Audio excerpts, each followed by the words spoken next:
Every child enjoys an adventure. At Sparkle Tots, we bring children on an adventure of learning. Our mission is to provide quality education, nurture a child's mind, stretch mental horizons, and explore the impossible while building character. At Sparkle Tots, well-trained teachers provide love, care, and direction, so you don't have to worry as your child begins his journey with us. With the Sparkle Tots curriculum, your child will learn to speak confidently, demonstrate responsibility, be always thinking and pursuing solutions to problems with curiosity, and most importantly, stay healthy and wholesome by eating right, staying fit, and conscious of safety. At Sparkle Tots, we believe in graciousness, respect, integrity, and teamwork. Our key priorities and guiding principles are your child's safety, security, and well-being. In fact, children come first in everything we do. We'd like to invite you to join your child on his journey to becoming a confident and creative learner with a caring heart. Visit our open house today.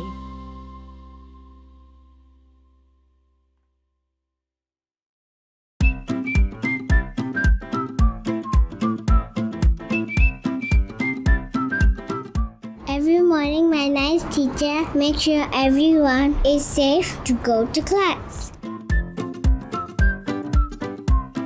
I learn and play with my friends. I learn about language and words in a super fun way. My teachers bring us outside for outdoor games. They exercise and play with us in a safe place. They make sure we are fit and healthy. Healthy children are happy children. Then it's back to Sparkle Tots for more fun learning.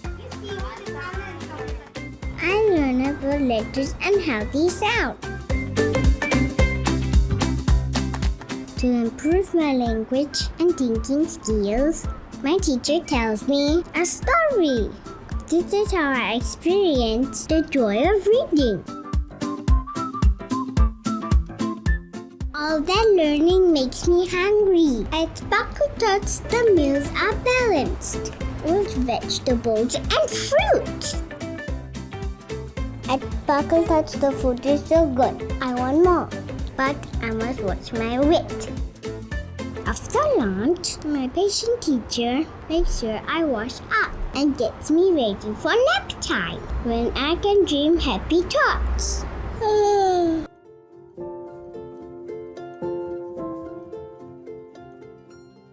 After nap time, I'm ready for tea break. Teacher prepares snacks to give me energy. 走走走走走走走走走。现在我们要准备过马路了，请小朋友们把你的手举起来。My teachers always look out for us and keep us safe. I trust my teachers. Today, my teacher brings me outside to learn mother tongue. I experience the wonder of nature and get to practice my mother tongue. 小小的蜜蜂，蜜蜂放开吃，小鱼，小鱼，游游游游游。哦，很棒 ，Katerina。来，我们看 Katerina 的红色的花。Baking class, when my teacher lets me express my creativity through cutting and pasting. My teacher also let me choose what I want to learn. I choose reading. Too soon, my day of drawing ends. But not to worry, tomorrow will be a brand new day. If you want to know about my next day of joy in Sparkle Tots, come join us now.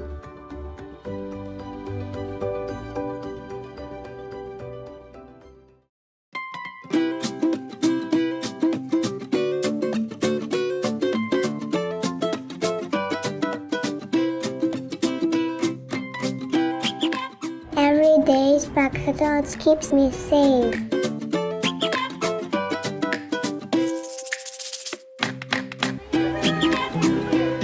I learn by touch. I learn by feel.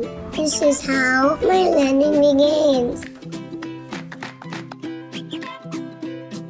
My teacher helped me to walk. My teacher helped me to explore and experience the wonder of nature. Sweet potato. Yes. I learned to squeeze. I learned to mash. I learned to use my finger. I learned about words. And I learned about culture. My teacher is very patient when she helps me change my diaper. This is how I bond with my teacher.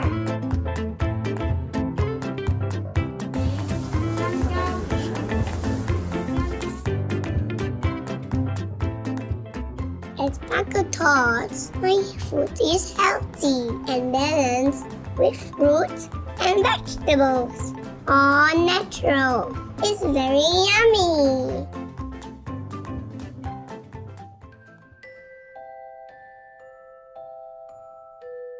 After lunch, I am sleepy. My teacher helps me to rest.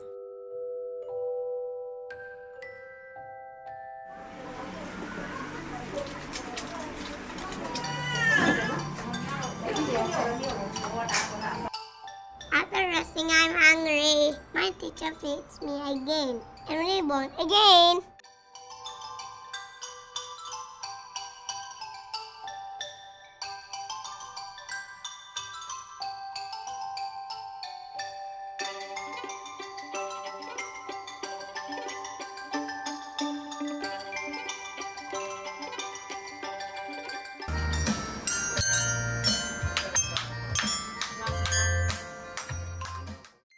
I also learn about sound and rhythm. I learn to move with my hands and legs and feet. This is how I stay active.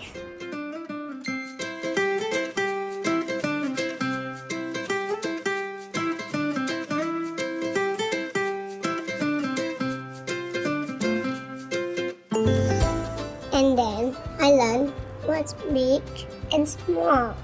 I learn about shapes. And my eyes and hands work together. At Sparkle Tots, I can choose what I want to play with my teachers and friends. Every day at Sparkle Tots is a happy day. And every day, I look forward to the next day at Sparkle Tots. If you want to know about my next day or join at Sparkle Tots, come join us now.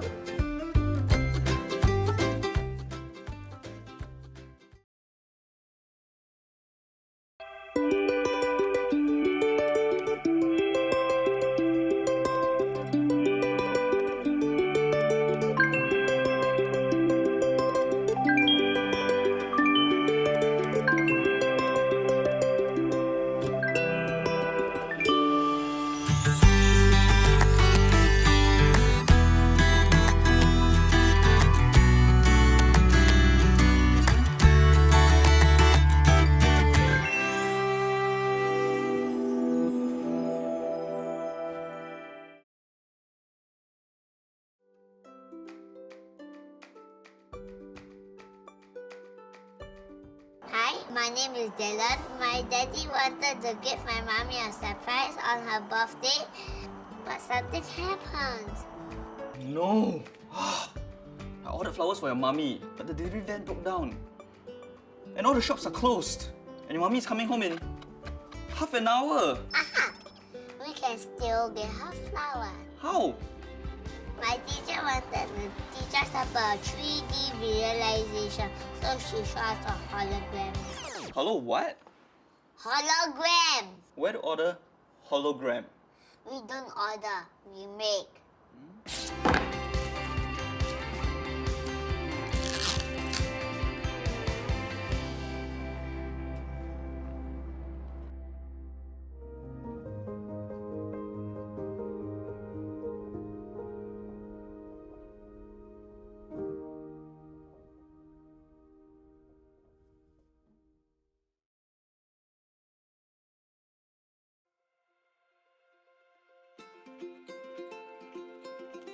Hi, I'm Dylan. My daddy tries Mandarin more very good, but actually, what is better? Dylan, can pass me the 那个放衣服的。晒衣杆 Oh, later can help me throw the rubbish into the 那个放垃圾的。 is 垃圾桶. I knew exactly what my daddy was thinking. How does Mandarin get so good? And so I told him a story. My teacher built this very cool building to tell a story how Santa Claus cannot find any chimneys in Singapore. It was fun! So that's how Santa Claus came down the 管道 by going in the 垃圾槽. And how did he go home? In a treasure! 三轮车? Yes, that's correct! Yes! High five!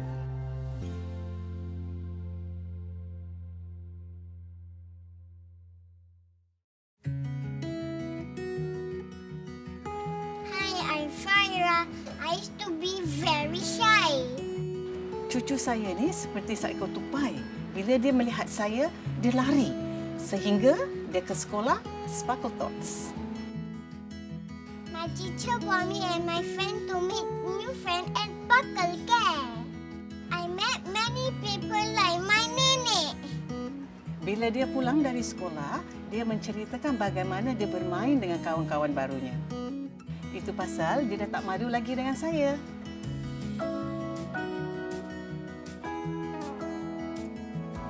My grandma used to teach me dancing. She told me that asli is a Malay dance.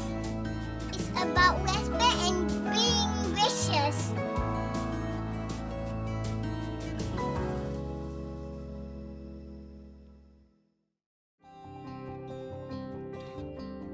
Reading is very important, but your child can find it hard. So, at Sparkle Tots, we teachers make reading fun and stories come alive, so your child can find joy in reading, joy in learning, and joy with Sparkle Tots.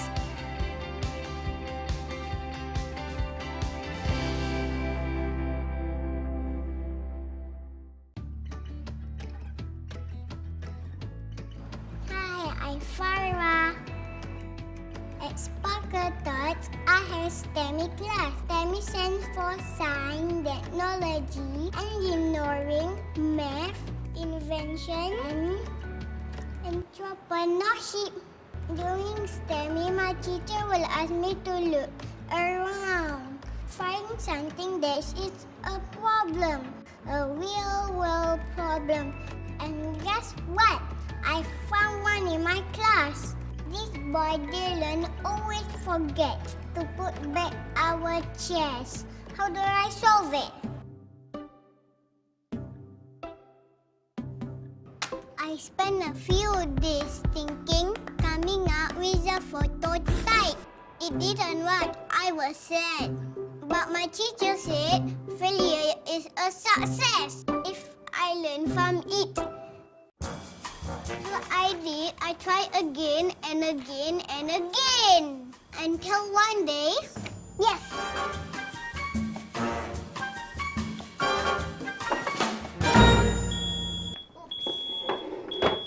Yes! It worked. Because of STEMI, I'm not afraid of failure anymore.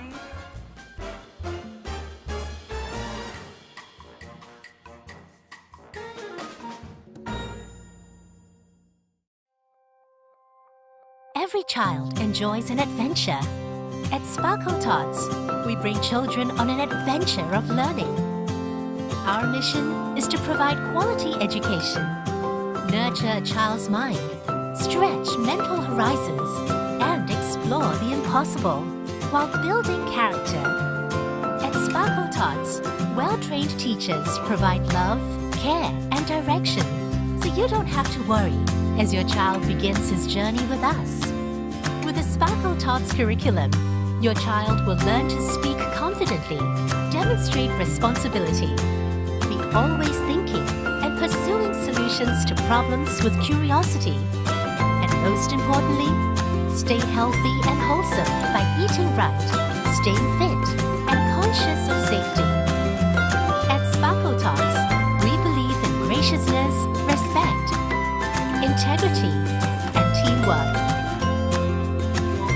Our key priorities and guiding principles are your child's safety, security, and well-being. In fact, children come first in everything we do. We'd like to invite you to join your child on his journey to becoming a confident and creative learner with a caring heart. Visit our open house today.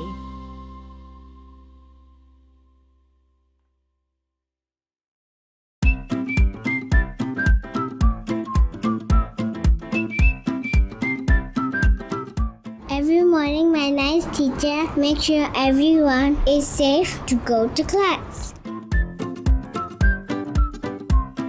I learn and play with my friends. I learn about numbers and words in a super fun way.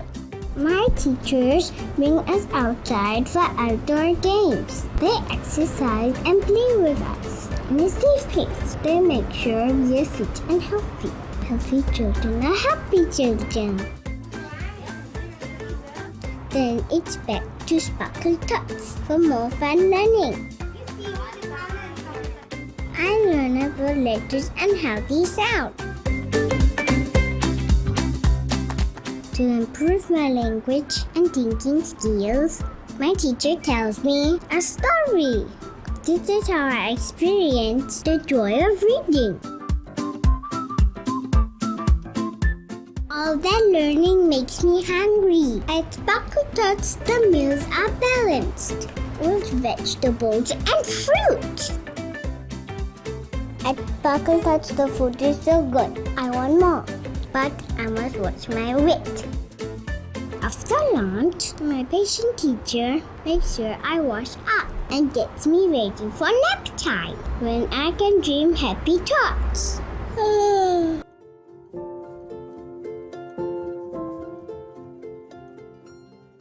After nap time, I'm ready for tea break. Teacher prepares snacks to give me energy. 走走走走走走走走走。现在我们要准备过马路了，请小朋友们把你的手举起来。My teachers always look out for us and keep us safe. I trust my teachers. Today, my teacher brings me outside to learn mother tongue. I experience the wonder of nature and get to practice my mother tongue. 小小的蜜蜂，放开吃。小鱼，小鱼，游游游游游。哦，很棒 ，Katerina。来，我们看 Katerina 的红色的花。Back in class, when my teacher lets me express my creativity through cutting and pasting. My teacher also let me choose what I want to learn. I choose reading. Or too soon, my day of drawing ends. But not to worry, tomorrow will be a brand new day. If you want to know about my next day of joy in Sparkle Tots, come join us now.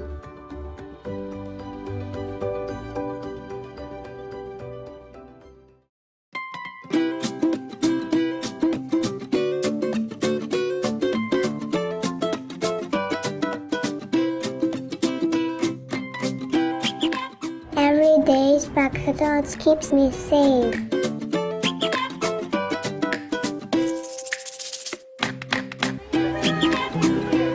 I learn by touch. I learn by feel. This is how my learning begins. My teacher helped me to walk. My teacher helped me to explore and experience the wonder of nature. Sweet potato. Yes. I learn to squeeze. I learn to mash. I learn to use my finger. I learn about words. And I learn about culture. My teacher is very patient when she helps me change my diaper. This is how I bond with my teacher.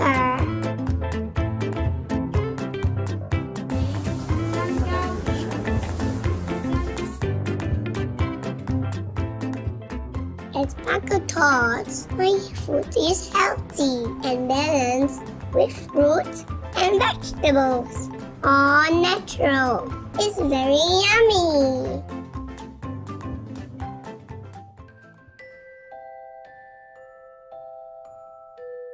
After lunch, I am sleepy.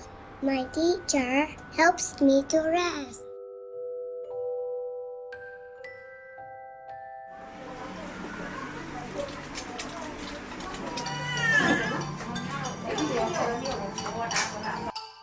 After resting, I'm hungry. My teacher feeds me again and reborn again.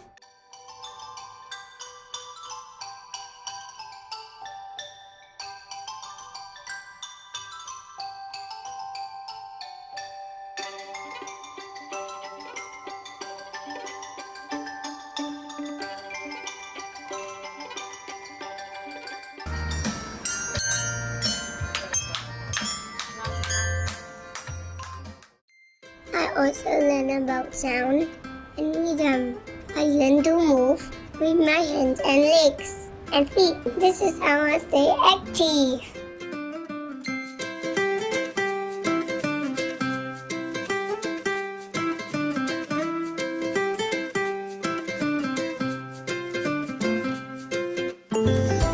And then I learn what's big and small. I learn about shapes. And my eyes and hands work together. At Sparkle Tots, I can choose what I want to play with my teachers and friends. Every day at Sparkle Tots is a happy day.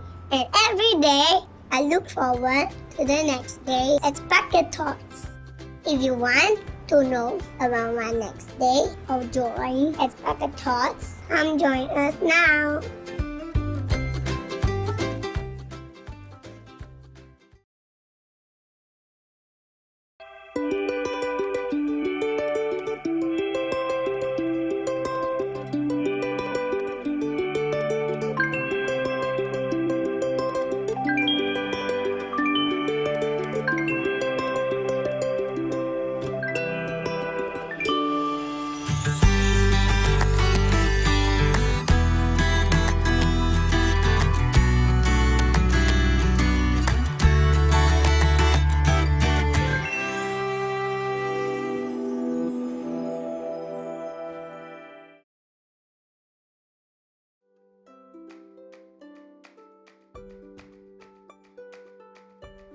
Hi, my name is Dylan. My daddy wanted to give my mommy a surprise on her birthday, but something happened. No! I ordered flowers for your mummy, but the delivery van broke down. And all the shops are closed. And your mummy is coming home in half an hour. Aha! We can still get her flower. How? My teacher wanted to teach us about 3D visualization, so she showed us a hologram. Hello, what? Hologram! Where to order hologram? We don't order, we make.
Good morning to Assistant CEO of PCF, Ms. Tan Lee Ji, parents and educators who have joined us here today. Welcome to the PCF Parental Conference 2022, Embracing Individuality, Empowering Parents, Celebrating Children. I'm Angela, Deputy Director, Professional and Education Development, your host and moderator for this morning. I'm so thrilled to see all of you here on this glorious Saturday morning, and I hope you are excited and ready for a full day of learning. This year, we place our focus on embracing individuality. Just as every child is unique, parents also have different beliefs and parenting styles. Today, we want to help you learn strategies to parent in a loving and supportive way while staying true to yourself. Over the next 2 days, we have lined up experts and practitioners who will be sharing practical tips and strategies to help you better support your child's learning and well-being. Apart from a series of webinars, we also offer 6 physical parent-child workshops at the National Library, where parents and children learn and practice what they learn in tandem. So just to quickly run through the programs we have today, in a while, we will be hearing from our keynote speakers, Dr. Mercy Karunia Gesuvadian and Associate Professor Eva Lau Yi Hong. They'll be sharing about building lasting parent-child bonds and promoting child self-regulation through effective parenting strategies. This is followed by 2 panel discussions and 2 parent-child workshops this afternoon. Panel 1 is about mindful parenting, and it will take place virtually at 1:30 p.m. Our first workshop on mimicking nature to inspire inventions will also take place at the same time at the National Library. Panel 2 is on executive functions and the early years, and it will take place online at 3:30 p.m. A concurrent workshop on promoting executive functioning skills will be held at the National Library, and it will be conducted in the Malay language. So the webinars are recorded and will be available on our PCF YouTube channel a week after today's event. So I'm sure you are raring to start your learning journey today. But just before that, let's welcome the Assistant Chief Executive Officer, Ms. Tan Lee Ji, for her address. Ms. Tan, please. A warm welcome to everyone, and thank you so much for attending PCF's second Parental Conference. We are here today for 3 reasons. First, at PCF, we believe in the education of our children. Education is more than meeting learning outcomes. The development of good character is equally important. Last year, we focused on relationship building and connections, on how we can raise healthy and resilient children. This year, we will build on that focus. We will learn how to improve and strengthen parent-child relationships. Second, at PCF, we believe that when it comes to the education of our little ones, it takes an entire community to raise a child. Parents and teachers are both essential partners in making sure their children learn well, have fun, and develop good characters. That is why we continue to support parents and families with strategies, equip them with skills to guide their children, and help them achieve their best potential. That's why we are here. Third, at PCF, we believe in the growth mindset. We are like children whose minds are lit by curiosity. We always believe we can learn more, do better, gain deeper insights so we can help our children better. In that spirit, we have looked far and wide to gather experts to come here today and share their insights with you. In this year's conference, you will learn the following: how you can plant the seeds for lifelong success, how you can empower your children to be true to themselves and to celebrate and embrace their unique characteristics and qualities, how you can develop skills to parent your child in a way that works for him or her, how you can shift your perspective to parent in a loving, supportive way while staying true to your individuality. Finally, choosing the best and most appropriate learning methods for each unique child is essential, because each child is like a different type of flower, and all together makes this world into a lovely garden. We would also like to thank our partner, the National Library Board, for sponsoring a warm and conducive space for our physical workshops and recommending a selection of books and readings for this conference. I wish everyone a productive and joyful learning experience during these 2 days. Thank you. Thank you, Ms. Tan, for the very warm welcome. So parents, I hope you are excited to hear from our first keynote speaker for today. Dr. Mercy Karuniya Yesuvadian is a lecturer in the Psychology, Child and Human Development Academic Group at the National Institute of Education. Dr. Mercy has over 20 years of experience in education in Singapore. She has taught in secondary and post-secondary institutions, and her qualifications include a postgraduate diploma from the National Institute of Education, a master's in English Studies from the National University of Singapore, and a master's in early childhood education from the Nanyang Technological University.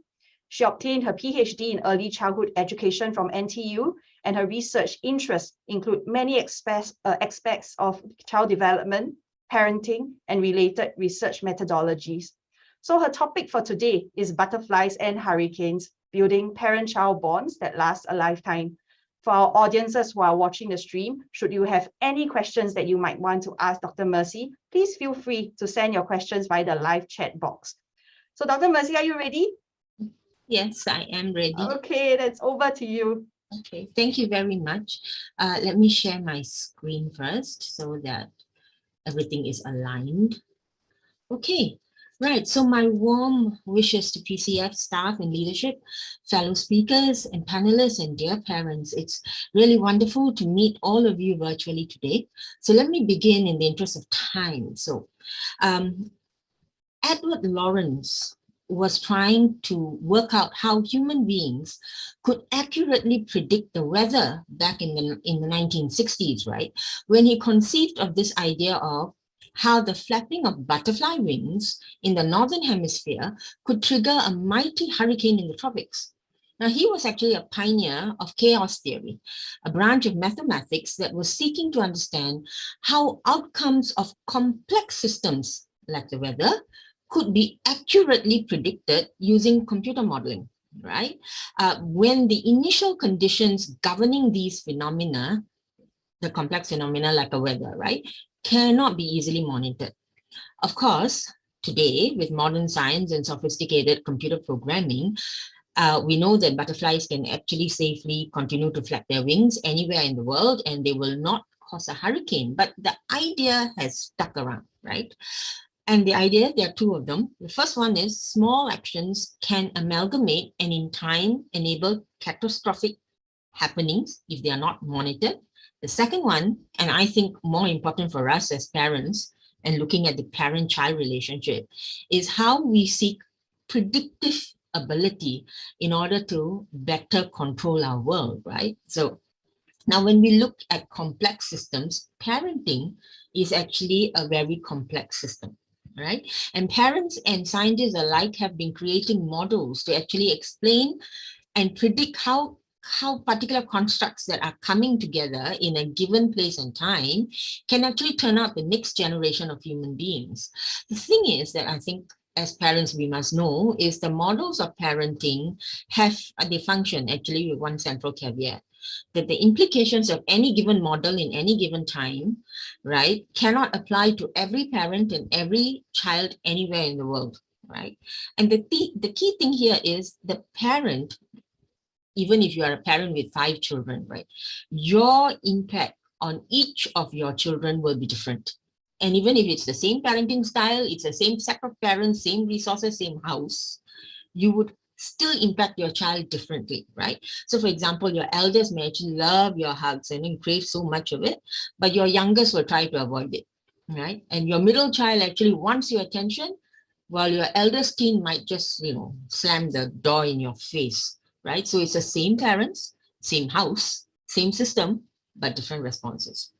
So the thing is about the parent-child relationship, and I think we need to understand this in some depth, is that it's actually a joint enterprise between the parent, so you, and it's not just you in your role as a parent. When we go into a relationship with our child, we bring everything about us to that relationship. For example, the history, your own social history, your values, your beliefs, your truths, what you hold as truths, your temperament, your communicative preferences. And these are just some things, and then that of your child. So when we look at that child, we have to look at the child holistically.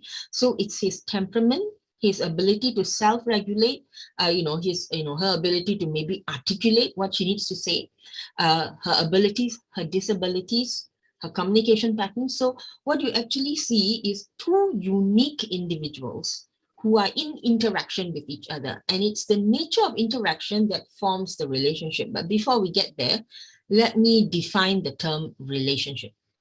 Right, Hind in 1997, and I think it's actually a very useful definition for us to know, even though it came in 1997, right? It states this: a relationship involves a series of interactions over time between two individuals who are known to each other. So when we look at it in that way, it means relationships fall into a range. So you could have, a relationship that's very touch and go, very surface, you might want to call it an acquaintance. And then on the other end of it, you would have a very close relationship, which is very significant to the relationship that you're building is very significant. Now, the parent-child relationship is actually a very close relationship, but it's also a very unique relationship, right? Why? Because it has this notion of symbiosis, or it's called symbiotic. What it means is the parent and child, they actually respond to each other, and in that response, they actually create that relationship. The thing is, when we interact in a certain way, we end up creating a particular type of relationship. So if, let's say, my interactions are very short, to the point, it's always me as the parent telling the child what to do, but I don't actually ask the child or talk much to the child about the child's experience, what I have is a sort of a constrained interaction. So because my interaction is so constrained, the relationship can also be constrained, right? Then vice versa, if I have a more open dialogic conversational style, I ask the child is free to tell me what the child is experiencing, then that relationship becomes much more open. So the nature of interactions we have can create the relationship, and the kind of relationship can also impact upon the rest of the interactions that we are having. And this thing is called symbiosis, right? So the key thing for us parents to remember is that the shaping of a relationship is actually two ways. Your child is shaping this relationship in very powerful ways. And then when we say, oh, the child has this power to shape, we also cannot minus the genetic endowments that the child brings into that relationship, right? Because they actually contribute in how a child may process his world, right? For example, your genetic makeup, your temperament, all affects the way you actually engage and interact. So even though parents actually want to have a certain amount of control over how a child is developing because they may have a particular intention, and the intention generally for parents the world over is that their child can live a successful and happy life. So in order to help the child live a successful and happy life, parents seek a little bit more control over how they can shape that child's movements towards that. But the thing is, in reality, it's not as simple as that, because your child will exert enough force to say, I want to go a certain way. Obviously, this becomes much stronger as your child goes older, but it starts from very young, and you can see it in your 6-month-old or your 8-month-old, actually, that they want their way around in the world, and unless they are given the space to do so, they will not be able to explore their world as much as they want to, right? So this is a challenge, right? So when we are looking at the parent-child relationship, what we are seeing is it's co-constructed. And remember this, the relationship always happens within a context, all right? The cultural and ethnic understandings, like what it is to be a parent, what it is to be a child, the quality of the other significant central relationships, for example, the spousal relationship, the influence of the extended family, the affordances of one's socioeconomic standing, or lack of, for instance, lack of educational opportunities or lack of financial opportunities. All of these things impact the way a life is being lived. The thing is, as parents, we do not parent in vacuums. We actually bring our lived experiences, our social history, and our aspirations, into the relationships that we are building with our children, right? We want our children to have what we could never have. And then we begin to dream their children's dreams for them. But the thing is this, in a symbiotic parent-child relationship, there has got to be space and permission given for the children to dream themselves into being. And if they can do that, what you have is a lot of potential for growth and development, right? But if I don't, then that relationship becomes contested. So we can see, coming back to my butterfly and hurricane analogy, you can see how complex parenting actually is, right? Now, if it's so complex and it has so many factors affecting it, then can we actually predict anything? Can we actually say that this is the way we can go towards building a compassionate, happy, productive young person? Can we actually do that, right? Or should we just abandon all hope and say, okay, we'll leave it to God and let him build our child? The thing is this, everyone, the research in the last 60 years, the science of parenting, research into parent-child relationship, has actually raised attention to a few enduring elements that can help us reach this goal. And when I say goal, this is a personal goal for me, and I think it's a relevant goal for society at large. And that's the goal of enabling happy, productive, and compassionate human beings, right? And this is just a summation slide of the issues that I'm going to talk about a little bit more. But just to capture the ideas for you, I am going to be looking firstly at the key principle, the fundamental principle that has been found to be key in enabling a strong parent-child relationship, and that is demonstrating love. Okay. So this is a known fact, right? Love your child. Of course, we love our children, you say. And I hear you, yeah. It's a very rare minority of parents who do otherwise.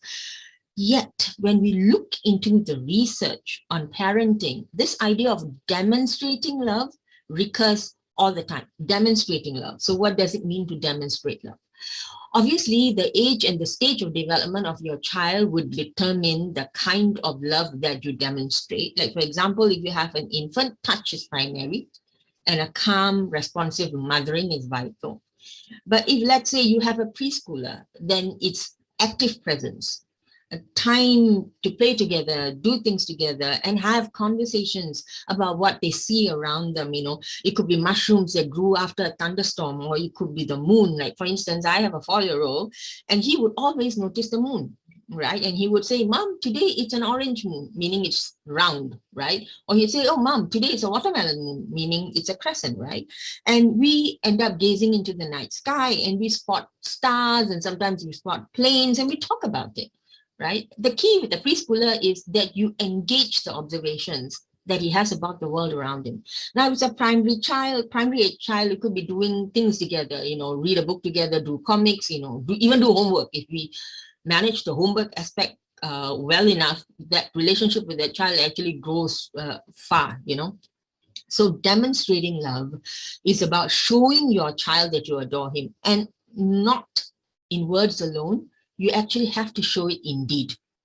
Now, one way we can show love is actually touch. Actually, children of all ages respond to touch. The problem is, in Asian cultures, the touch lessens as the child grows. Now, I think this can be avoided, and sensible touch, should be reinstated. But this is my opinion, right? Touch says, I love you, I care, a lot faster than words can. So nothing is as comforting as a hug, actually. So do not be afraid to show your love through touch. Now, I also want to draw your attention to two other A words. The first one is attention and action. And when we want to demonstrate love, these two things are fundamental, right? Action and attention. So pay attention to what your child is doing and saying, and do things together regularly. I now go on to explain these two concepts because they actually help to build that strong bond with your child. So first thing, how do I do this? Right. Sorry, I missed this slide. I want to actually have, Right. So the first thing that I want to do is I want to observe my child. I want to observe my child deeply. So when I say observe my child, what do I want to know? I want to know his strengths. I want to know his joys. I want to know his abilities. I want to know his exceptional talents. You need to learn to pay close attention. So notice how easy or difficult it is for him to get things done. And I deliberately avoid the word weakness, because when we pinpoint strengths and then we pinpoint weakness, there is this danger, right, of labeling. We label and then the child sort of labels himself, right? So I would like to sort of avoid the term weakness, and instead let's look at it in terms of strengths and difficulties, right? So how we name our child's difficulty actually has a lot of impact. So when you observe your child, look at what your child can actually do well, easily, by himself, which he enjoys, and what he seems to have a certain struggle with, right? So we need to know both. We can't be like blind to the flaws that our child may have, right? We cannot just say our child is also good, because when we hero worship our offspring, then we cause other kinds of problems. So instead, as parents, we need to build the relationship we have with our child in positive and constructive ways. To start us on this relationship journey, we must first build up our skills of observations, like I said earlier, right? When we observe, we do not evaluate. Okay, we observe, we watch in order to understand. So that's a key thing. So when you're watching your child to try and understand what he can do well, what he's struggling with, do not evaluate and say this is a bad thing, this is a good thing. Understand what is happening in his processing, right? So when we can do it this way, where we are seeking to understand, what happens is we can map our individual child's strengths and areas for improvement. So when I say improvement, what I mean is for us to help in areas that the child is struggling with in safe and comfortable ways.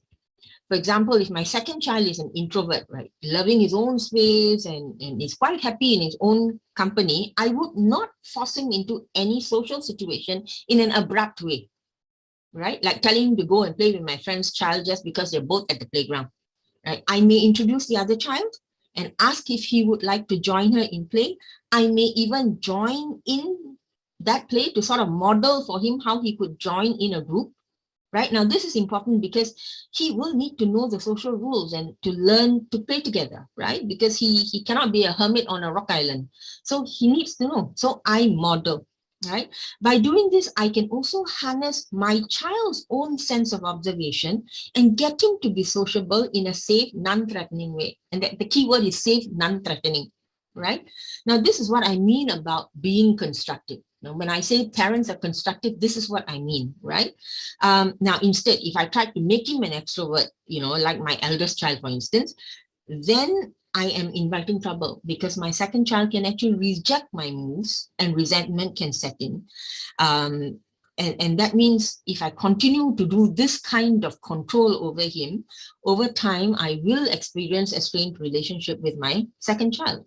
Because every child, right, needs to feel that his parent knows his characteristics, respects his being, and allows him the autonomy. So even toddlers and preschoolers appreciate a parent who enables autonomy within boundaries because it allows them to safely explore their world and get to know themselves in that process. So first thing, pay attention, build up your observation skills. Second, note areas of difficulties and struggle. Next, model, which is take action.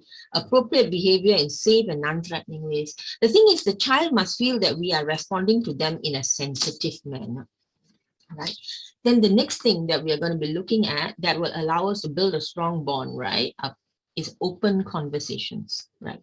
So the key principle that can help us in building these strong bonds is open, respectful communication. So the kind of interactions we have with our child. Again, this will also be shaped by child preference and ability. For example, some children may enjoy very robust, very loud conversations where they can speak their mind. Others don't like this emotional outburst, and they prefer an intellectual, sort of rational discussion. Others may choose to speak only if they want to speak. So the point is, in all of these situations, it requires the parent to use a repertoire of skills to engage their child in conversation.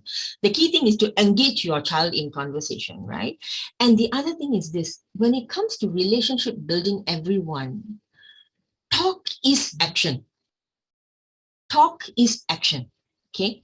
So it is only through discussion and talk we know what, engages, upsets, energizes, or even revolts our children. By having conversations aligned with our child's temperament and styles, what are we doing?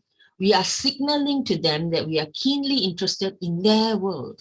We want to know who they are, what they stand for, and what we appreciate the effort they're putting into understanding and working in their worlds. We are paying attention.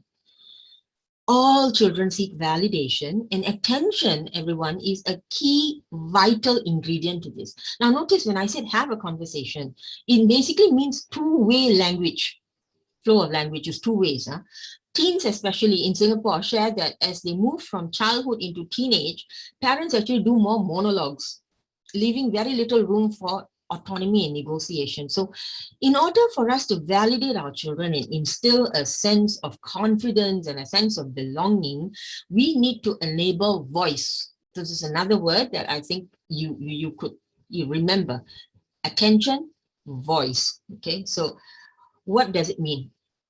We need to first understand and accept that our children are competent and agentic. They have the capacity to learn, reflect, and in accordance with their age and stage of development, they can do many things on their own, right? They're competent. We need to allow them to talk about their experiences, their sense-making of the people, events, and situations that they encounter. You need to allow space for them to theorize about their world and share that theorizing with you without you judging it for it. Okay, so that's important. So open, respectful conversations begin very early in life. It is not something that I do with my 13-year-old. It's something that I do maybe with my two-year-old. I start as early as I can. And parents actually model for children how to share observations, how to ask questions in respectful ways, and how to share opinions without hurting somebody else. So this kind of conversation style is dialogic, and it signals to our children that we are interested in them as individuals, not as our child, but in a person in their own right, and that we have taken the time to understand them for who they actually are, then indulging in our own imagination of who we think they are. Okay, so we want to enable a to and fro type of conversation because we want them to know we value what they have seen and heard and thought about. I think it's important for us to engage them, to share with us how they are thinking about their world and what they are feeling about it, right? And when we can do this well, we actually build a very strong bond, right? Now, if let's say in their theorizing, we discern a misunderstanding somewhere, then we gently correct that, right? So now, this brings me to the last point I want to make in this very short keynote, right? And that is discipline, right? Now, in our quest to build our child's potential and development, we have to practice discipline. There's no way we cannot be disciplining our children, right? Now, discipline is very formative. The form of discipline shapes the child's, the form of discipline we put on them, right, actually shapes the child's sense of self-worth, and it can reverberate through life.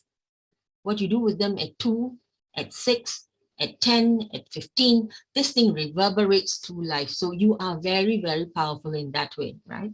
Now, there are two types of discipline, the physical and the psychological. It's common understanding that harsh physical punishment bordering on abuse is criminal, right? We know that, and that's not helping anybody. It's not helping you, it's not helping your child. Now, discipline that causes physical harm cannot be tolerated. But I think the jury is still out there, on the impact of those small taps that we give, or a little spanking that happens. And it happens world over. It's not just Asian parents, not just Singaporean parents. It happens the world over. And the research is not exactly quite conclusive on should we do it or not. The conclusion is harsh, punitive, abusive kind of physical corporal punishment is really a no-no. So that much is true. Because it reduces our children's sense of self-worth, their control over their own bodies and their abilities to make decisions, because we curtail them so much, right? And we do not want to do that. However, I want to raise your attention to this notion of psychological control measures. So we can discipline them physically, we can discipline them by manipulating their psychological sense, okay? And this is what I want to talk a little bit more about today and raise your attention to this. Now, what is psychological control measures? It basically means the manipulative techniques parents choose to use on their children to get their children to do what the parents want them to do, to get them to comply. Yeah? And examples of psychological control measures include emotional blackmail, okay, guilt induction. I do so much for you and you're doing this to me, that kind of guilt induction, you know, overwhelming imposition. You got to do this and then do that. And because I'm your parent, I'm telling you, you have to do it, you have to listen to me. Overwhelming impositions. And withdrawal of love. Oh, you're not going to listen to me? I don't love you. I really can't. I just don't want to love you now. I don't want to talk to you. Just go away. That is emotion. That is withdrawal of love, and in a way also emotional blackmail. Now, when children continually experience this kind of discipline, everyone, they are impacted emotionally, and these scars can last a lifetime. It takes therapy to undo it. You need to rewire their brain in order to undo it. And we may do it in a state of, unhappiness. I cannot do my work. You're in my way. You're not listening to me. I got no time. I may do it because of that. But when I continually do this kind of disciplining, I damage my child. Okay, I damage my child.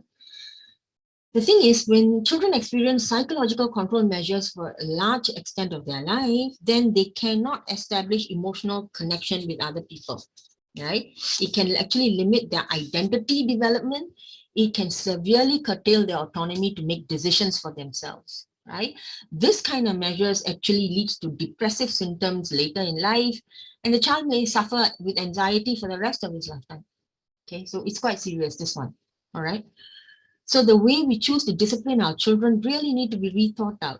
I firmly believe that the primary purpose of any kind of discipline that we do is actually to enable self-discipline and in our children, and to enable accountability. A child needs to be taught that there are logical consequences for any actions that they take. The wise parent would ensure that the child is held accountable for his action and encouraged to make amends. So this way, we can help the child develop self-discipline and self-regulation skills. So the point is, discipline, especially self-discipline, is vital to let a child live a productive, fulfilling life, right? Within the social norms and practices of his or her society. So as parents, we need to establish the ways children can manage the curveballs that life may throw at them, to effectively manage the big emotions of anger, frustration, and sadness, for instance. So how to use language to get their work done versus the fists or their teeth, we need to model this, and we need to show them how this is done. So we need to correct them when there is rudeness or hurtful words. That's the vigilance on our part. And we do this without resorting to psychological control measures, right? So that's quite important. Right, so let me sort of move to my last slide, everyone, my concluding thoughts. So now, even as I write this keynote and I review the points that I'm making with you today, I realize that this list of actions can be very overwhelming for a parent who may find herself being drawn in different directions. Her paid work, her housework, her care work, and then the child or children who mean the world to her, but she finds herself in a bind of not enough time, right? Not enough time, not enough energy, and sometimes not enough soul left, to manage this. So I find myself in this space many times within the pace of a single day. So yes, I think exhaustion, right? Exhaustion is in a modern urban metropolis like ours is really not new, right? But even so, I think we need to be aware of the difficulties of being present, aware of and sensitive to our children, each at their different stages of development. And we need to find time that we set aside for each child, and we do activities that each prefer, which means I'm saying if you have multiple children, you need to divide up your days and give sacred time that you're spending with each child, doing things that the child wants to do, talking about things that the child wants to talk about. We may do it as a large family group over dinner, but nothing is as intimate as parents sitting down with a child and spending protected time, together, just understanding the child and sort of working with the child. And that is actually important. Now, I think sometimes it's actually much better to calendar the time in, because we just are so busy nowadays. So for me, I think each of us has to do this protected, sacred time with each of our children within the 24 hours and the 7 days we have, along with all the 10,000 other things that we have to do, right? It does not matter the quantity of time that you're filling in. I think what's important is the quality of the time that we are spending with the child. So whatever time that you have with each child, make it meaningful and memorable, right? We need that kind of connection between parent and child to build this bond that you want to have with your child. So we build unique and meaningful relationships with each of our children this way that can bear with the passage of time, right?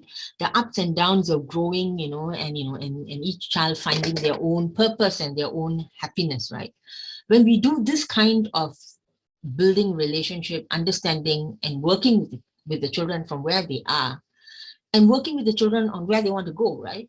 We actually outfit them to live a fulfilling, productive, joyous, and compassionate life. And I think that is probably at the end of it, the purpose of parenting, that we build up the next generation and we enable individuals who are fulfilled, they're productive, they're happy and joyous, and they're compassionate. They can get along and actually think for the other person. And I think that would probably be a sum up for me on how you could build these enduring bonds with your children, even though they're all different, even though your impact on each of them is so different, right? So yeah, so that's in a nutshell how we can build lifelong bonds, even though our children are so different from us and our life experiences are so different from them, right? And with that, I want to just thank you for paying attention and being with me as I took you through this short summary of some of the key points. Thank you very much. Thank you. Thank you so much for the illuminating sharing, Dr. Mercy. I'm sure our parents are thinking about how they can observe their children, suspend their judgment and evaluation of their children's actions first, right? And the issue of how to discipline in a more objective manner, I imagine it can get quite challenging for parents. And perhaps our parents watching the stream over here may also have some queries about how they can get started with that. All right, so please leave your questions in the live chat box. So next, let's hear from Associate Professor Eva Lau. Dr. Lau is Associate Professor and Associate Head of the Department of Early Childhood Education at the Education University of Hong Kong. So Dr. Lau's research examines parenting during the early childhood years. Since 2015, she has been awarded 3 external competitive grants from the Research Ground Council to fund her research.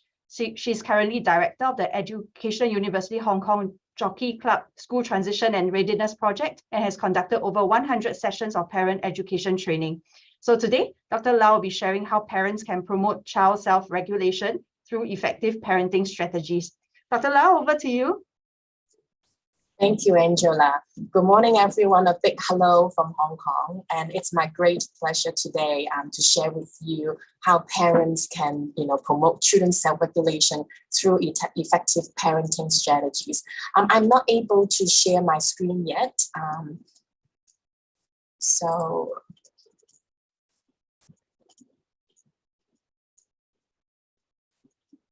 All right, one moment, please.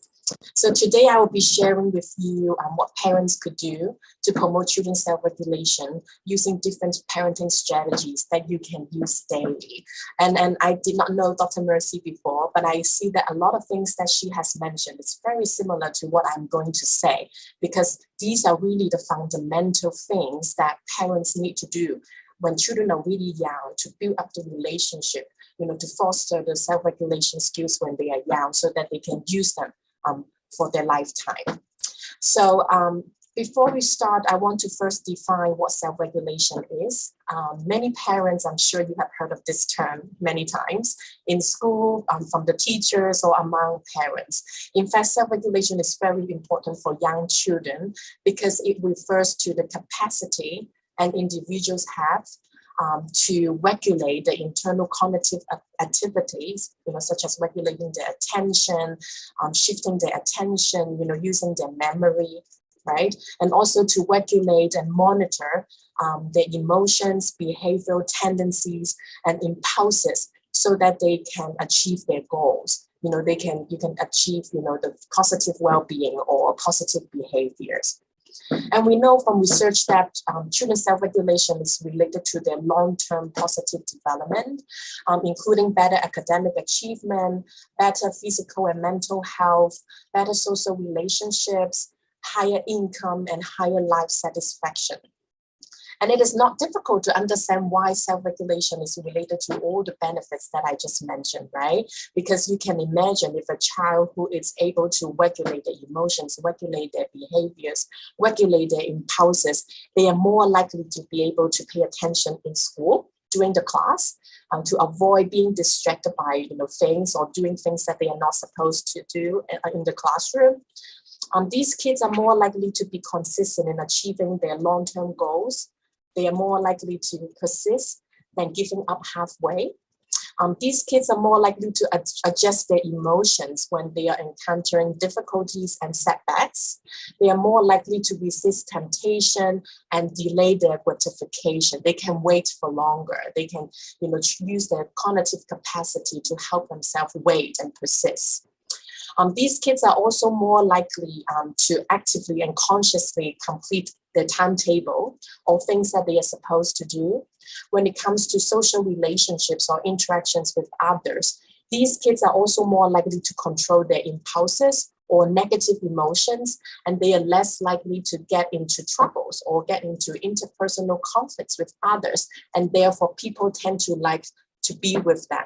They like to choose them as friends. So altogether, as I mentioned, because they are more likely to regulate their emotions, behaviors, use their cognitive abilities to regulate the emotions and behaviors that I just mentioned, they tend to do better in all domains of development. So since we know that self-regulation is very important, we as parents always want to know what we can do better to help them. And so I would like to introduce you to this model of what roles parents play in children's development. So the figure that you see right now, it's a model called triadic roles of parents. So it basically illustrates the 3 different roles that parents play in children's development, and they are related to how we promote their self-regulation as well. So first of all, parents are children's interaction partners. When you are interacting with your children, when you are talking to your children, playing with them on a daily basis, they observe you. You are their role model. They pay attention to what you say, they pay attention to what you do, and they model you. They follow you, they copy you, right? And so if you are able to regulate your emotions, you're able to, not lash out your anger easily. Instead, you try to think of a solution to solve the problem that you are having with, say, your husband or your helper or your colleagues or your children. They learn from you, from your interaction, or they observe you and they learn from you. And when you interact with your children, the things you say, to communicate with them, to communicate with them, to ask them to do things that they are expected to do, you are also helping them you are sending a clear message to them so that they understand your expectation and they know what you want them to do. So these are all happening within the interaction you have with them. And so first of all, your role is an interaction partner in children's development. And secondly, you are also an opportunity provider. During their development, you provide a range of opportunities for them to develop and practice self-regulation skills, right? Instead of coercively forcing them to control their behaviors or emotions, we could instead, again, provide them different opportunities to, really try out the skills we teach them, the skills that we instruct them, so that they can develop those long-term self-regulation ability. And as direct instructor, your final role will be directly coaching them or instructing them self-regulation skills that they can use in different aspects of development. And in the following, I'm going to share with you specific strategies, specific techniques that you can use in your daily interaction with your kids. And you will see, these strategies are linked to these 3 different roles that I just mentioned. So I will be sharing with you how you can develop trust between you and your child, and communicate effectively with your children in your daily interaction with them.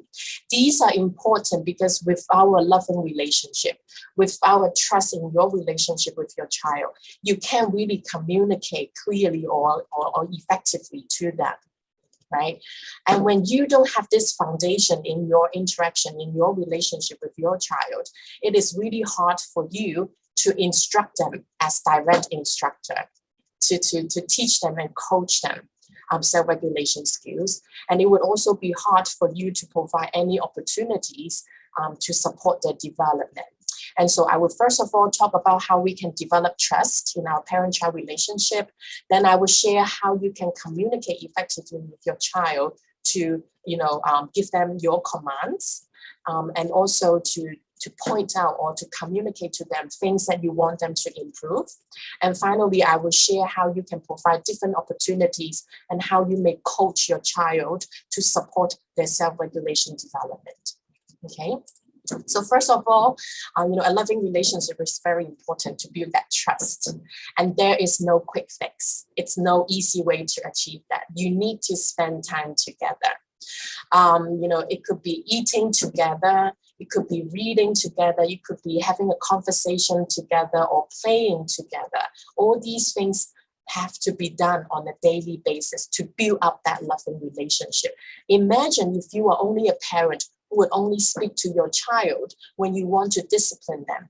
Your child is not going to listen to you, because research told us that children are more likely to comply when they have a loving relationship, when they have a close relationship with their parents.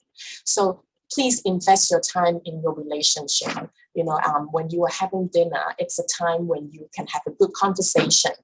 Before bedtime, you can have a reading with your child. You can talk to them about their day. Listen to their little stories. Their stories might be short. Then you show your interest by asking questions. Respond to them. You can also tell them your little stories at work or during the day at home. And then you can also discuss with them. I still remember when my daughter was little. She's in year 5 right now. But when she was little, every day I come home, I don't even have time to go to the washroom, because she will be telling me everything happened in preschool, and I will be so busy before I can do anything. I couldn't even wash my hands because she is so interested in telling me. And she continued to be interested in telling me because I showed my interest in listening to her.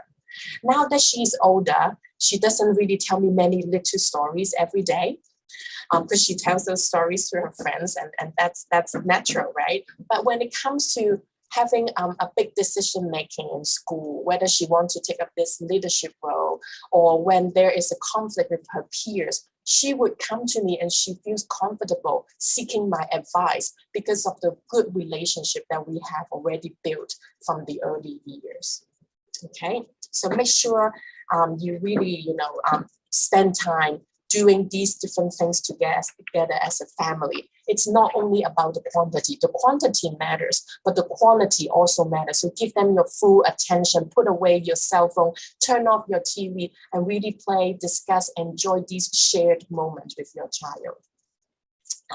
In Asian cultures, especially in Hong Kong, I'm sure in Singapore as well, extracurricular activities may be very popular, right? So we have many of these extracurricular activities in Hong Kong.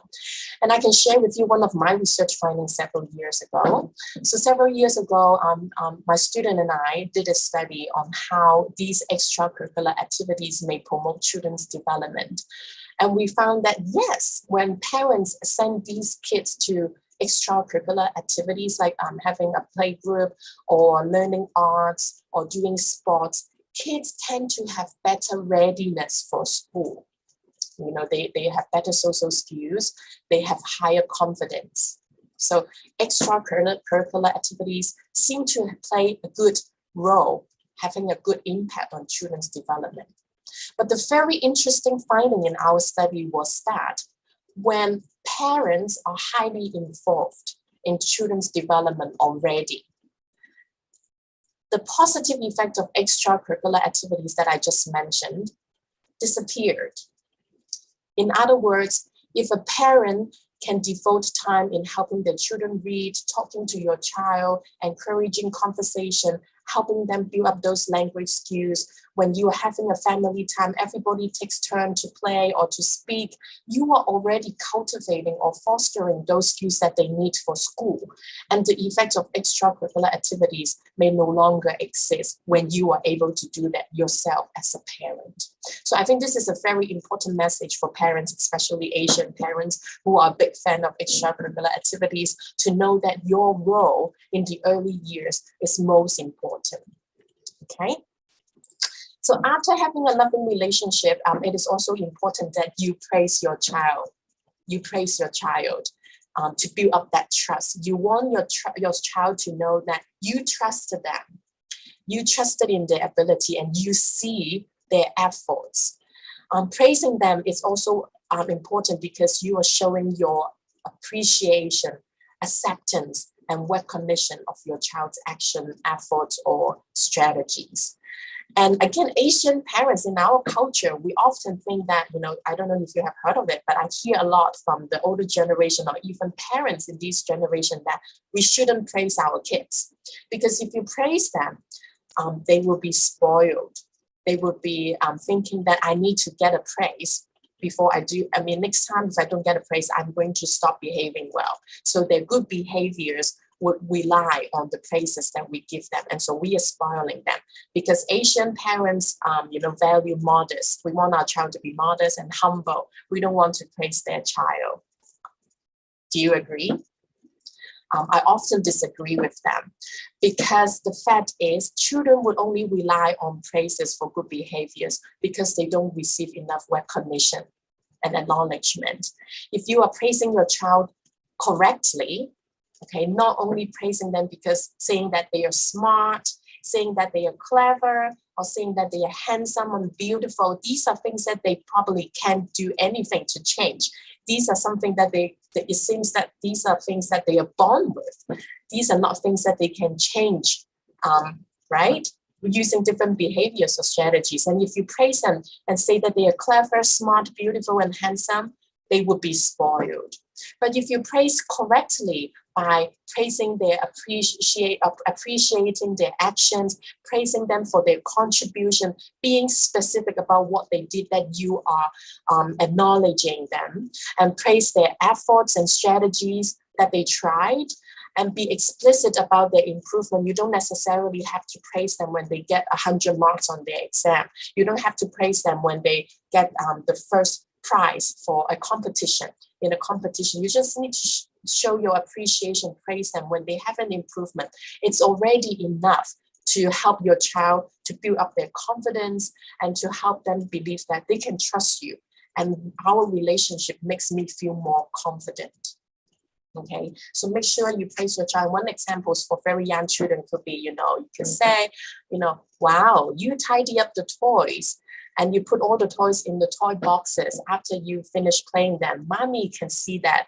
And I think you are doing a wonderful job because next time when you need to find your toys, you know where to find them, right? When your kids share food or share toys with others, you can praise them. Oh, I see that you are sharing the food. I see that you are sharing the toys. You are very generous. And you see how happy your brother is? Next time he will be sharing the toys with you too. So be explicit, be specific about their good behavior, their efforts, or their strategies, okay? And again, I want to remind parents that when you say these praises, make sure that you are sincere, okay? Otherwise, what you said may not be effective. A lot of time when my kids were younger, I brought them to play groups. And then in the play groups or in those, we have these restaurants in Hong Kong where children can play with different toys while parents are eating in the restaurant. And I often hear parents say, well, good job tidying up the toys for others. That's a good praise, right? Because you are being explicit and specific about what behavior you are praising your child for. But then the next thing the parent said was, well, why didn't you do that at home? I never saw you do that at home. When you first praise your child felt good about that. And you're building up that confidence. But once you started to tease your child, the positive effect vanished.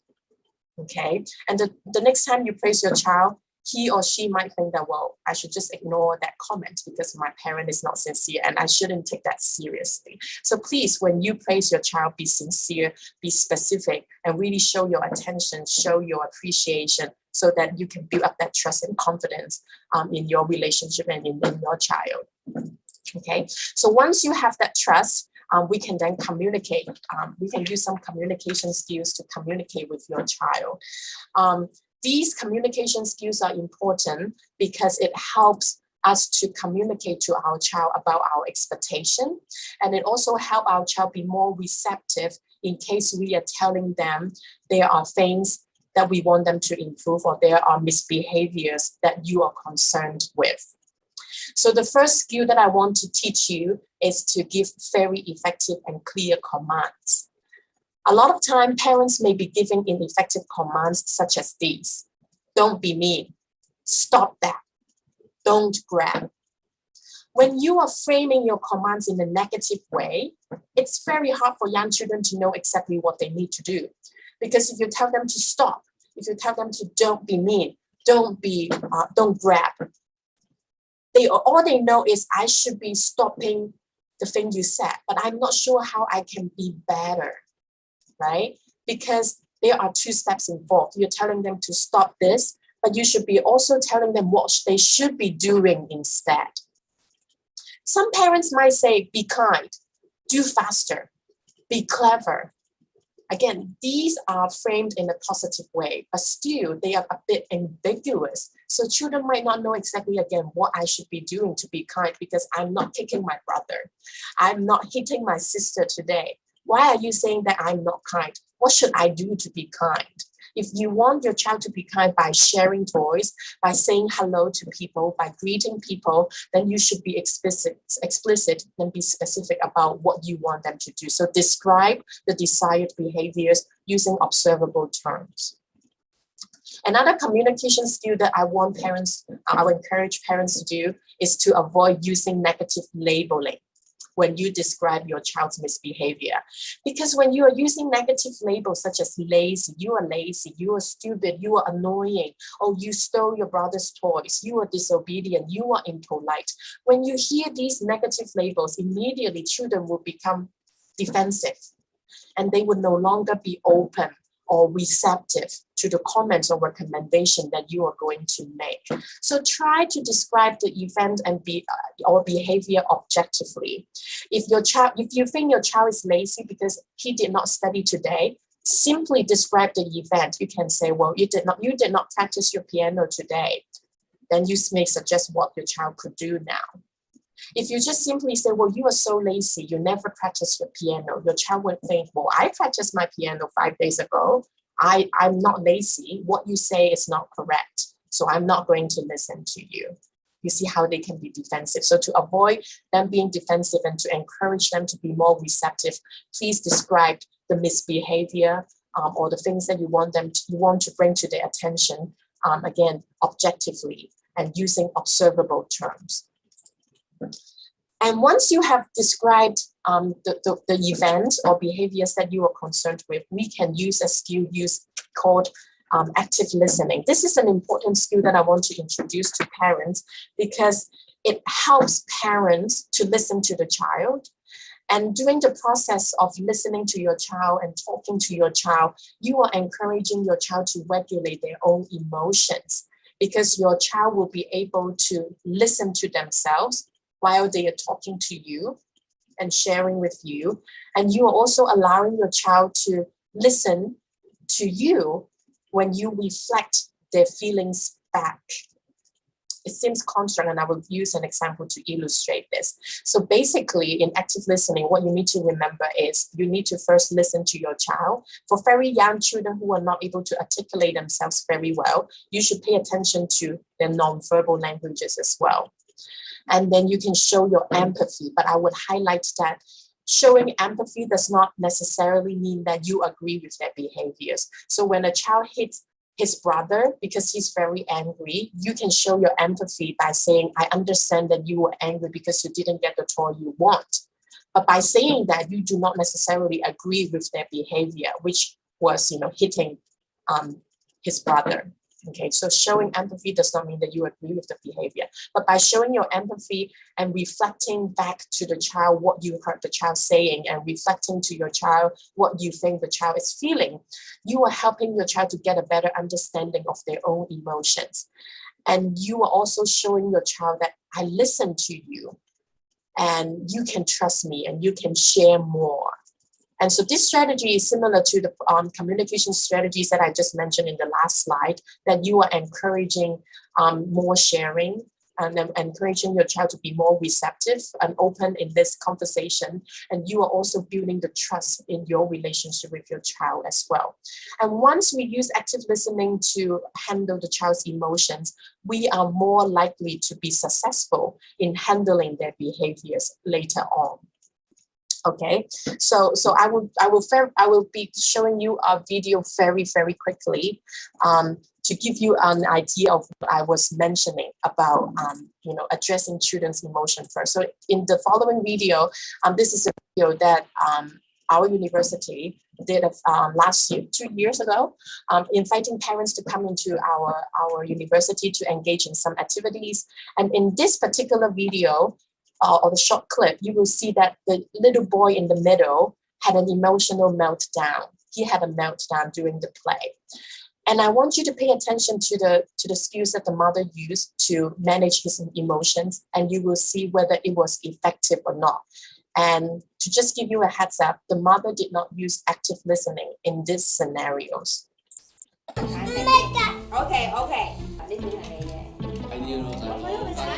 等等先，未開始啊！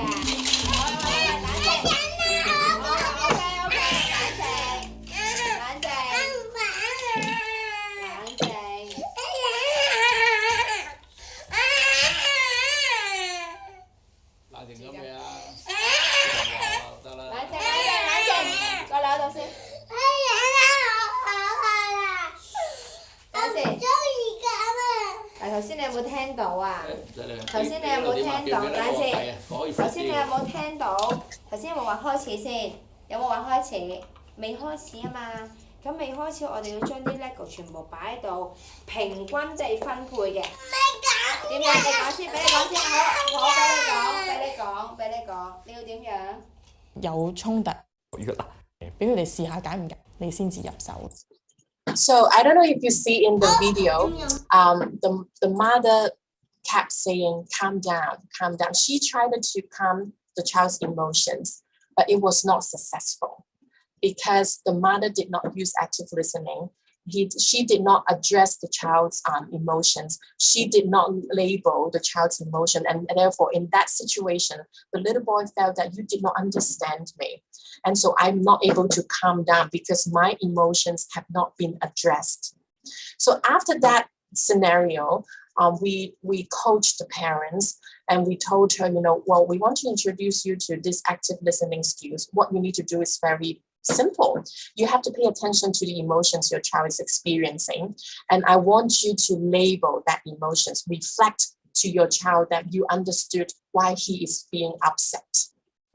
Okay, and so in the following short clip, again, the same family, they engage in an activity where they have to use limited resources to complete a task. And again, this little brother had another meltdown. But this time, the mother used the active listening skills we taught her. And I want you to see the contrast in the outcome, all right?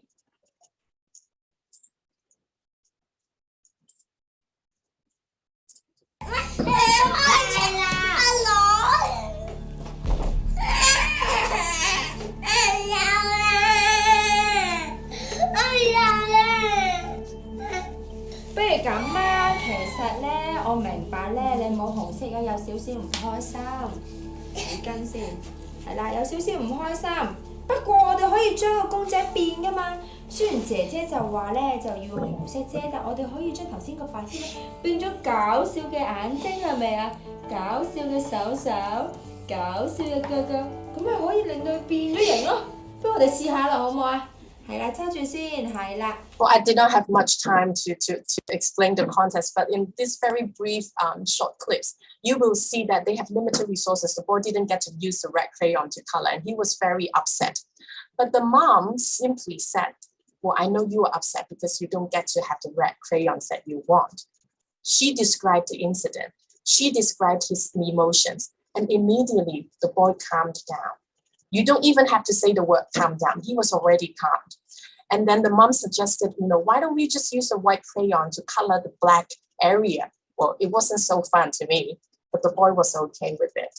You see how powerful active listening could be when you are able to respond to the emotions and label that and helping them to feel that somebody understood me and they will be able to calm down. Oops, sorry. So just now we talk about this. I will give you another scenario so that you get a better understanding of what I meant by active listening and how you can use that in your context at home. So in this scenario, grandparents are visiting, the child slams the door after leaving the living room. Quite embarrassing, right? So if the parent was angry and simply said, well, why did you do that? You were so impolite. Well, you are using a negative label.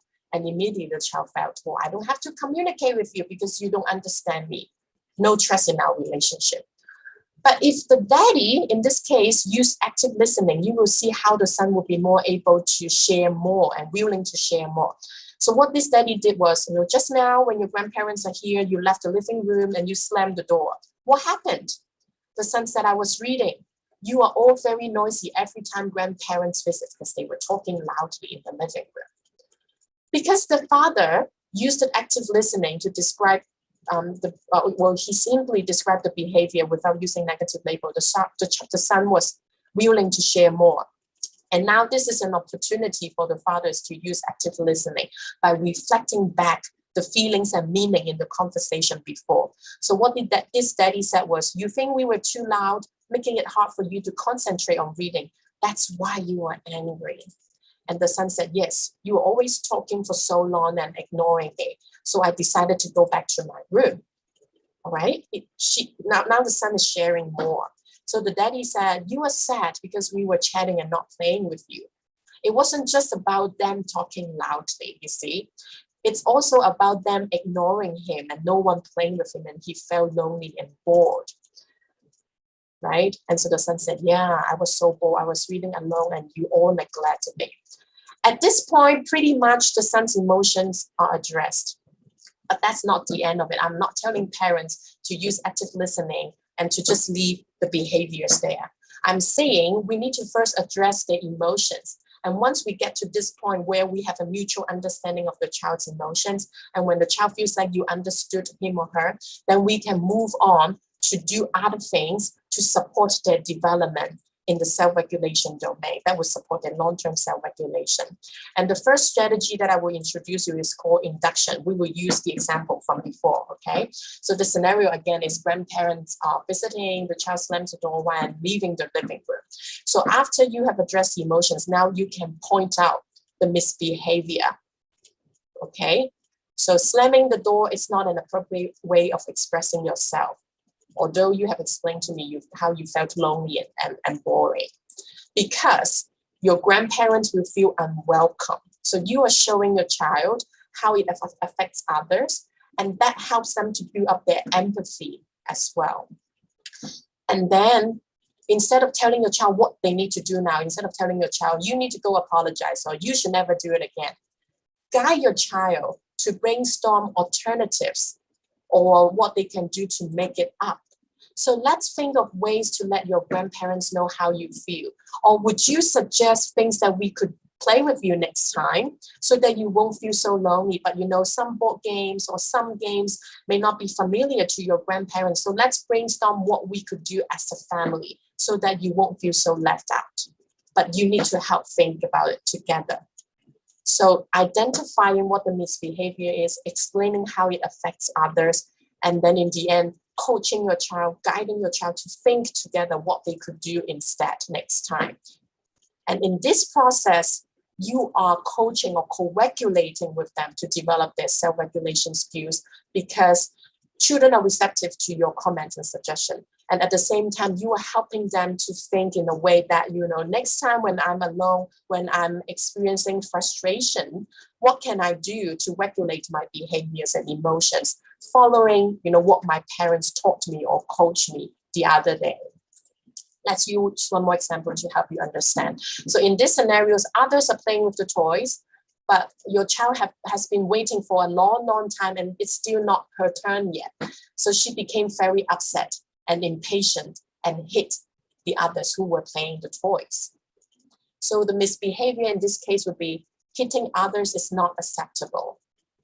Right? But before that, of course, you would talk to your child about the emotions, listen to her, why she did that, have her say it one more time from her perspective. And after active listening, then you can tell your child, hitting others is not acceptable because people will get hurt. You wouldn't want people to hit you either, right? But I understand how upset you may be when you have waited for a long time and did not get to have your turn. But still, we shouldn't hit others. What do you think we should do now that you have hit them? Maybe it would be apologizing. And you could also teach your child to think about what she could do next time while she is waiting and became impatient. So that next time, there will be a lot of occasions where they don't get to have the things they want and they have to control their impulses. And so this will be a perfect occasion for you to brainstorm alternatives, behavioral alternatives with your child. And sometimes it would also be useful for children to experience some consequences of their behaviors so that they would be a better decision makers. These consequences are not punishment. These are consequences I'll explain these two consequences. Okay, so the first consequence is natural consequences. They are natural and immediate result of the behavior. Parents won't need to do anything with it. You just have to remind them before and after of these consequences. For logical consequences, they are logical and reasonable consequences imposed by parents. But still, they are different from punishment because children choose to experience them. You are not the one who punish them because of their misbehavior. I will give you some concrete examples. So the scenario here is a very young child refuses to go to the toilet because he's playing a lot of things in the living room or playing with his friends. He did not want to take the time to go to the toilet. And in the end, he wets his pants. A natural consequence in this case would be wetting the pants and having to go to the toilet and ending up with less time to play outside. So what the parent needs to do is to simply remind the child, well, you need to go to the toilet now. If you don't, you would end up having to take a longer time to change your wet pants in the toilet. And then when it actually happens, then you can tell your child while you are changing him in the toilet, see, mommy told you, if you don't go to the toilet when you needed to, you will end up wetting your pants. And now we are here changing your pants. Can you hear your friends playing outside? You are missing the fun time. So next time, remember to go to the toilet when you have to, before you wet your pants. So you are not punishing your child. It happens naturally, but you reminded him before and afterwards so that he can be a better decision maker next time. A logical consequence in this case would be that the child needs to help clean up the pants, or if they wet the floor, they need to help clean up. So this is not something that we like to do, right? We have to clean up. So this is a logical consequence for them to experience so that if they want to avoid this behavior or this consequence next time, they would have to go to the toilet before they really, really have to wet their pants. Another scenario with homework would be, the natural consequence would be feeling anxious. This is a natural psychological consequence, right? Feeling anxious at school because they did not complete the homework, and the teacher would be upset because you did not do so. And so the anxiety will be a natural consequence. For logical consequence in this case would be, the child being unable to watch TV or having less time for TV because they were not able to complete the homework on time according to their timetable. So these consequences, like I said, are different from punishing and threatening children because the child, instead of the parents, are the one to make the decision and to bear the consequences. And what the parents' role is simply to facilitate their understanding of the logical link between the behavior and the consequences. So the decision lies on the child. And it won't hurt your relationship with your child because this is not punishment. They experience them because these are natural and they're logical. And finally, I will just very quickly introduce you to some other things that we can help our children develop their self-regulation skills. Having a good routine would be important. This is a timetable that we give out in my project. We give out to all primary 1 kids in Hong Kong to encourage them to develop a timetable. And you will see there are 4 different colors. Although they're in Chinese, you can read from the graphics that, we want them to have something that they do every day for self-care, waking up, sleeping, packing school bag, doing houseworks. We also encourage children to study, right? These are things that they need to do every day. We also encourage them to exercise, do free play, go to the park. These are the green activities. Also, the pink activities are important, having parent-child time, parent-child reading, conversation, and play. So if you can facilitate good routines at home, children are more likely to regulate themselves and see how they are able to manage their behaviors. And sometimes these timetables are important because they are good visual aids, visual reminders to remind kids what they need to do. This is one picture that I post on the wall in my home to remind my 2 children what they need to bring to school every day. So having these different visual reminders at home will help them remind them of the good behaviors and to regulate themselves. So this is the packing list. I also put a tape on the floor at home to remind them what is 1.5 social distance that they need to maintain in school, because that's what the teachers want us to do. Parents can also, make different visual reminders at home and post them everywhere on the wall, in their room, in the toilets, or even in their school bag or on their pencil case to remind children of the behaviors that they need to regulate. I will just give you some examples to inspire you. So these are the pencils that we give away in our project to remind kids what they need to do during recess. So we don't have a lot of words. They are pictures, drawings. This is a ruler to remind kids what they need to do to pay attention in school, because sometimes if you tell them to pay attention, they don't understand what is paying attention. If you show them, you need to look at the teacher, open up your ears, zip your mouth, don't play with anything else on your table, sit up and put your feet on the ground. So this is how you pay attention. And if you have something to remind them, you draw them on a paper, you put them up on a wall, it will better help children to remember and regulate their behaviors. This is a folder telling them what to pack for school bag. We have some door sign for reminding them what they need to prepare before they do homework, reminding them to do housework. Children who do housework are more regulated, and because they can develop a sense of responsibility and empathy. We also remind them what they need to do when they are taking a break from doing homework or from studying, from learning. And these are static stickers that they can put up on their window. So just some ideas to inspire parents what you could do at home to develop these visual reminders to help children remember and guide their behaviors to eventually build up their confidence in self-regulation and develop or polish up those self-regulation skills. So to sum up, what I tried to share today is you need to have a good relationship with your child before you can do any discipline or to support their self-regulation development. So you need to be consistent and warm and try to understand the reasons behind their behavioral problems. And once you understood the reasons, you can guide them to behave in ways considered appropriate with a goal in your mind to develop their long-term self-regulation skill. The key is not to control their immediate behavior, but to help them develop sustainable self-regulation skills that will be important for their lifelong development. So thank you for listening to me, and I look forward to answering some of the questions you have about my talk. Thank you. Thank you. Thank you so much, Dr. La. I can sense our parents are all busy taking down notes. And I mean, active listening on its own, based on the video that you showed just now, it just tells us how impactful it is. And that the strategies that you employ, the questions that you ask children, or the things that you say. And I think I believe parents are also probably recalling a recent event where they can also think about how they can really deploy your 3-step strategy just now, your identity, explain, and then guide 3-step strategy.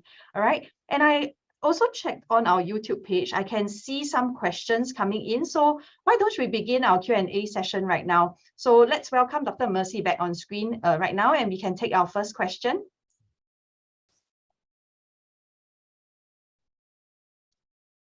Right. Okay, so this question is, how can we maximize the little pockets of time that we have with our children? This is a dilemma for working parents who often don't get to spend too much time with their parents during the weekends. So I think for our both keynote speakers, I think this is applicable to both of you. Would you like to share some of your tips, or you know, how you manage to squeeze in pockets of time for your children? Maybe you can start off from Dr. Mercy. Sure.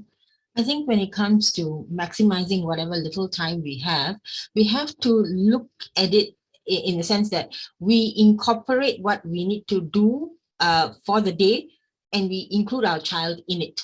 So for example, if it means that I'm cleaning up the house, then I would get my child to help me around with some of the things. And we'll talk about how to keep the house clean, or can we wipe this? And you know, being 4, he's actually quite happy to clean up. I think if you tried that with a 14-year-old, it might not work as much.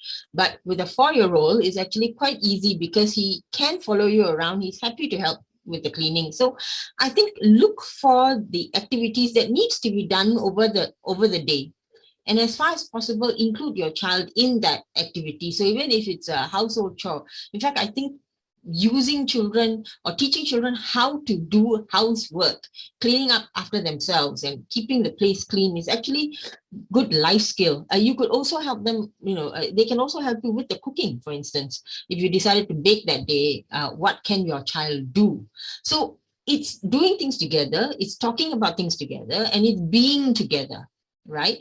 And that already makes them feel quite special and connected to you because they are with you that day and they're doing something meaningful together with you. So that's how I would maximize whatever little time I have by, you know, including the child in reasonable ways. That's one way we can do it. I totally agree. And I also just add that, you know, paying full attention into very limited quality time you could have with your child is very important. So like I mentioned in my talk, if you can have a lot of time spending with your kids, you know, make sure you spare at least 20 to 30 minutes with them. It could be reading, it could be talking, it could be just doing things together, but during those 20 to 30 minutes, you give all your attention to your child. Pay attention to what they say, respond to them, engage them in the activity. And I think that 20 to 30 minutes will be more valuable than you spending 24 hours with your child a day while you're doing things independently. Thank you. Right. Do we have another question?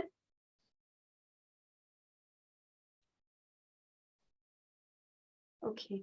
So how can we be sure that we are exerting the right amount of control over our children without being an authoritarian?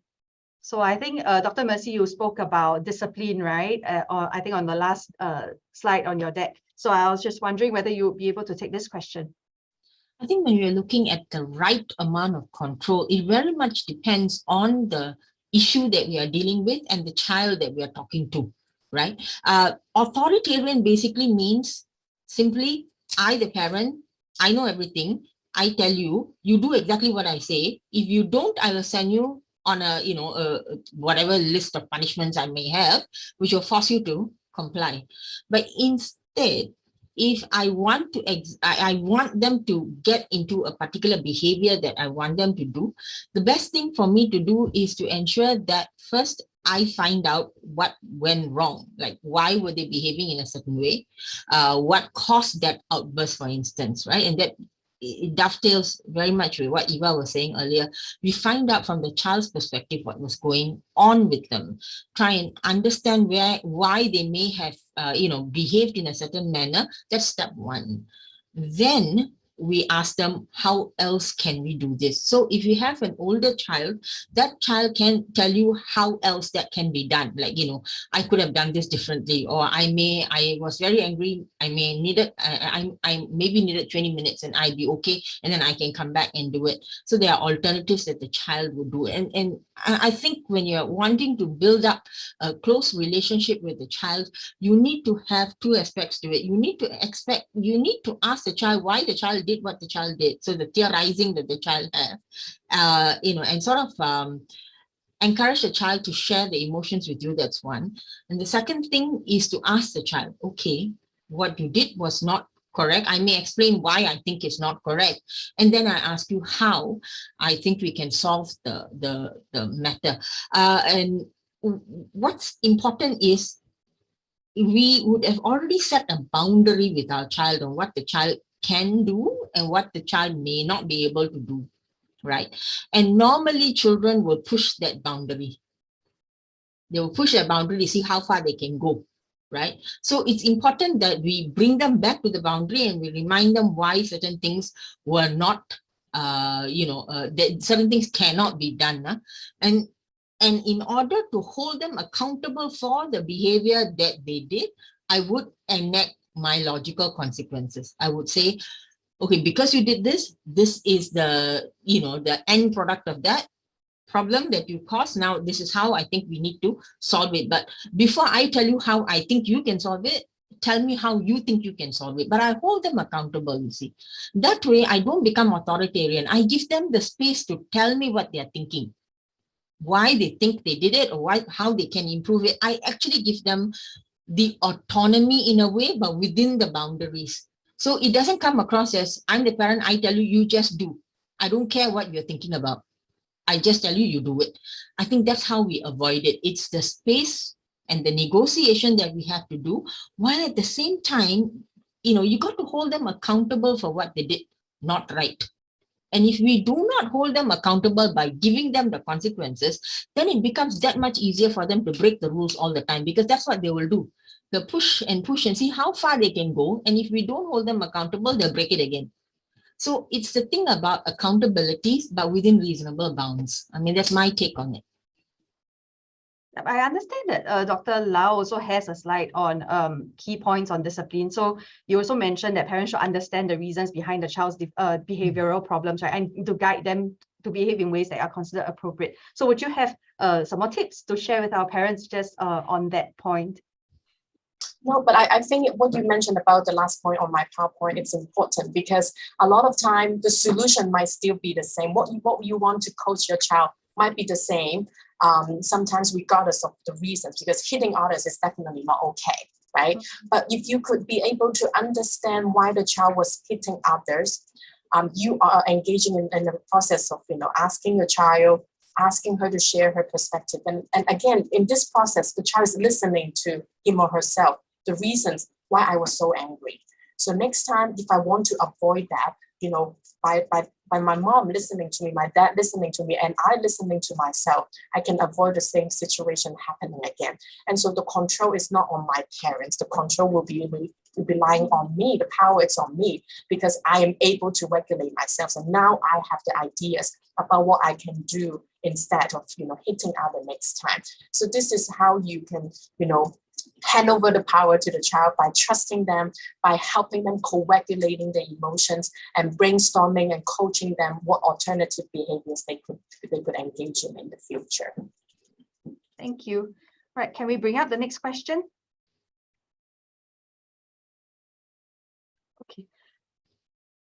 Okay, so if parents are also angry and they are struggling to self-regulate themselves at that given moment, is it better to walk away and revisit the issue later? And will that result in the loss of a teachable moment for the child? Maybe Dr. Lau? Sure.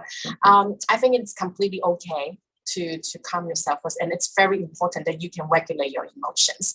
But we want to avoid making the child feel like my mom does not love me, or my parents do not love me, they're walking away from me. You don't want to develop that sense of insecurity by just simply walk away. So before you walk away, you can say to your child, calmly, I need a moment. Daddy is very angry right now. I need a moment so that I won't be doing things to harm our relationship. I will be back in 15 minutes. And when I come back, let's talk about it again. So I think if you are able to articulate that to your child, you're not only modeling emotion regulation, you are also avoiding to develop a sense of insecurity. And when you walk away, usually when you can calm your own emotions, you can better communicate with your child. And by walking away for that brief moment, your child will also be able to, echo in their head, what just happened? Why is Daddy angry? What did I just do? And so when you return, if you're not going to return after 2 days or 3 days, it will be okay. Just make sure that you can be able to communicate with your child what just happened within the same day. They won't lose the memory, and you won't be losing the teachable moment. Thank you. Right, can we bring up also the next question? I'm mindful of time. I think we can take another 1 or 2 more questions. So how do we determine when to praise? Will it result in overpraising and praise loses its essence?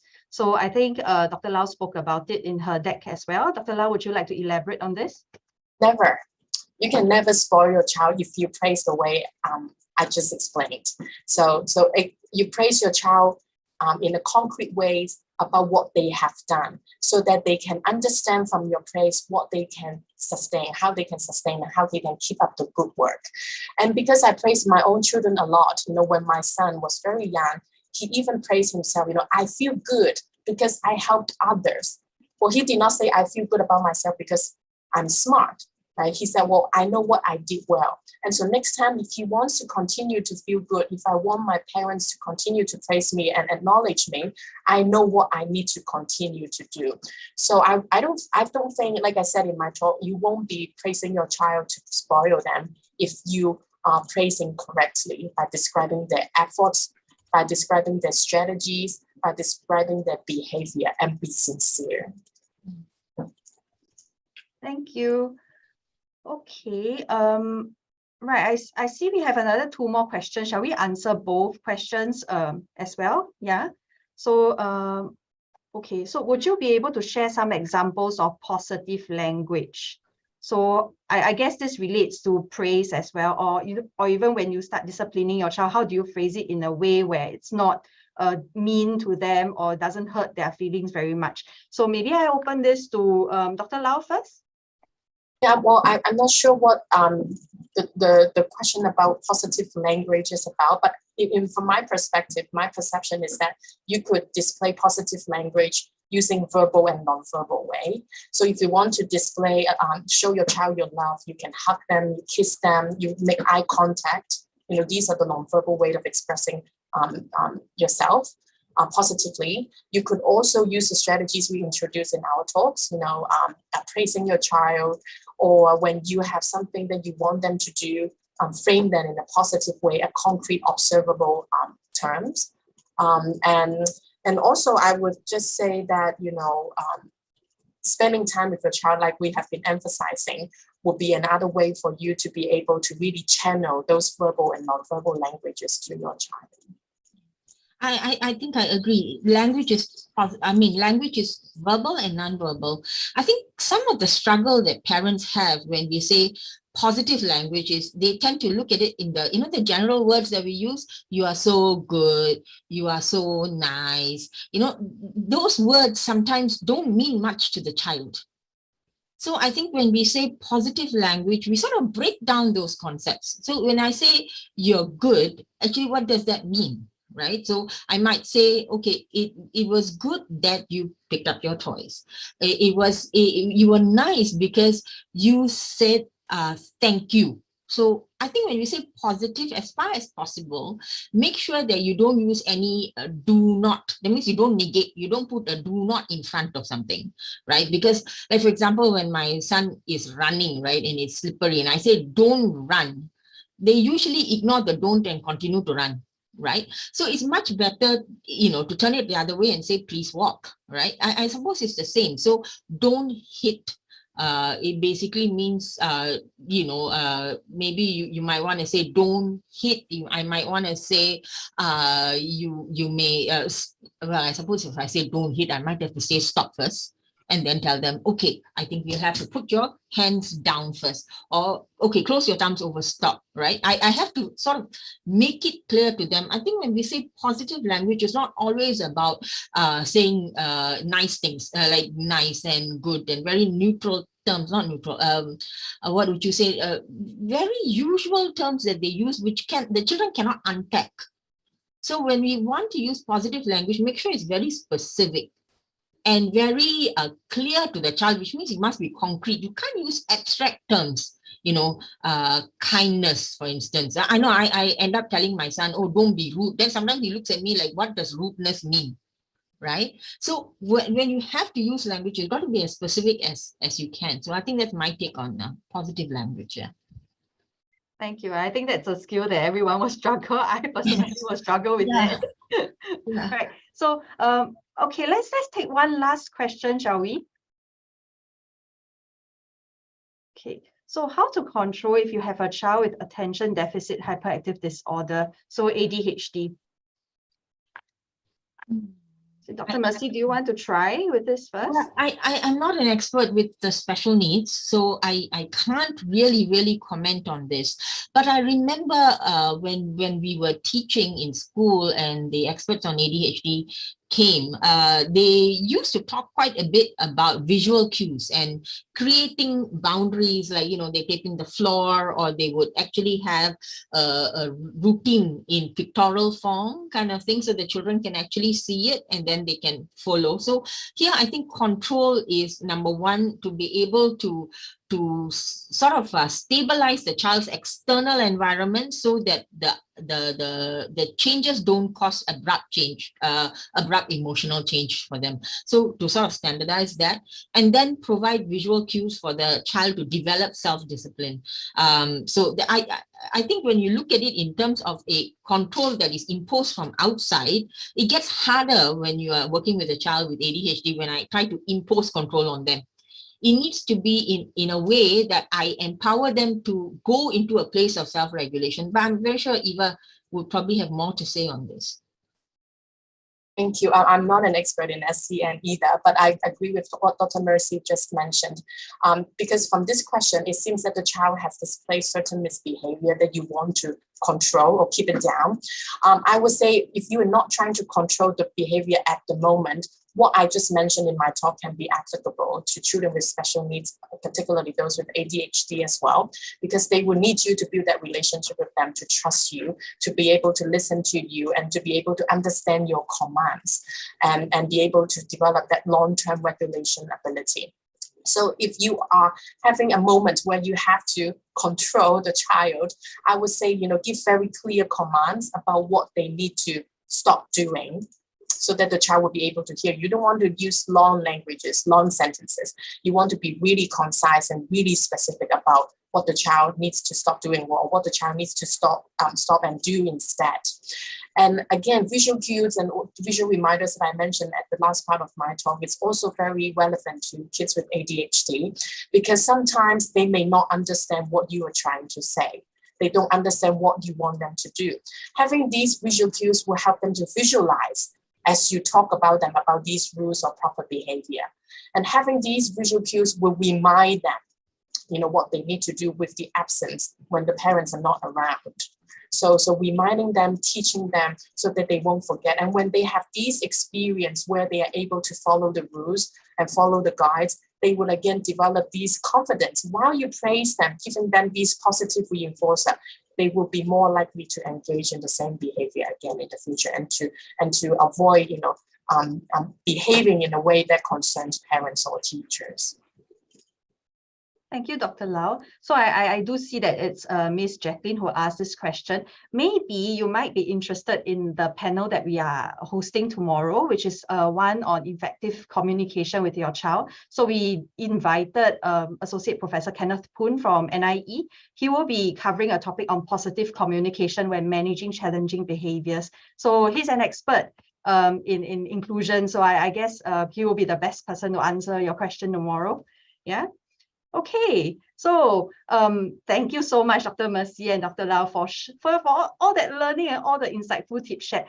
It's very practical, I must say. And thank you to all the many moms and dads that are here with us today. We all know that when parents see themselves as a team, right, and they work together, children will feel safe and good about themselves. And when parenting as a couple, partners also feel closer to one another, more confident and supported as a parent. So together, it creates a supportive environment for children to develop into happy, fulfilled, and resilient individuals. So I just wanted to share a little bit more. If you would like to have more evidence-based parenting resources and useful tips to support you in your parenting journey, do visit the Families for Life Parenting. It's a one-stop portal for parents to be parents, and caregivers of children, featuring topics ranging from pregnancy to children's physical, behavioral, social, emotional, and cognitive development. You can follow the Families for Life Parenting on Facebook and Instagram.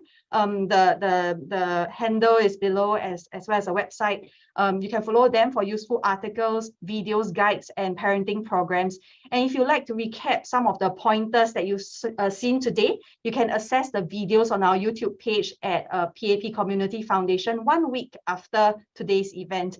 So thank you once again. Thank you so much for joining us, and I hope to see you in the next webinar or workshop. Thank you.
My name is Dylan. My daddy wanted to give my mommy a surprise on her birthday, but something happened. No! I ordered flowers for your mommy, but the delivery van broke down. And all the shops are closed. And your mommy is coming home in half an hour. Aha! We can still get her flower. How? My teacher wanted to teach us about 3D visualization, so she showed us a hologram. Hello, what? Hologram! Where to order hologram? We don't order, we make.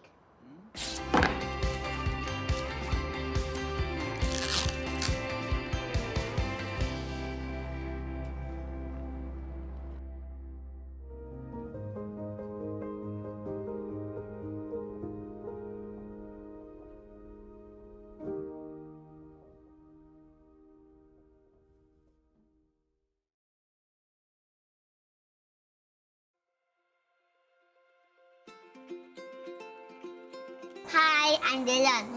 My daddy got his Mandarin more very good, but actually, what is better? Dylan, can pass me the 那个放衣服的。晒衣杆. Oh, later can help me throw the rubbish into the 那个放垃圾的。 It's 垃圾桶. I knew exactly what my daddy was thinking. How does Mandarin get so good? And so I told him a story. My teacher built this very cool building to tell a story how Santa Claus cannot find any Chinese in Singapore.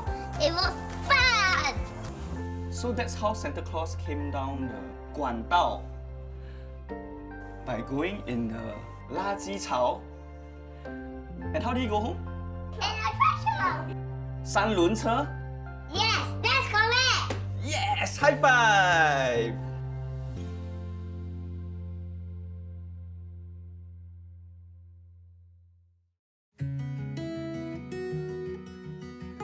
Hi, I'm Farah.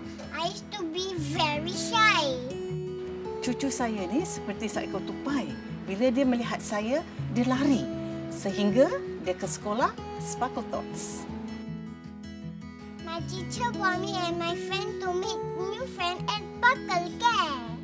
I met many people like my nenek. Bila dia pulang dari sekolah, dia menceritakan bagaimana dia bermain dengan kawan-kawan barunya. Itu pasal dia dah tak malu lagi dengan saya.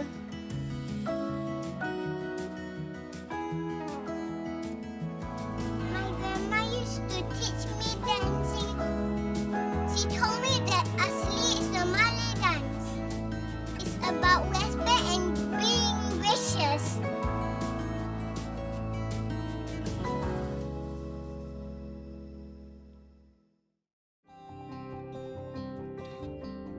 Reading is very important, but your child can find it hard. So, at Sparkle Tots, we teachers make reading fun and stories come alive, so your child can find joy in reading, joy in learning,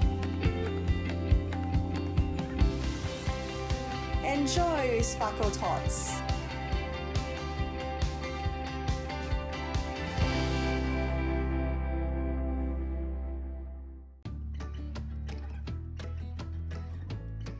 Hi, I'm Farah. At Sparkle Tots, I have STEMI class. STEMI stands for Science, Technology, Engineering, Math, Invention, and Entrepreneurship. During STEMI, my teacher will ask me to look around, find something that is a problem, a real-world problem. And guess what? I found one in my class. This boy Dylan always forgets to put back our chairs. How do I solve it? I spent a few days thinking, coming up with a prototype. It didn't work. I was sad. But my teacher said failure is a success if I learn from it. So I tried again and again and again. Until one day, yes.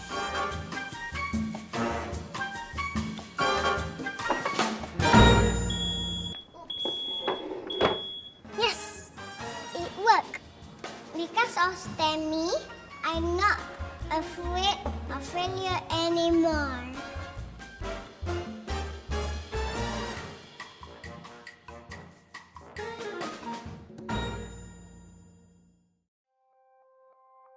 Every child enjoys an adventure. At Sparkle Tots, we bring children on an adventure of learning. Our mission is to provide quality education, nurture a child's mind, stretch mental horizons, and explore the impossible while building character. At Sparkle Tots, well-trained teachers provide love, care, and direction, so you don't have to worry as your child begins his journey with us.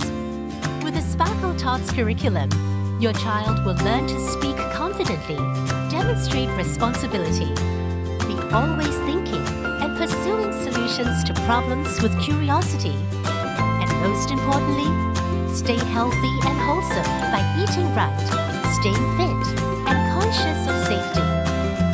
At Sparkle Tots, we believe in graciousness, respect, integrity, and teamwork.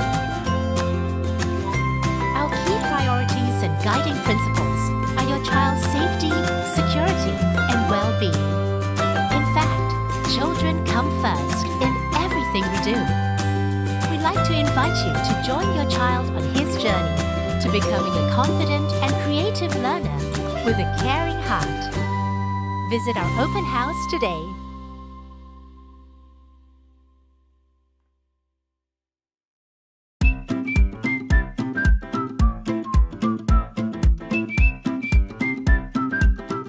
Every morning, my nice teacher makes sure everyone is safe to go to class. I learn and play with my friends. I learn about language and words in a super fun way. My teachers bring us outside for outdoor games. They exercise and play with us in a safe place. They make sure we are fit and healthy. Healthy children are happy children. Then it's back to Sparkle Tots for more fun learning. I learn about letters and how they sound. To improve my language and thinking skills, my teacher tells me a story. This is how I experience the joy of reading. All that learning makes me hungry. At Sparkle Tots, the meals are balanced with vegetables and fruit. At Sparkle Tots, the food is so good. I want more, but I must watch my weight. After lunch, my patient teacher makes sure I wash up and gets me ready for nap time when I can dream happy thoughts.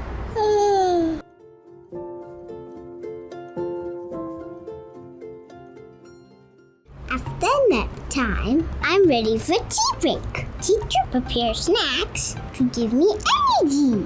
走走走走走走走走走。现在我们要准备过马路了，请小朋友们把你的手举起来。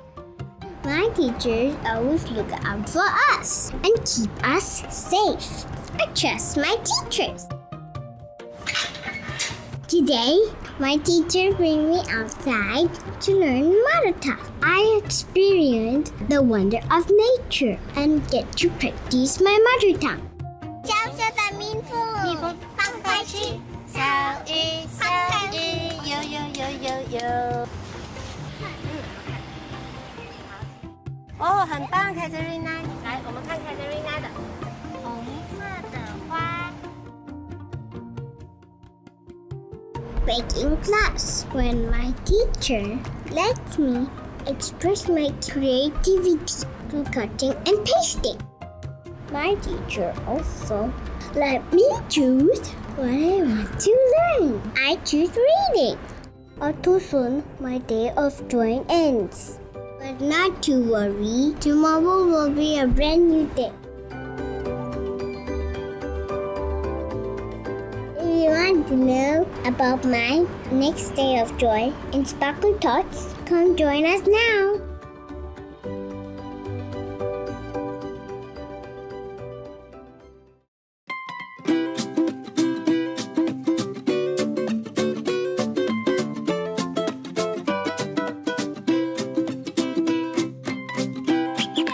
Every day, Sparkle Tots keeps me safe.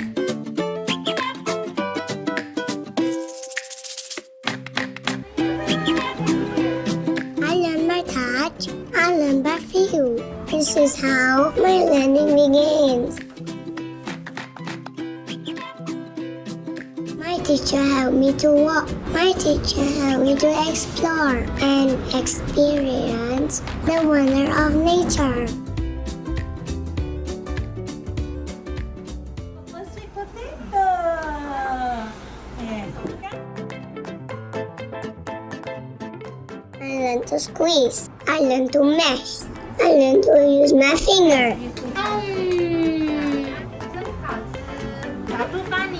I learned about words. And I learned about culture. My teacher is very patient when she helps me change my diaper. This is how I bond with my teacher.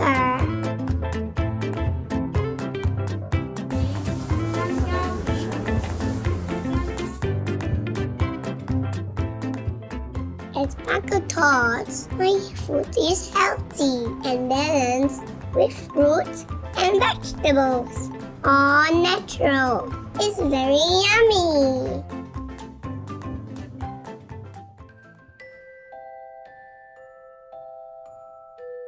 After lunch, I am sleepy. My teacher helps me to rest.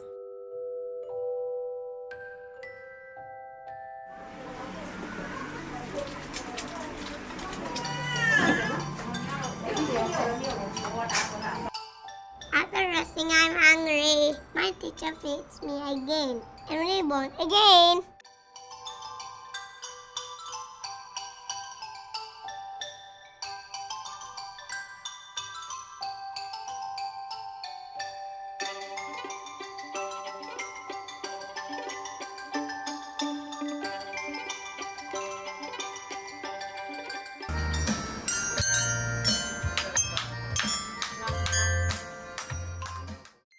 I also learn about sound and rhythm.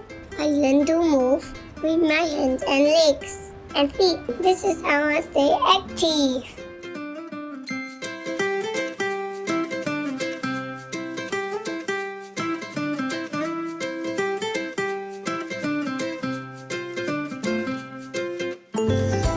And then I learn what's big and small. I learn about shapes. And my eyes and hands work together. At Sparkle Tots, I can choose what I want to play with my teachers and friends. Every day at Sparkle Tots is a happy day. And every day, I look forward to the next day at Sparkle Tots.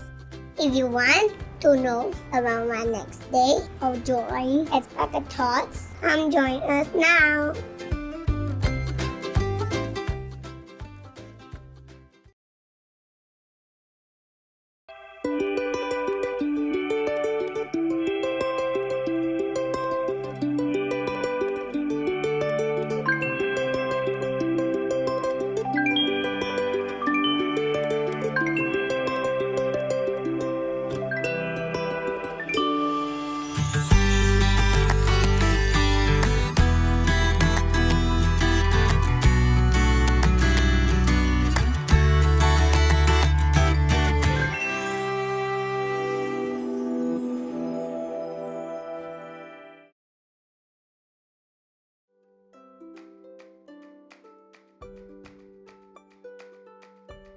Hi, my name is Dylan. My daddy wanted to give my mommy a surprise on her birthday, but something happened.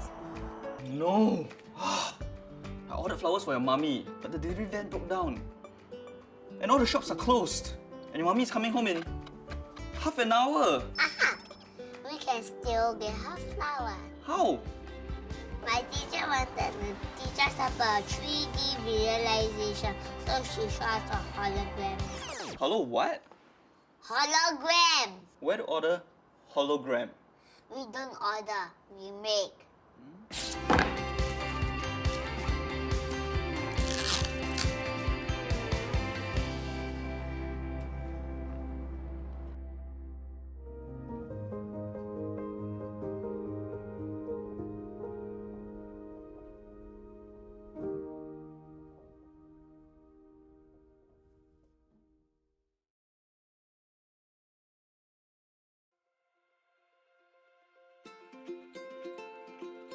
Hi, I'm Dylan. My daddy thought his Mandarin was very good, but actually, what is better? Dylan, can pass me the 那个放衣服的。晒衣杆。 Oh, later can help me throw the rubbish into the 那个放垃圾的。 It's 垃圾桶。I knew exactly what my daddy was thinking. How does Mandarin get so good? And so I told him a story. My teacher built this very cool building to tell a story how Santa Claus cannot find any Chinese in Singapore. It was fun! So that's how Santa Claus came down the 管道 by going in the 垃圾槽. And how did he go home? In a treasure! 三轮车? Yes, that's correct! Yes! High five!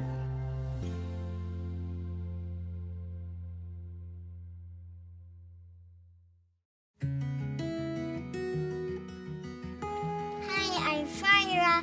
I used to be very shy. Cucu saya ni seperti seekor tupai. Bila dia melihat saya, dia lari. Sehingga dia ke sekolah Sparkle Tots.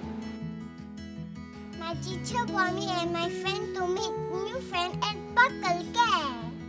I met many people like my nenek. Bila dia pulang dari sekolah, dia menceritakan bagaimana dia bermain dengan kawan-kawan barunya. Itu pasal dia dah tak malu lagi dengan saya.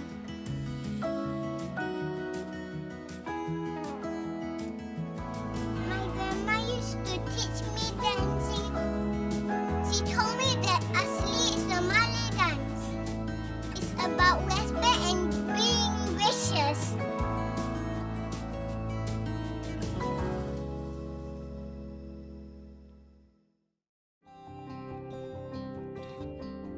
Reading is very important, but your child can find it hard.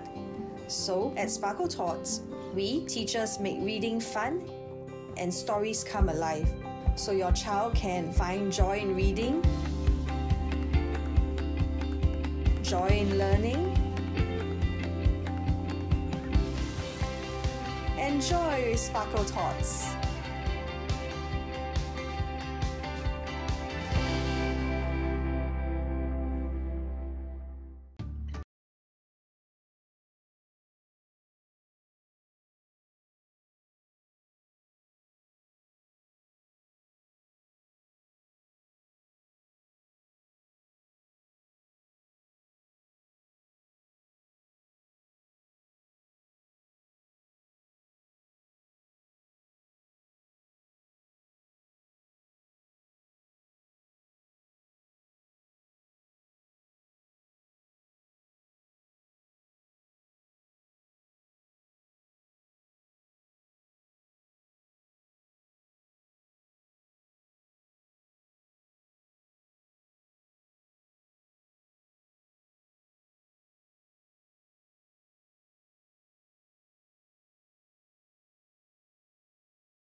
Good afternoon and welcome back.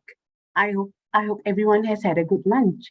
I'm Uma Viraya, Curriculum Specialist, PCF's Professional and Education Development Division.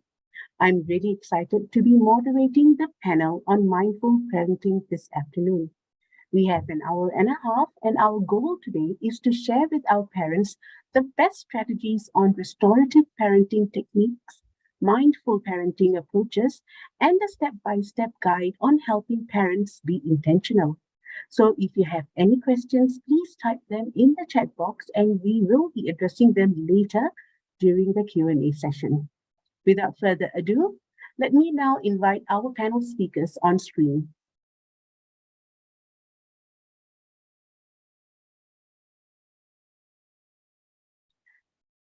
Joining me this afternoon is Miss Kelly Tay, founder of Juicy Parenting. Hi, Kelly. Hello, everybody. Hi, Uma. Hi. Kelly is a mother of two and a respectful parenting coach. She teaches calm and non-physical disciplined parenting free of violence and shame-based approaches and believes in parenting devoid of caning and yelling. She will be speaking on the topic respectful and restorative practices and will share ways to impose boundaries using positive and effective methods, and that will help parents reconnect with their child if they commit a regretful act. Our next speaker is Ms. May Chung, Head Youth Care, Brahm Center. Hi, good afternoon, everyone. Hi, May. May has over 20 years of experience as an educator and is currently head of the youth care team, a .P UK certified teacher and Brahm Center's trainer. Her interests are in youth mental health and mindfulness.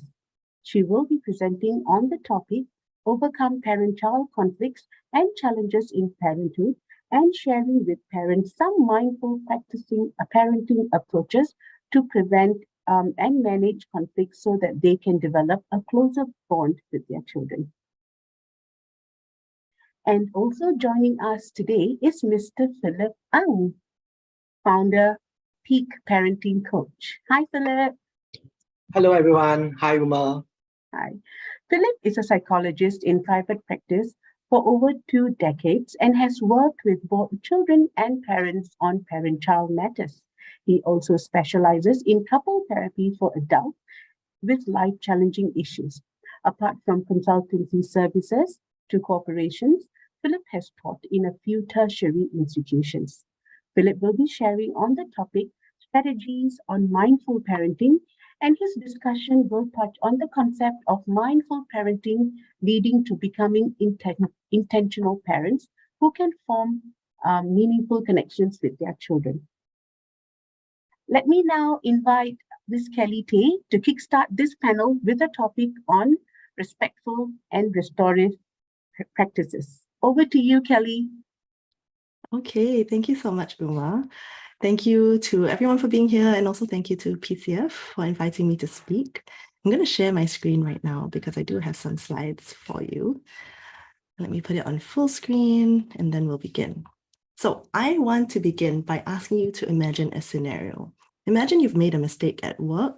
Maybe you were supposed to check with somebody on some numbers and then you forgot and the wrong number made it into a presentation. Or maybe making a presentation, you had a typo somewhere and it was a really, really important presentation. Or maybe you were trying to update some data into a spreadsheet and you ended up completely mucking up the entire spreadsheet and everything went wrong. So whatever the mistake is, just imagine you made a mistake at work and your boss reacted this way. Number one, he shouted at you and he called you names. He called you stupid and forgetful and lazy. He said, this is how you always behave. He didn't give you a chance to explain yourself.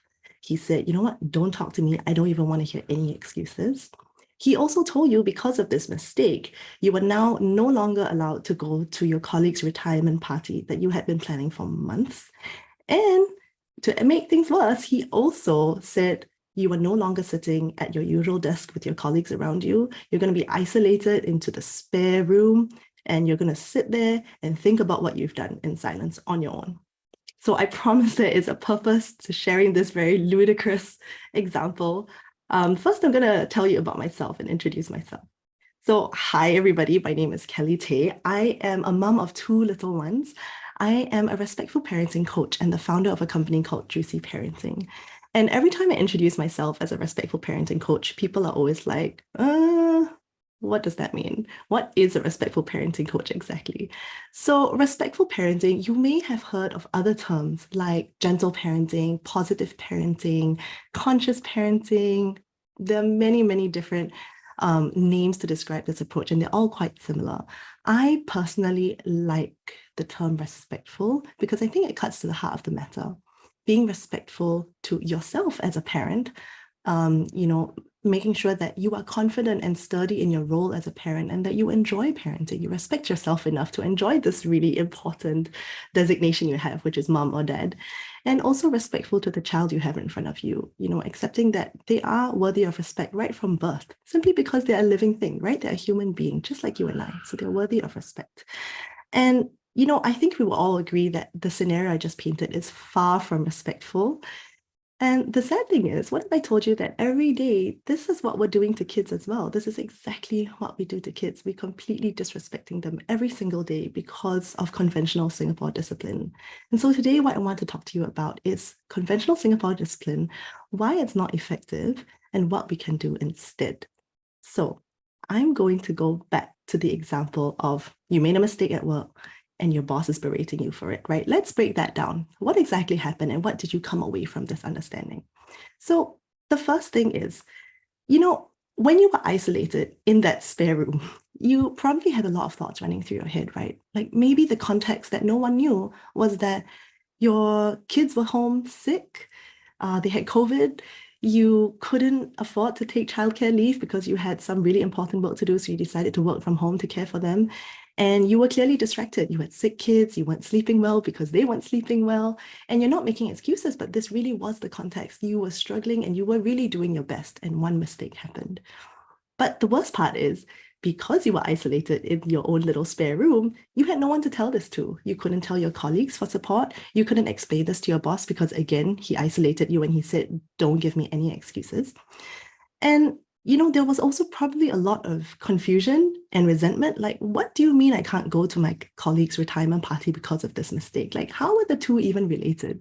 And I spent so long preparing for this thing. Like, I'm really confused. And there's this sense of resentment and injustice, right?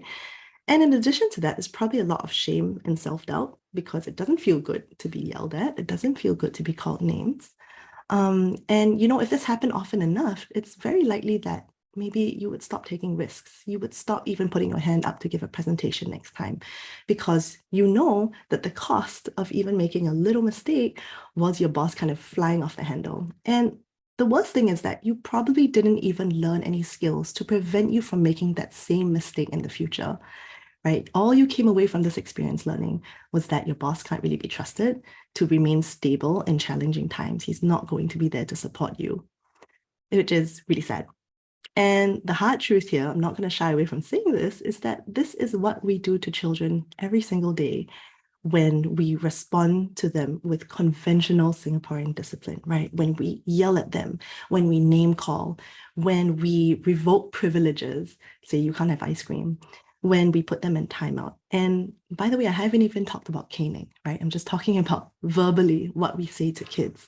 So, if you're thinking, no lah, why got so bad? I don't do this. And, I'm not here to judge. Let me first say that. But let's take a hard look at how this happens, right? How does this unravel in real life? Let's look at an example of, let's say, a child drawing on a wall with markers. Let's use that example. So in the adult situation, you were shouted at and called stupid. When a kid does something, we might shout at them and call them names. We might say, you're so naughty. You never listen. I've told you how many times you never behave, right? In the adult situation, you were not given a chance to explain yourself. With kids, when they start to say something, we often say, don't talk back to me. I don't want to hear it, right? And then in the adult situation, you were told you can't go to your staff party. In the child situation, we say, you know what, because you drew on the wall with markers, you're not going to the playground later, or you're not going to have ice cream after dinner. And in the adult situation, a bit ludicrous, you were moved to your own little room in isolation. But with kids, we do that all the time. We tell them, go stand in the corner, pull your ears, or go to your room. It's time out time for you, right? And the outcome is exactly the same as the adult situation. There's sense of confusion, isolation, resentment, lots of things to share but can't share.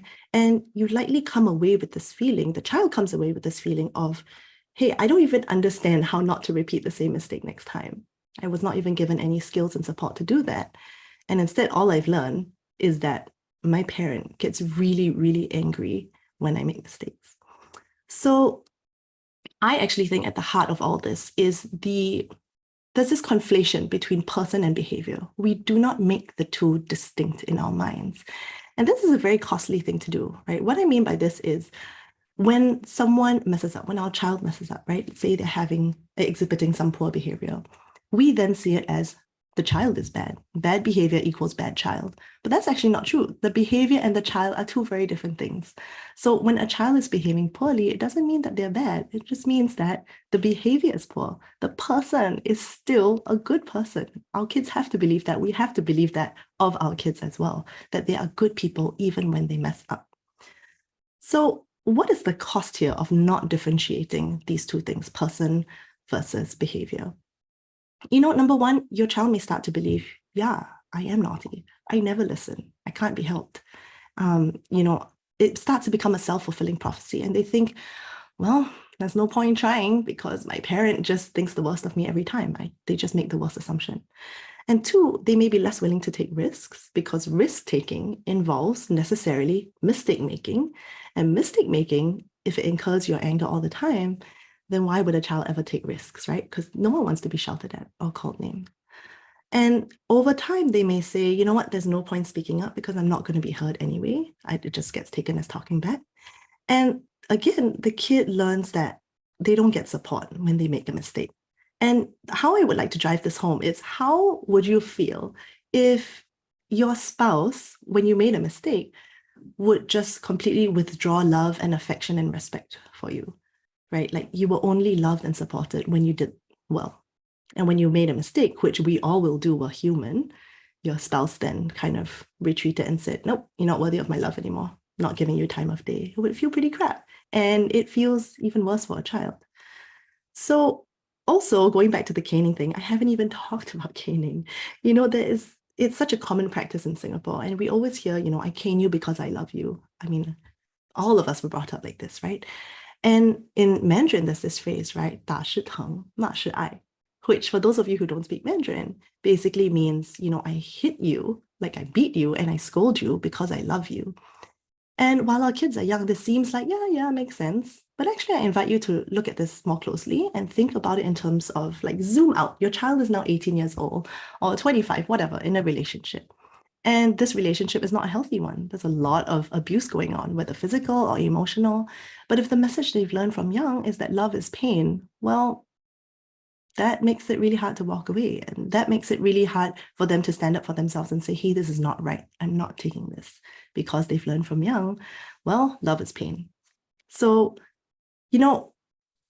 what I want to share today is the behaviors don't change, right? Children will misbehave. It's just part of how they learn. And they will draw on walls. And so how? I know now you're like probably thinking, so how, Kelly, how? Like we just leave the behaviors unchecked. We just raised entitled hooligans who, the children just learn no form of discipline. And I would say to that a big fat no way. Our children do not run the show. This is one big misconception about respectful parenting. People often think that it means there are no boundaries and that parents are really lax and children are allowed to willy-nilly do whatever they want. That's not the case at all. The difference is with respectful parenting, we do set boundaries. Yes, very firmly. And we're also very kind about it. We're very compassionate and supportive while we do that. So how exactly do we do this? Let's use the drawing on the wall scenario, right? The first thing I would say is say what you see. So I see your drawing on the wall. And then acknowledge the desire. A lot of times when we see that someone is drawing on the wall, we default to the worst possible assumption. We say, you know what? You are so naughty, like you're doing this thing that I've told you not to do, and we lose our patience. But actually, underlying the behavior is always a desire. It's always some kind of feeling that's propelling them on. And maybe in this case, it's curiosity. They're tired of drawing the paper. They know what that looks like. Now they're like, the wall looks enticing. So acknowledge the desire. It's okay to be curious. And then hold the boundary. It's not okay to draw on the wall, right? It's okay to be curious. It's not okay to draw on the wall. Markers stay on the paper. So notice here that this is giving them support. You're sharing, this is what you can do instead. I'm not just going, don't draw on the wall. How many times have I told you, right? I'm giving the child support of what they can do instead. So you can draw on the paper. Then, as we all know, kids will continue to draw on the wall, right? Maybe they'll go back to the piece of paper and then they'll go back onto the wall. So what do you do next? Then you say what you see. I see you're drawing on the wall. You give one last try and you share what happens next if they keep drawing on the wall. So one more try keeping markers on the paper. When I see markers on the paper, on the wall, I'll move the markers away and we can try again another time. So there are some things I want to point out about what I just said. Notice that my voice is super calm, right? I'm not doing this as a punitive punishment. I'm not saying, one more time out, one more time, one more chance, and then I'm going to take it away, right? I'm not saying I'm taking something away. I'm moving it away to keep everyone safe, including the wall, because I don't want markers on the wall. And my tone is extremely even. Also notice that this is a related consequence. It is not draw one more time and no ice cream for you or no playground for you. It's related to what the mistake is. You're drawing on the wall with markers. You're not ready for markers right now. I'm going to move them away. So, as we all know, the child probably keeps drawing. Here's what you do next. You always say what you see. I see you're having trouble keeping markers off the wall. And then you follow through with what you just said very, very kindly and very calmly.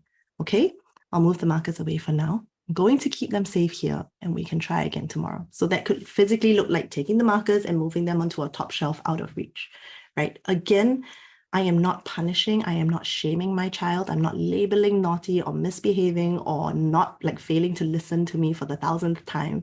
I am simply making sure they no longer have access to markers, right? I'm following through on what I said. I'm showing my word is gold, right? And then now you're all probably thinking, okay, great, Kelly, you moved the markers away. Great. Now my child is like throwing a full-on tantrum. They're wailing on the floor. They're rolling around. They're like kicking their legs and flailing. Yeah, you're right. It's probably going to happen. And my response to you, it's going to be counterintuitive, but my response to you is, well, it's okay. All feelings are okay. They are allowed to be upset about the fact that you moved their markers away. So imagine if you were playing with on your iPhone, playing Candy Crush at 1 in the morning and you have work tomorrow and you know you probably shouldn't be playing with your iPhone at 1 a.m. because you need to go to sleep to go to work.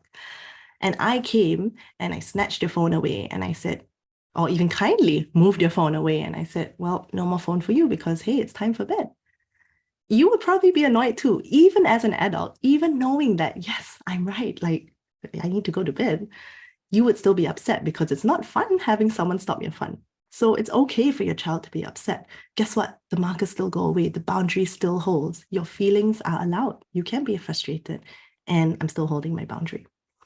So, a lot of times we think that, our kids, when they're like flailing and like really upset, we often think that feelings are bad. This is kind of a message that we were brought up with. Like we hear things like, stop crying, that's enough. Don't be angry, don't be sad. Small thing, nothing to cry about, right? And what all these messages taught us is that feelings are not okay. But actually feelings are okay. And the more that we allow our children to process these feelings and ride out these feelings, the more quickly they will actually get over that disappointment. It sounds counterintuitive, but it's really true. So let's go back, right? What did we say next? The kid throws a fit. They're screaming and flailing on the floor. Well, you are present and you are supportive for them. You say, yeah, I get it. It's frustrating. I moved the markers. You're allowed to be upset. We'll try again tomorrow, right? So again, the boundary still holds. Just because you're flailing doesn't mean I'm bringing down the markers to like stop you from flailing. You're allowed to be upset, right? And so at this point, don't just walk away and leave them alone with their feelings.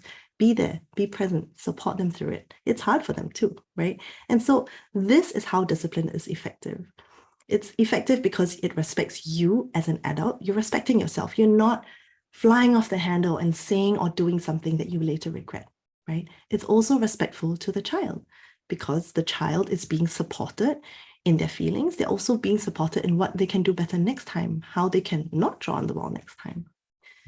So at this point, I know from experience with my clients that people always feel really guilty when they hear me say this. People always feel like, oh crap, I've done that already. I've yelled, I've caned, I've shamed, and my kid is like ruined for life. And I'm here to tell you that is not the case. And I am not here to judge you. I am on your team. I'm a parent myself of 2 little ones. I understand how frustrating it is. And I really do believe that we are all doing the best that we can with the knowledge we have. And, you know, I really believe that no one wants to cane their children. No one wants to shout. No one wants to call names. No one wants to turn into this big, angry rage monster, right? It's just that parents are at their wits' end and they don't know what else to do. So what if I told you this Morpheus from the Matrix? What if I told you that it's not your fault that you turn into this rage monster? It really isn't. You'd be surprised, you know, how much of parenting is subconscious, how much of it is actually passed down to you from the generations before. So you are defaulting to these ways of responding to your child's behavior because that's how your parents likely responded to you. And in turn, that's how your grandparents responded to your parents, and how your great-grandparents responded to your grandparents, and so on and so forth. This is passed down. That's why it's called an intergenerational cycle. It doesn't break unless someone learns what else to do, because we are doomed to just pass these things on otherwise, because in the hard moments, our body snaps to what we know, which was what was done to us as children. So I only have 20 minutes today. I can't go into this into detail, but I share this to say, you know what? There is hope. We can all learn something new. Our brain is plastic, which means that it can change. It can learn new things. We can rewire new connections and learn how to do things differently. It takes a lot of inner work from us. People come to me thinking that I'm always going to talk to them about what to do with their kid. But I always say, actually, it's who you are to your kid. Who are you being to your kid? What is your presence saying? And that can only happen when you've done your own inner work and worked out what your childhood was like. How has it made you who you are today? And what are you going to change as a result? So if you're interested at all in anything that I've said and you want to keep learning, like you're at this point, you're like, okay, this sounds like it makes sense, but it doesn't also make sense, and I'm curious to learn more, there is a course that I've created to teach respectful parenting in an Asian context. It's really important to me because I think a lot of the respectful parenting resources out there are very Western focused, and they may not always apply or feel right for our Asian context and in Singapore. And so please come take my course on respectful parenting for Asian families. You know, one huge part that I didn't manage to talk about today because of time is the science behind respectful parenting, right? The science behind why your child behaves the way that they do. Why did they draw the wall in the first place? Why do they not listen to us the first, second, third, fourth time, right? And also the science behind why you react the way you do. Why do you snap so quickly? Why do you default to anger and shaming and caning, right? That's what the course goes into. It's 4 hours long. So, you know, what's always been intriguing to me is that we go to school to learn how to drive, right? We go to school to study a specialized subject in university or in higher education. But the one most sacred role, becoming a parent, we don't go to school for. There's no parenting school, right? Which is crazy to me because it's the most important job we'll ever do. We're raising the next generation. And so, you know, I created parent school for that purpose. So you can go to this website to find out more. More importantly than the course, I feel, there's also a community for people who take the course. And this community is basically a support group because parenting this way, in a respectful way, in Singapore, is so counter to the norm, right? You're going to get judgment from your parents, your in-laws, your aunties, uncles, the random aunties and uncles on the street are going to judge you as well for why you are talking to your child in this way.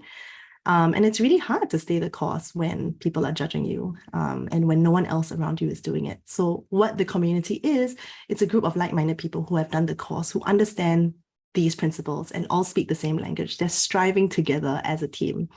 And you get group coaching calls with me. You can ask any question and it will be answered, not just by me, but also by fellow parents in the community. And it's really a great way to get support because it really does take a village. By the way, I should also say, I'm not saying this just because it's my cause. I mean, I think if you look for respectful parenting resources out there, there are so many. Please go do the research. You don't have to do mine, just do anything.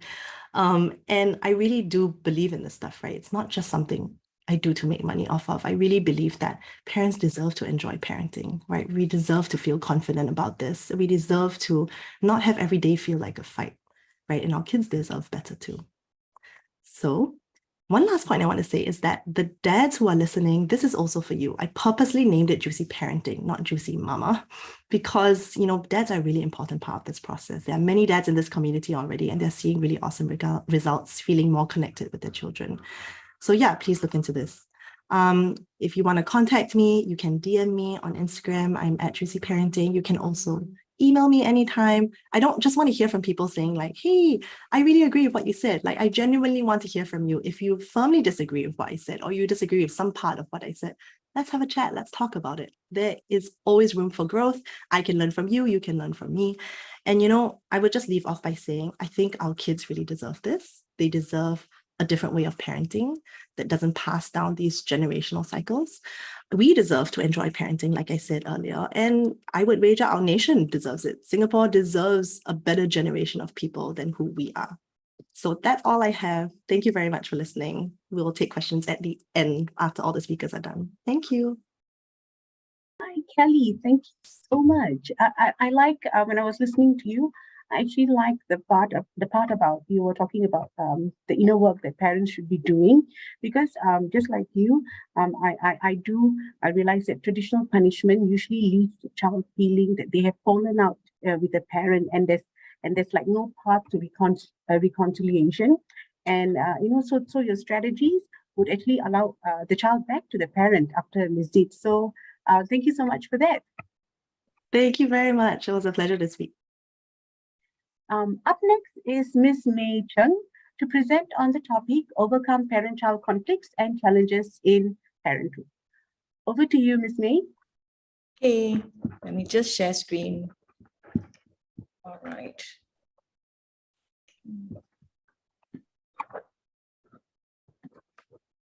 Can you see my screen? Okay. Good afternoon, parents, ladies and gentlemen. I'm May. I'm from Brown Center. I take care of the youth in our center, offering them programs and services. So when I'm asked to talk about this topic, quite challenging to talk about parenting challenges and conflicts.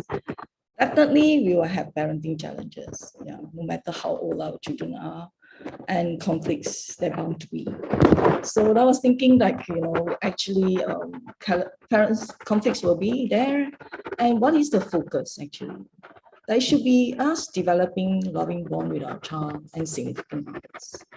Okay? And to do so, like what Kelly has said, that our parenting approach could have passed down from generations. So the focus could be on ourselves, right? Really not so much on the methods ourselves to develop a close bond to better able to manage conflicts and challenges. And we bring with us our preconceptions, our values, our prejudices even, and these are shaped from our experiences. So all these have an impact on our interactions with our children. So therefore, it's very important to have a good understanding of the self, why we feel the way we do, how, when we respond in a certain manner, why do we do that? What are the underlying factors? What fears do we hold and why? Okay, so it's important for us to have this awareness. Now, without the awareness, there's nothing we can change or to work on. Now, another key factor could be the challenge, actually the stress level, and as well as our coping mechanism. I'll talk about that a little bit.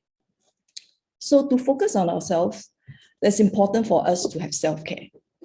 I cannot overemphasize the importance of self-care. We must take care of ourselves, physical and mental well-being, right? We tend to, as parents, we tend to take care of our children, take care of our family members. Yeah, there's so much to do. Sometimes we may neglect to take care of ourselves. Okay, so please bear in mind that this is of priority, and don't feel guilty that we do that. Okay, so we can look at choosing a healthy diet, having positive interaction with others, and regular exercise help too. Now I don't have to go over the signs of stress, and most of us are already very aware that we live in a very stressful environment the system itself is very stressful. There's always the worries, how every morning you have to rush to get the children ready for school, to catch the school bus, and then to get to work. And there's so many deadlines and so many expectations, even expectations to be a good parent, right? So there are signs that our body can tell us sometimes. So it is important that we look out for these signs. Yeah. So when we are stressed, we tend to have mood swings, irritability. So how can we then manage conflicts? How can we possibly cause conflicts? How can we then manage parenting challenges? So it's important to have coping strategies for stress. Okay. So one of the ways method that's shown to be effective in reducing stress is mindfulness practice, right? So for mindfulness practice, we turn into the self to look, to be more aware of the signals that our body is telling us.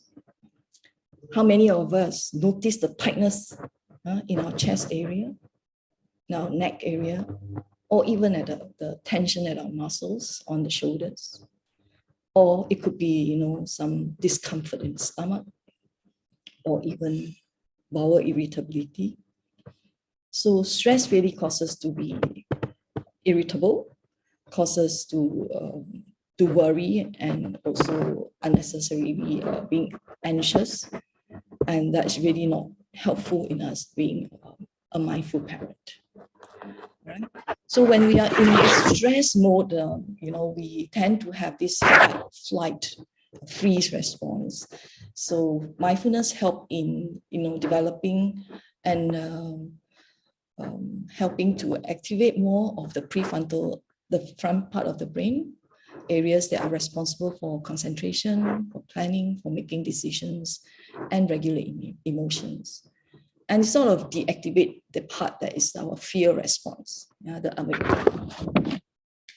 Okay, so for those who may not know too much about mindfulness, basically it is about paying attention to others with an attitude of kindness and curiosity. So when our children misbehave, do we hold the attitude of curiosity to understand the reason behind the behavior? Or are we quick to judge, to go into what you did was bad, rebellious, obedient? So now the current practice of the parents to build good relationship with children by explaining and offering choices. Right? We can have, children, they love to make decisions, right? They feel respected in that way. So we can offer choice A and B, and both are acceptable to us, yet they can decide. Yeah. So it is a win-win solution then. So remember that they are watching us, they learn from us how we manage conflicts and challenges. So mindfulness is also about being present, right? Focusing of awareness in the present moment. Now, our mind tends to wander off. It can go to the past and bring back, all these unhappy past experiences. Or it will go forward to the future, right? To look at like possible negative outcome, and then, just get very frightened because the potential of it happening, it hasn't even happened yet. And then we, sometimes we imagine it worse than what it is, exaggerate it, or even catastrophize it. So the important thing is to bring our awareness to the present moment. Focus on the activity that we are doing right now, and focus on what we can do. Mindfulness has also shown to be useful for children. So MIT shared two recent, not so recent, about 2-3 years ago, about these studies that showed that for the adolescents, Focusing the awareness on the present moment, practicing mindfulness, can enhance academic performance. Well, this is logical now. If they can bring attention to the present, engage with their studying, concentrate on their studies, rather than sitting down there and let the mind wander off. Now, of course, it's logical to lead to better academic performance. At the same time, this mindfulness also help them to lower their stress level. So when children are stressed too, they can get into the anxious mode, and then they can't really think very well, and especially during exam time. Okay, so as parents, now if we are faced with some, challenging moments with our children, I'd like us to encourage us to press the pause button. All right, to use the stop technique. Now we can stop for just a moment. Don't react. Give ourselves the gift of a brief reflection. Take a deep breath. Breathe in and out. And track our breath. Sense the chest rising and falling. And then O for observe. Observe the sensations in our body. Observe the thoughts or the story that's going through our mind. And often these thoughts may not even be facts. And also observe the emotions, the feelings that we may be having. And then we can proceed on to move forward and reconnect with the activity. So, if your child misbehave or they go into some kind of conflict, well, let's not go into the autopilot reactive, reaction. Let's just stop for a moment, take a breath, observe the experience, then proceed. And when we proceed, we can choose a mindful response. Okay. In short, we can also use .B. So the red dot stands for stop. Stop whatever negative thoughts that we may be having or the anger that is rising, just stop. And then B is take a deep breath. And we do this 3 times. Stop, breathe, stop, breathe. Take deep breath, stop, breathe, and not stop breathing. Okay, it's about stop, taking a deep breath, track your breathing, stop, breathe, deep breath, stop, and taking a deep breath. Okay, so in short, we call this .B.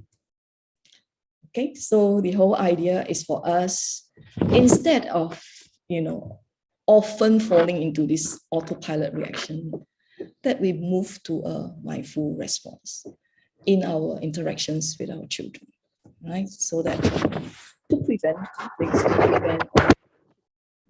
as well as the challenges that we have. Now, I would like to maybe just say a few words about this.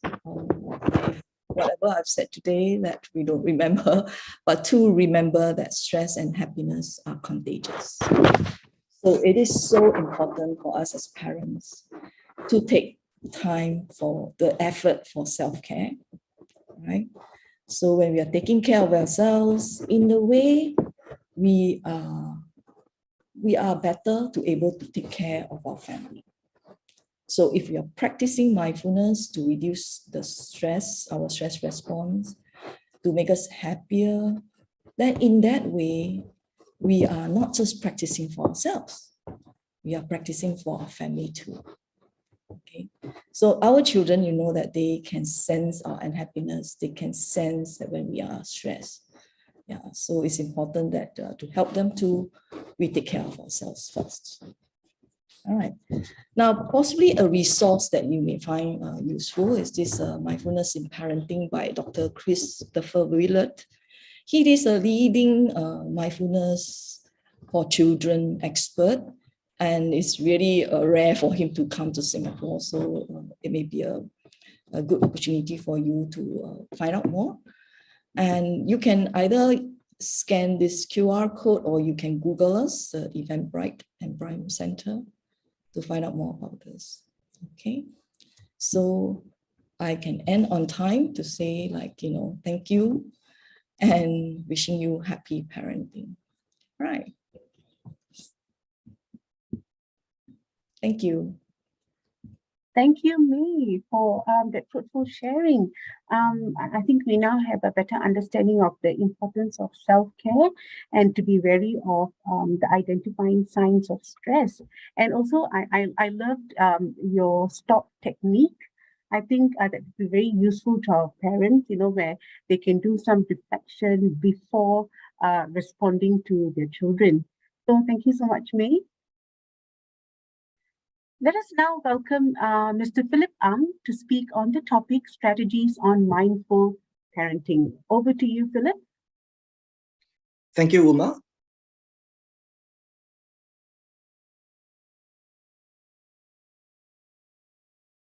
Let me just share my screen. Okay.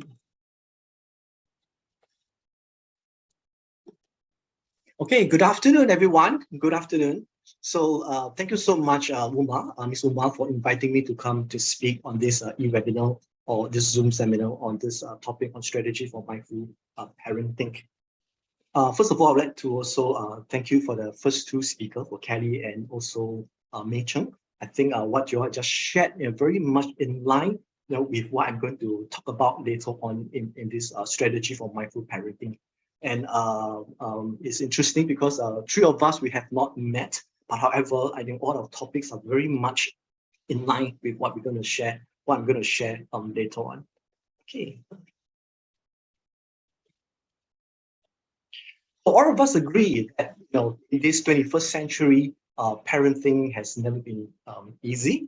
Okay, especially I think just now we heard about how May talk about how the parents should manage their stress, how Kelly talk about the parents, the respectful parenting, how do we actually work along with the child on feeling our emotion, understanding our emotion as well.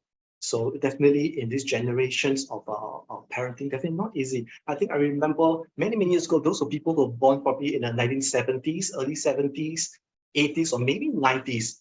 Back in those days, how does our parent us? As long we, stay at home, we'll be good. We won't get any bad influence, so-called, yeah.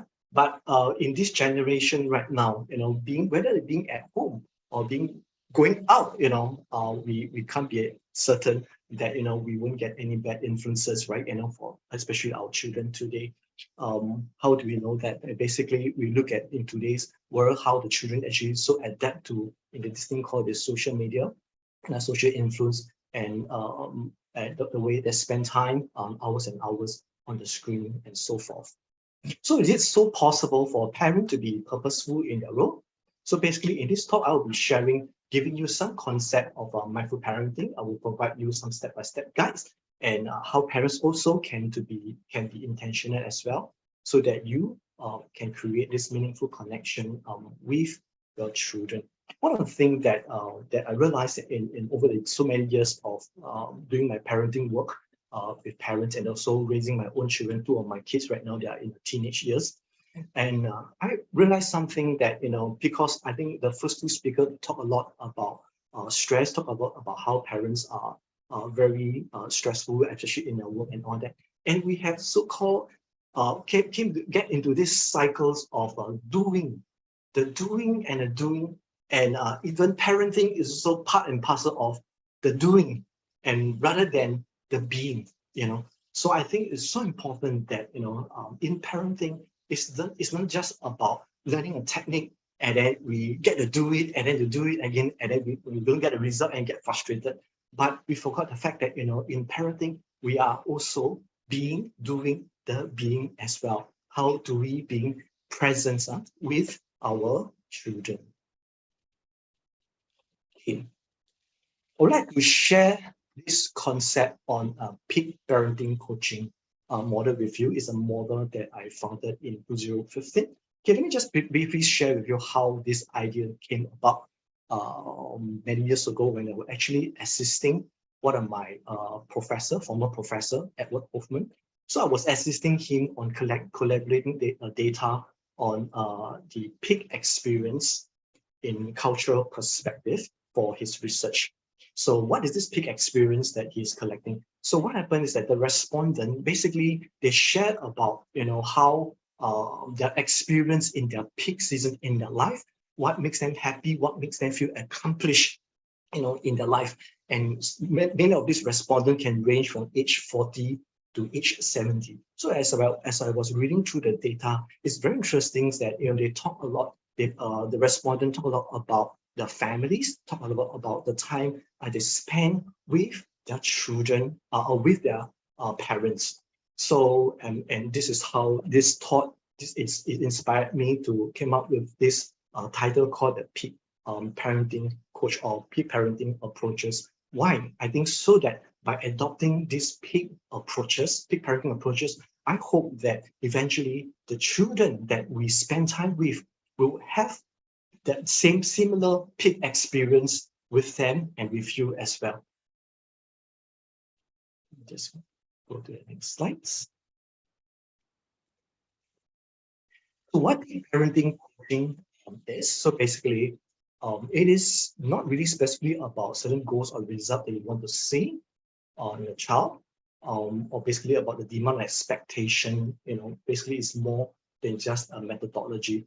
So the focus on peak parenting is a lot on being mindfully being present, being connecting with our child, as I will explain to you later on as you walk through the process.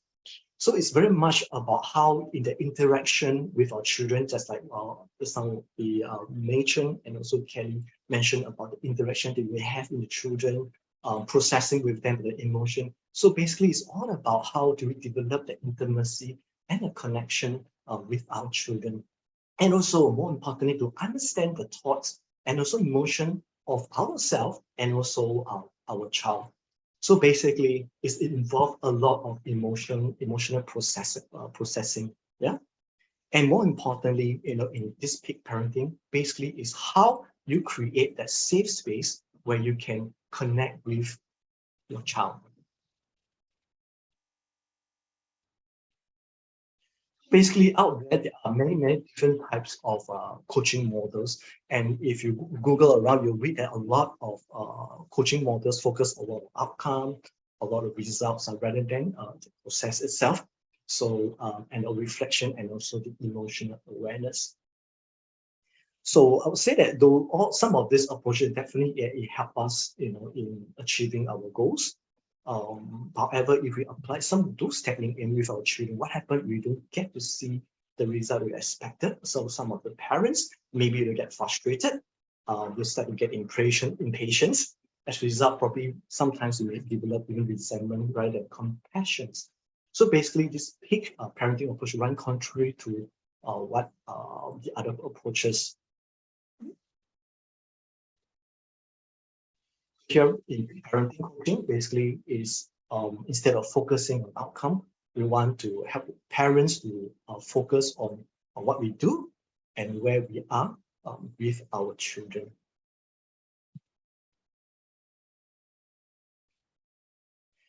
Actually, I wrote the ideal of congruence, based on the Carl Rogers theory. I'm not sure if some of you, probably if you study counseling, you may have come across this word called congruent. Was developed, one of the theories developed by Carl Rogers. He actually talked about the empathy, how the counselors develop congruence with the clients. So basically, some of this idea that actually he stated here is how can we be genuine and also be open and to be very real as we connect with our children, and also consistency, being real, authentic, and the focus, more importantly, is about the here and now. Yeah. So pretty much in line with what the Carl Rogers theory that we're going to talk about in this big parenting coach. So I'm going to dive into the very first P. Okay, P basically stands for being presence. So I just want to ask some questions. Maybe if you're not able to respond, it's okay. Sometimes when you're at home, do you feel that though you are at home with your children, with your spouses, with your whatever, and yet you are actually not very present. it probably in your mind you'll think about other things and you're not very focused, though physically you are in the same roof, under the same roof with our children, but probably emotionally or mentally you're probably somewhere.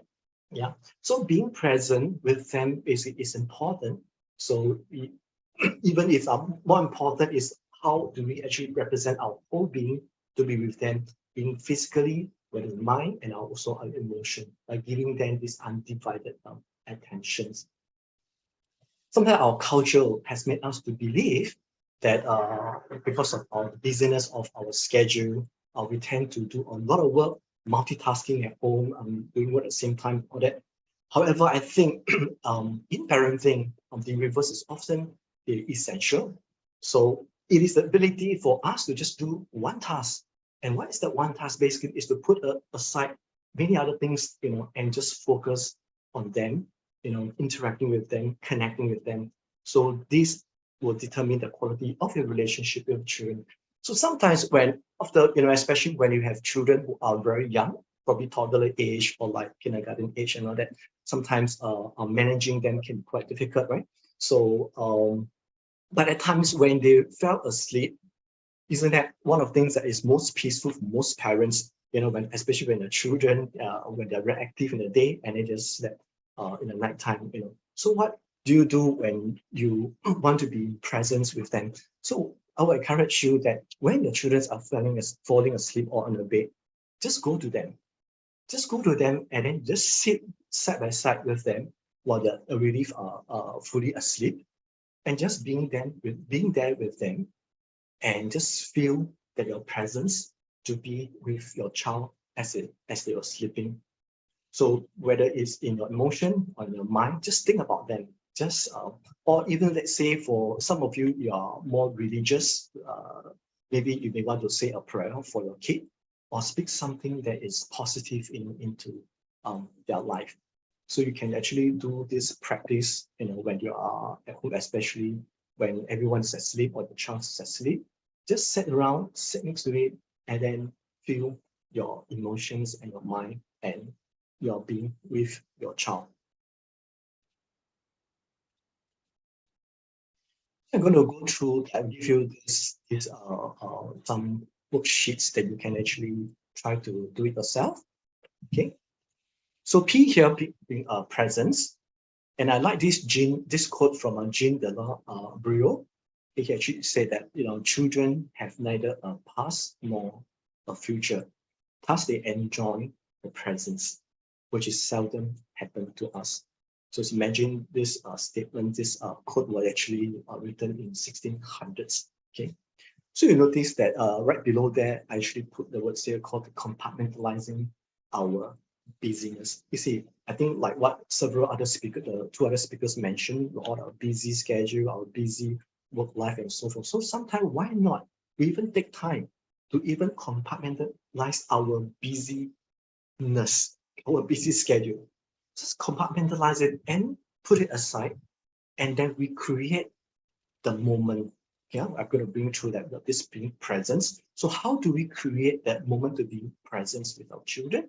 Now, for example, here you could be creating some discussion with your child.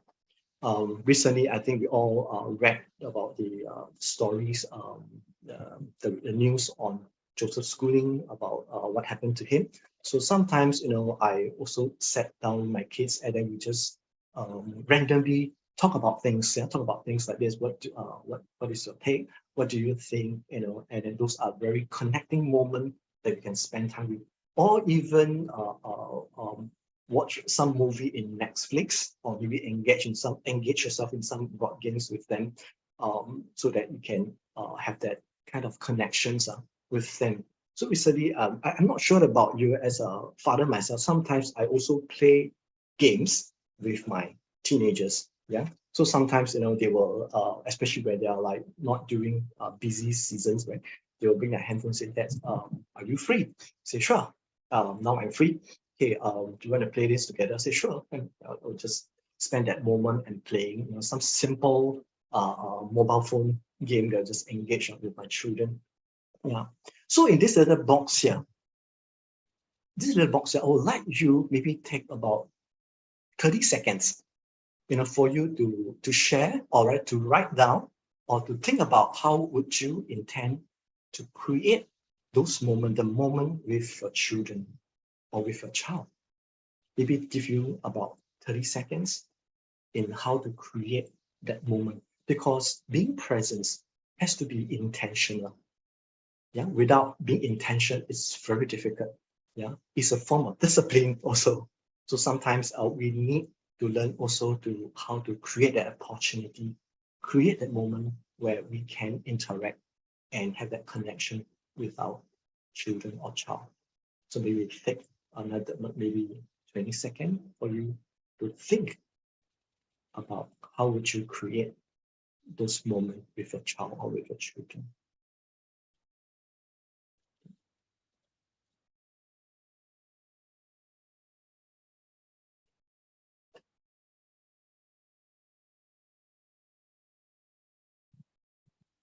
Okay, I'd like to move on, right?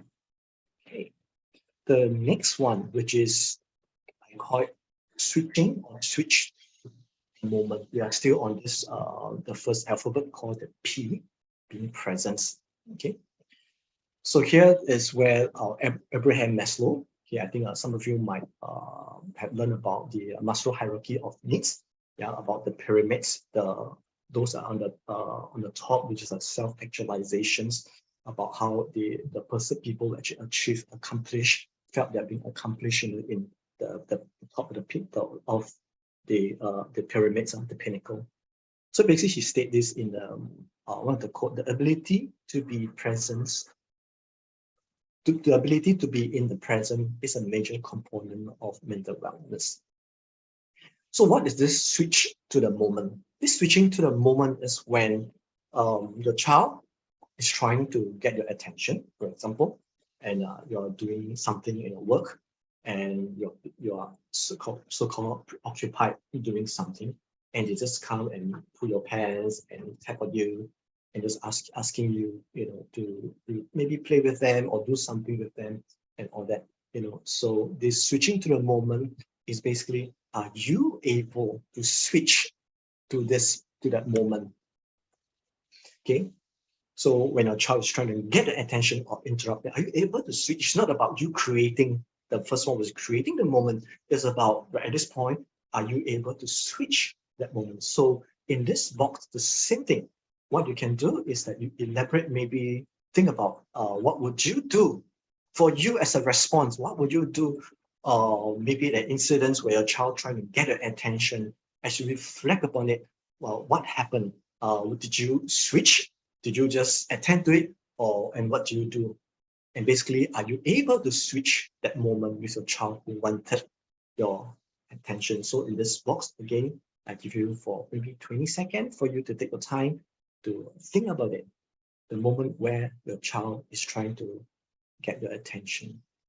Most of the time, what will be your response? Able to switch? You're not able to switch. And what would you do?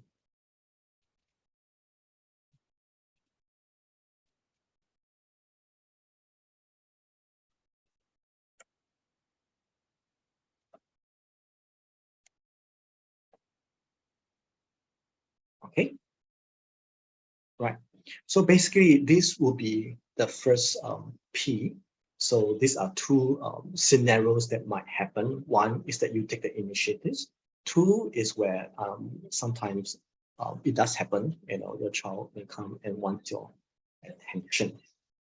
Okay, let me just go to the next alphabet, which is the E. Okay, E stands for evaluate the situations and also feelings. Okay, so basically in this segment here, it is important for us to understand what happened before we engage in a deeper conversation with our child. Okay, instead of jumping to a conclusion with our mind, okay, we can learn to listen to them attentively before we make certain conclusion or judgment. So basically, we explore issue together. So that's why it is called evaluating the situation. For example, especially when they come to you, or whether you're able to switch the moment, right? So basically, what you do is that you study the situation understand the child, what is it that he or she wants at this moment. Okay, so as far as possible, just learn to avoid talking down approach and or scolding or reprimanding, because sometimes when we do that straight away, they may not want to come to us, most of the time. So having the adequate awareness and understanding of our current state of emotion and your child's emotion is very critical and it's very important. So basically, this is the part, in this evaluation situation, and also evaluating a feeling enables the deeper connections, and also try find to be honest about our emotion. It's always okay, when we are not ready, when we are angry, we can actually let the child know that I'm not in the mood right now, and to talk, is it okay, or we talk about that later. Yeah. So we explore all these emotions and studying the situation. I want to introduce this character called uniqueness. For those who are non-Chinese, basically this is the traditional character of Chinese words called listen. Those who want to know is called ting. Okay, ting, T-I-N-G, think, listening. So this has been a very interesting words for people for me to use it to a lot, sometimes in my counseling or sometimes in my training and teaching. And when I break all these alphabets into all these characters to different parts, represent some of this area. So maybe you can look how actually we engage and how do we listen. So the first one, which is on the left side, which is called the ear. Okay, ear basically when we listening to someone talking or listening to our child, we use our ear, right? And right at the bottom, which is the word called king, the small word called wang, basically it's called king. So when someone talking, when you're listening to someone, basically you give your ultimate respect to that person. And then on the right side here, that seems like a cross, the focus is called the focus. Okay, basically when you listening to someone, you're giving that full attention, you're focusing on them, just like how you're focusing on the child, thinking about the child or what your child's trying to tell you. Okay, so right below that focus, there's this word called mu. Basically, it represents I. So sometimes we also need to use some level of eye contact, when we are, depending on what culture you came from. Okay, so eye contact that is respectful when we focus on the person, but not staring and those kind, but more light and embracing that I'm with you. And the last two, very interesting, that this stroke, that this line, a vertical line called one, which is called one, and right below is called heart, the 3 dot, and then it's like a fishing rod, the fishing hook. It's called heart. So basically, when we listen to someone, we focus, giving eye contact, and with undivided heart. Yeah. So the same things as when we are listening to our kids, are we able to give them the undivided heart? Yeah. We just go to the next alphabet, and we are still on the same alphabet, E. Okay, so this is something easier for us to understand. So you can see that in this peak model, P-E-A-K, I also infused this word called the walk model as well. So along the way, you were able to see the flow. Okay, so evaluating the situation, this is a bit more practice so that you can bring home and do something about it. Okay, so what do I think my child wants at this moment? Remember, you talk about how they come to you. So for example, is your child lonely? Or does he or she wants a companion to play? Or does he or she basically wants your opinion? Or just basically wanted to vent, something. So I remember when I picked my children when they were in primary school. So sometimes they get very frustrated. They send a car and they will just vent and talk about the situation with the classmate and with the teachers and all that. So as a parent, it is so tempted sometimes to just say something, right? You need to grow up. You need to do this. You need to do that. And but I refrain from doing that. Basically, I just listen. Basically, I just let her or let him vent it. And after that, interestingly, my child just said that, oh, I'm sorry that I just want to vent. Then that's fine. you know. So what do you think my child want at this moment? The next one, which is the A. Okay, are you able to attend to their feelings? So are they feeling angry, feeling upset, feeling sad, scared, or they're basically telling something they are very happy? So you assess the situation. Okay, are you busy at that moment? Are you able to attend to it? Is she or she coping, with the situations? Are you ready? Most important, you ask yourself this question: are you ready for engagement, especially the switching? If you are, how do you attend to their feelings? I'll just share that it's very important to teach especially the kindergarten age to probably a lower primary school, to teach them how to label feelings and label emotion. So sometimes when they're crying, so sometimes you'll be wondering if they are crying. We don't just assume. We ask them to verbalize, the emotion. Is that angry? Are you sad? Or are you scared? So there's these three very basic emotions that we can actually teach them to how to live it, so that when they're able to label emotion, they're able to have better awareness, on how they manage in the future, manage their feelings in the future. Okay. Go to the next one. It's called the A. Now is A. After you have evaluated the situation, attend to the feelings. And once you feel that you have created this safe space between you and your child, after you evaluated them, the situation, attend emotion, probably you can offer some advice, for them. So instead of ordering them what to do now, what not to do, we can actually advise them to consider options. So one of the things that I often do is when my child who comes to me to talk about certain things, they ask me about certain questions, and sometimes I try not to give them a direct yes or no. I will ask them to, what do you think? Why is it that you will choose it, and why you not choose B, for example? And then basically you look at what best is best, when their advice is being sought. And then also you look at whether his or her readiness to go with that advice or not. Okay. Here, advice, giving advice and not comment in the true column in this box. You can actually also do it yourself. Okay. So basically over here, the L and the K, we finish the whole what's called the WALK walk. So letting your gut down.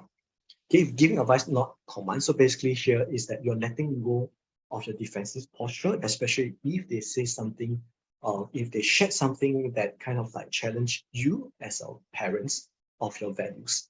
So sometimes we need to listen a bit more. And if the feelings, if the things that they shared with you and they're doing it, some encouragement, why not? And then just give them some encouraging words for them, and to compliment if it's something that is positive, you find that they did it right, they did it good, just compliment them, and then tell them that, wow, that's wonderful that you actually thought of this way I've never thought of, for example. And in everything that you do in a conversation with them, it's always important to always, as parents, to walk the talk. Okay, show consistency, preach what we teach. Okay, show consistency in our behavior and also in our words. So right now I come to the very last alphabet, the peak, which is called the K. And this is very important for parents to always keep your priorities in view. Okay, because we reap what we sow, right? So keeping our priority basically means to help us to see and seize the opportunity to connect, and also the teaching moment that we can have with our children. So whenever you spend time with your kids and all that, you're trying, even if you are very busy, always tell yourself that there's no such thing as that wasting of time, when you spend the time with your children, okay? And building connection really takes time and also requires conscious effort. So every time when you come home, when you reach home with a day of hard work, always remember, just shed your work role at the workplace, compartmentalize your busyness. With this, I would like to thank you everyone for listening. I come to the end of my sharing. Okay, so this is a summary of what you can actually have that. So to right, have a fun parenting, everyone. Hi, Philip. Thank you so much for your sharing. That was certainly insightful. Okay, so we have some questions in our from our parents, and I would like to now invite all our panel speakers on screen for that.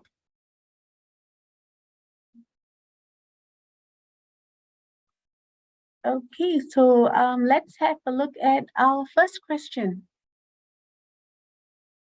Okay.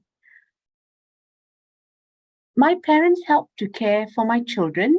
They adopt traditional, strict parenting approaches, which we do not practice at home. How do I encourage grandparents, my parents, to adopt more respectful practices? Maybe Kelly, would you like to take this? Sure. Hi, thank you for your question, Peter. So, I think it really depends, right? First of all, it depends on who your parents are. How open are they to hearing a different perspective? We have to be mindful too that, despite traditional parenting practices being something, yes, that we are trying to move away from, we still have lots of respect for our parents. They raised us and they have so much wisdom as well. So I think it's a tricky one because you don't want to come off sounding like you know better, even though you may, because you have more updated knowledge now. But, it really depends on what kind of relationship you have with your parents in the first place. And regardless of whether they're open, if you're open, you can share. If they're not, well, this is why I would say either way. Number one, you cannot control what other people do. The only person you can control is yourself. And I think a lot of us get so wrapped up in what someone else is doing with our child, right? What are the in-laws doing? What are the grandparents doing? What's the preschool doing?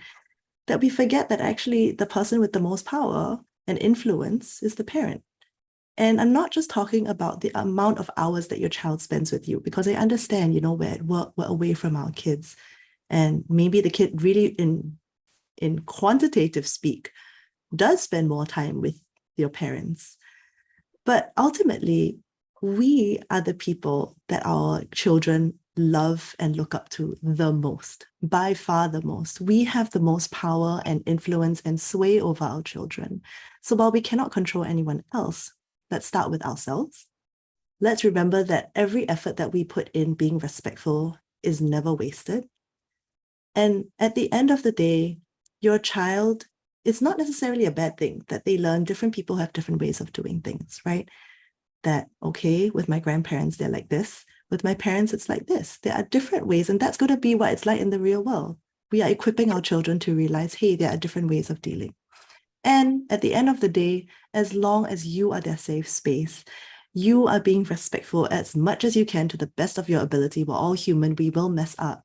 But to the best of your ability, if you can be that respectful parent for your child, then hey, that's all we can ask for. And that is what your child will remember. That connection that you have with your child, that is priceless. And not to say it doesn't matter what anyone else does. Of course, there are always impacts, but we can only focus on ourselves. So I hope that helps. Thank you, Kelly, for that very comforting thought. Thank you so much. Okay, so let's move on to our next question. Okay, so what kind of restorative questions can I ask my child to get him to reflect on a misdeed or behavior? I think this can go to either maybe May or Philip. I think restorative practice is Kelly's area. Kelly, would you like to take that too? I'm happy to, but Philip, do you have anything that you want to share? I want to be mindful this is a panel for everyone.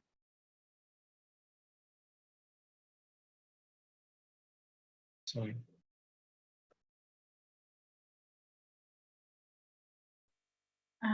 Sorry, Philip, we can't hear you.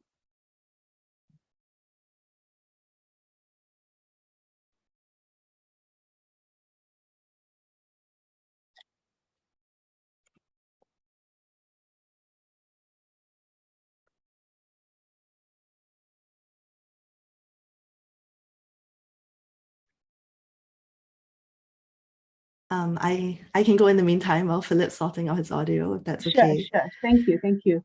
So I think often we try and think about things in terms of what questions do we have to ask, right? But I would encourage you to actually move away from questions, because sometimes questions can put your child on the spot. Maybe they're not ready yet to do this reflective process.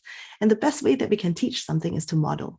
So what we can do is we can help lend our voice to our children to help them start that reflective process, right? So in my household, for example, if there's violence, someone hits their younger sibling, then I can help to start that reflection process and maybe try to get curious about the behavior and say what I'm seeing, right? In my slides, I always said, say what you see. So I saw you hit your brother.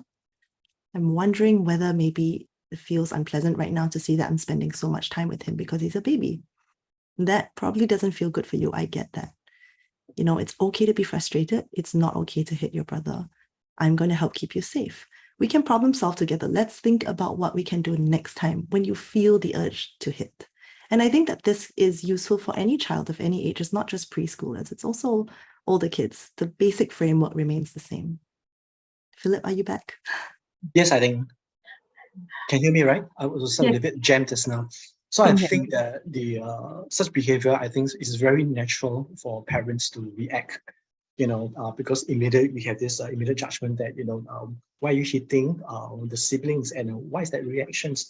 But I think it takes a lot of effort for parents to learn and unlearn some of those principles that they have been brought up with, punitive response to this child behavior. But I think sometimes, like what May talk about, sometimes we take a step back, do a stop check, and then instead of responding the way we used to respond, scolding them for their behavior, we can actually try to, like what Kelly had just mentioned, bring them aside and talk to them. What's the purpose? Why are you hitting your siblings, and what's the reason for that, the intention for that? So sometimes a child, they are not able to express. It could be out of jealousy. Most of the time, they get the attention to do what they want. And then as a child, you're slightly older, and then you're supposed to so-called behave in that sense. But tell me, at that age, the toddler age, how much can they understand, the adult framework? So I think it's very important to constantly to have that connections with the child and with the child who are misbehaved. Whatever approaches that you're going to use, whether it is to bring the child to a corner, the corner, or to do some reflections, just let the child know that the parents are constantly wanting to connect with him or her. Thank you so much, Philip. Can I add something? Yes, of course. Go ahead. I think I work with the older children. So when they are older, I think the communication is even more important. And if we want to ask them to reflect, we may ask questions for the older children, but not to use a lot of why you do this, why you do that. That sounds very interrogative and not so kind. So we can have very open-ended kind of questions. So, what happened? What brought you to, to behave this way? Yeah. So just keep the conversations open, and to be kind. Focus on the fact, what Kelly mentioned just now. On the fact, the behavior, and also help them, guide them in terms of the reflection. So when we talk to our children, it's best we don't stand up and then talk down to them. So there's the importance of this attending to them, sit at the same level, eye level, and to be very mindful of the tone, the kind of words that we use, and also the place and time, right? Because sometimes if they're not ready to reflect, not ready to discuss, then there's no point to do that. All right. Thank you. Thank you, May. Let's look at the next question. Okay, I'm not able to read. I'm not able to read the question. Let me just Okay. Okay.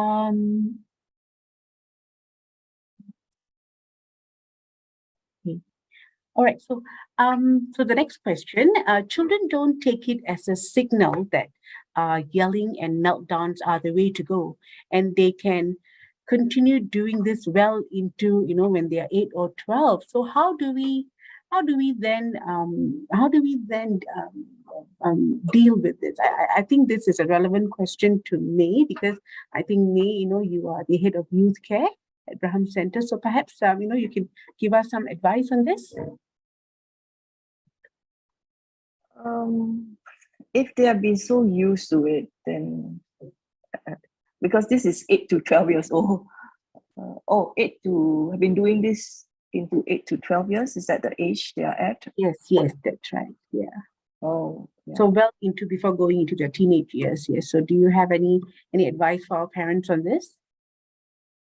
Oh, this is a tough one. I think if they're so used to it, but I think when they grow older, they are increasingly more aware that this may not be the right approach.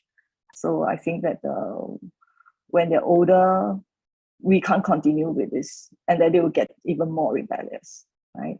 So to be mindful, to really know the science behind it, the brain development, too, that teenagers with the amygdala very strengthened, they tend to be seem to be rebellious, is because their rational decision making is not developed and mature yet. So it's important that we have to change our approach, right? So as we say, the communication is the key here. Yeah, and really using this approach, we are just going to get them very rebellious. And I have seen a lot of young people that we work with that they've stopped communicating with the parents. And that's sad, right? So I think this is not the way to go. Children now, they're very aware, how parents should be supportive, caring, have their back all the time, giving them the safe space. So it's good to work towards that. Yeah. Thank you. Thank you, May. So in the interest of time, we are just going to be taking one more question. Okay, so can we just have the question?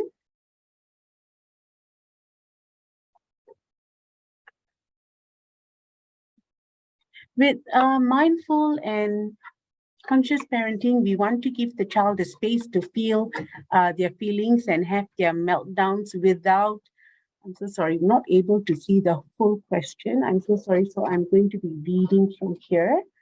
Okay, so with mindful and conscious parenting, we want to give the child the space to feel their feelings and have their meltdowns without us parenting, without us having one ourselves, or when we start to yell at them. So how do we ensure that this doesn't lapse into passive parenting?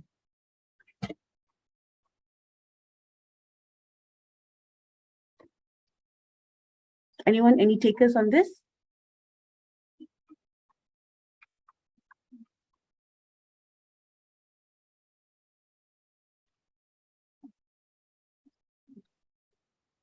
I'm happy to go. Sure. Thank you, Kelly. So I think a lot of times we think that this means that we're being passive, that giving them space to feel what they feel is very permissive. But actually, I don't think that's it at all. Being supportive is very different from being permissive. In the example I used earlier, there is a related consequence, right, to drawing on the wall. The markers do get put away. You're not allowing that behavior to continue.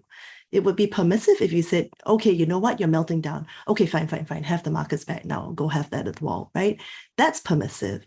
But it's not permissive when you're moving it away and you're allowing them to go through their feelings and supporting them through it.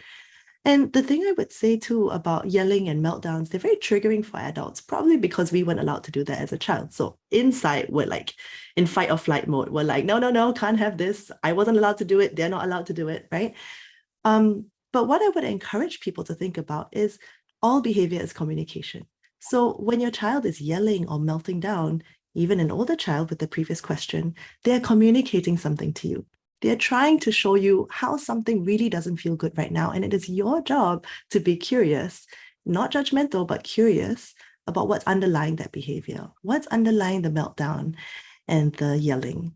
What is going on, and seek to understand rather than judge or to correct, because we instantly want to say, stop yelling. That's enough. No more meltdown. Go to your room. We want to say that, but that doesn't teach anything. That doesn't get to the heart of the issue. They're just going to melt down again, right? And we often see meltdowns as a failure of us as parents. It feels like a failure, like, oh no, my child is melting down. But actually, meltdowns are part of growing up. And if we deny them that, we deny an opportunity to learn how to sit with difficult feelings, to process difficult feelings, and to come out on the other side. Right? If we tell them to just push it down, they all grow up into adults who then are not very emotionally resilient. They're not able to take hard feelings. They're not able to move through gracefully. And so I just want to remind everyone that all behavior is communication. It's our job to look beneath that behavior. And sometimes when we try and squash the meltdown, what then happens is the child thinks, you know what? My parent doesn't understand how badly I feel. So I'm going to have to yell louder. I'm going to have to melt down harder. I'm going to have more outsized reactions just to communicate, hey, I don't feel good. When are you going to believe me? And to us, it looks like misbehaving, but actually there's a purpose behind it. They're communicating something to us. So I do not think at all that respectful, mindful, conscious, positive, gentle, whatever you want to call it, that type of parenting, I really don't believe that it is permissive or passive at all. I think it is very active. It is very difficult to parent this way, actually. It's far easier to give into our impulses and just yell instead. Thank you. Thank you, Kelly, May, and Philip, for your insightful comments on our Q&A session. Okay, so parents, we are now nearing the end of this afternoon's panel discussion. I hope the session has been a fruitful one and has equipped our parents with a better understanding on how you can be present and be supportive of your child in challenging situations. I believe the biggest takeaway for me today is the reminder to be present with our children as we tackle issues, because it is so vital and it determines the quality of relationships. I would like to thank our panel speakers, Kelly, May, and Philip, for being here with us today and sharing on the many new age mindful parenting strategies and practices. I would now like to invite Ms. May Chew, Associate Librarian, National Library Board, to share some book recommendations in relevance to our panel on mindful parenting. All right, thank you, Ms. Uma. Let me just share my screen. So hi everyone, I'm Ashley, an early literacy librarian with the National Library Board. And I'm obviously not a parent yet myself, but everything our lovely panel of speakers here today has talked about really resonated with me, and I aspire very much to be a mindful parent if or when I have children of my own. But anyway, don't go yet. So I'm here with some book recommendations on the theme of mindful parenting for you. And I believe our speakers have in fact also touched on a few of these topics too already. Very first, we have Raising Good Humans, a mindful guide to breaking the cycle of reactive parenting and raising kind, confident kids. So to raise the children that we actually hope to raise, we have to learn to become the person we hope to be. Healthy parenting stems from our ability to be self-aware and to embody what we want most from our kids. So this book believes in breaking the cycle of generational patterns and ingrained reactions when it comes to raising children. So when children experience a parent reacting with kindness and with patience, they learn to act with kindness as well. This is how we raise kind, cooperative, and confident kids. So this book is actually chock full of powerful insights and practical mindfulness strategies to help parents break free from autopilot reactive parenting habits and to keep their cool and respond thoughtfully and skillfully in times of conflict. It is a roadmap that teaches parents how to create more loving, cooperative, and harmonious family relationships. Next up in the middle, we have Tranquility Parenting, a guide to staying calm, mindful, and engaged. So this book similarly provides parents with special techniques that help them remain calm, content, and confident, even through the most challenging and the most stressful parenting situations. However, these psychological techniques actually draw from the philosophy of Stoicism, which is an ancient system of wisdom that has been passed down for over 2,000 years, and which, when put into practice, actually allows parents to maintain emotional tranquility and equanimity in tough situations while interacting with your children. So this book will not tell you how to make your kids eat vegetables, but it will explain how to be present and to be engaged while you're teaching your kids to eat vegetables. And last but not least, we have Conscious Parenting, a guide to raising resilient, wholehearted, and empowered kids. So this book is a useful guide for mindful parenting and also family connectivity, situated in our present 21st century reality, plagued by, spoken before, technology overload, the fear of existential threats, consumerism, exposure to environmental toxins, and time management. So this book offers advice and actionable tips to help parents better connect with and raise their kids amid the challenges of today's modern world. And this could be in terms of nurturing one's family unit into a cohesive whole, connecting with one's kids amid technology overload and distraction, and also confronting very real-world modern fears and threats. So, of course, all of these books I have mentioned can be found at our library, so please check them out and pick out a title or two. So before I let you go, I'd like to draw your attention to the resources that we have prepared for you today in my Early Read National Library Board team. So you can scan the QR code. Please ignore the first point about the feedback form, but the rest, we have them there. Resources for your children, book recommendations, activities you can do with your child at home, and videos, and lots more. And also our programs and our mailing list as well, if you're interested. But that is all from me. Thank you, everyone. And thank you to the lovely panel of speakers. Back to you, Ms. Uma. Thank you, Ashley, for that very informative share. Dear parents, before I end this session, I'd like to share with you a quick preview of the webinar session that is coming up next at 3:30 p.m. The panel topic is on executive functions and the early years, and the focus will be on children's self-regulation skills, the various techniques to optimize executive functions, and how parent-child relations can affect these skills. So do stay tuned. This video, the video for this panel on mindful parenting will be uploaded 1 week after this event in PCF YouTube page. Once again, thank you all for being here with us today, our speakers, parents, and for your active participation in attending today's parental conference. We wish everyone a great weekend ahead. Goodbye.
Good afternoon, parents, ladies and gentlemen.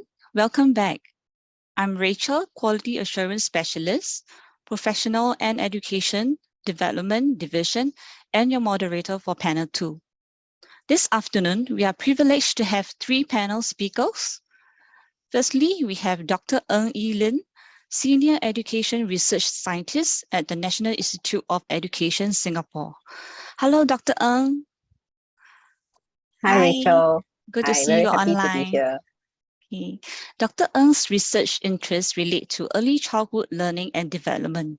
She focuses on the children's self-regulation skills and the impact the preschool learning environment has on learning outcomes. Dr. Ng will be enriching us with the topic on the importance of building executive function skills in early childhood. She will review these skills and their importance in children's learning and development. Next, we have Dr. Evelyn Law, Doctor and Assistant Professor at the National University of Singapore, Yong Lu Lin, Singapore of Medicine. Hello, Dr. Law.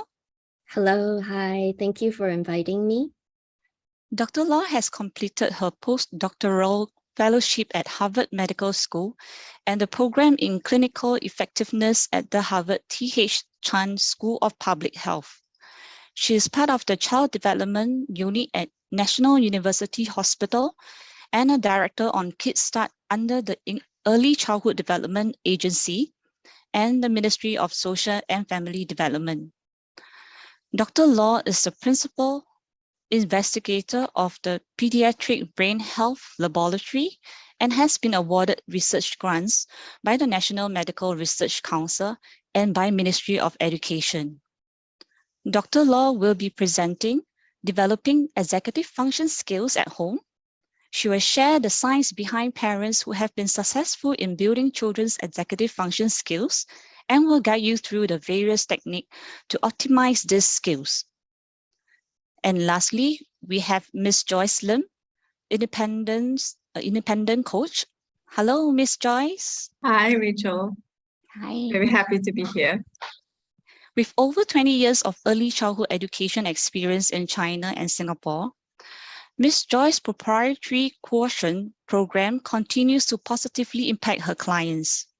Certified in parent effectiveness training and movement-based learning, she has owned and operated facilities in both private and public sectors. Ms. Joyce will be sharing the effects of parents-child connections on the development of executive function skills. She will share how parents-child relations affect the development of these skills. She will also touch on the essence of connection in all areas of development and maintaining supportive and reliable relationships. So the format of this panel will look like this. Each of our panel speakers will be sharing their topic for about 20 minutes, and we will have our Q&A after the presentation from our third speaker. In the meantime, should you have any queries you would like our speakers to address, you may leave it in the chat box. Now, let us welcome our first speaker, Dr. Ng E. Lin, to bring us through the topic on the importance of building executive function skills in early childhood. Dr. Ng, please. Thank you. Okay, I'm gonna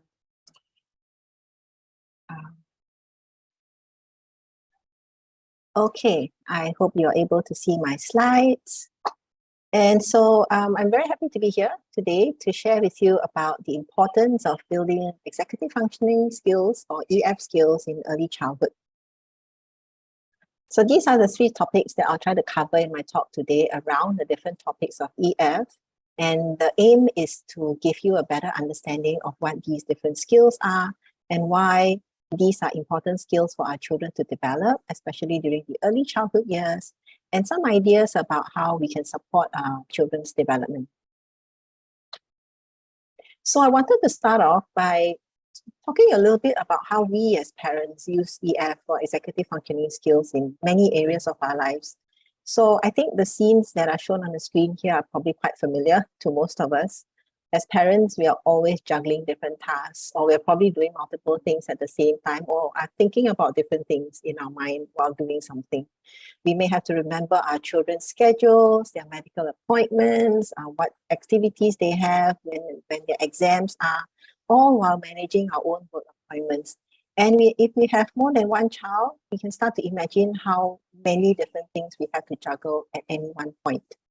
And so executive functioning skills refers to this set of skills that really help us to manage our busy lives by helping us to regulate the flow of information that's coming into us, by helping us to pay attention to the events or the information that is currently important to whatever we're doing at this point, help us to make plans to accomplish certain goals, help us to switch between different tasks, or to also control our behavioral and emotional impulses. So, for example, I'll just take behavioral or emotional impulses. If you look at one of the pictures on the bottom left of the screen, you've got a parent who's trying to manage his child while also trying to do some work. So there might be a lot of frustration going on in a parent's mind, but he's got to learn or use his executive functioning skills to sort of try and control his frustration while still managing all the things that are happening around him.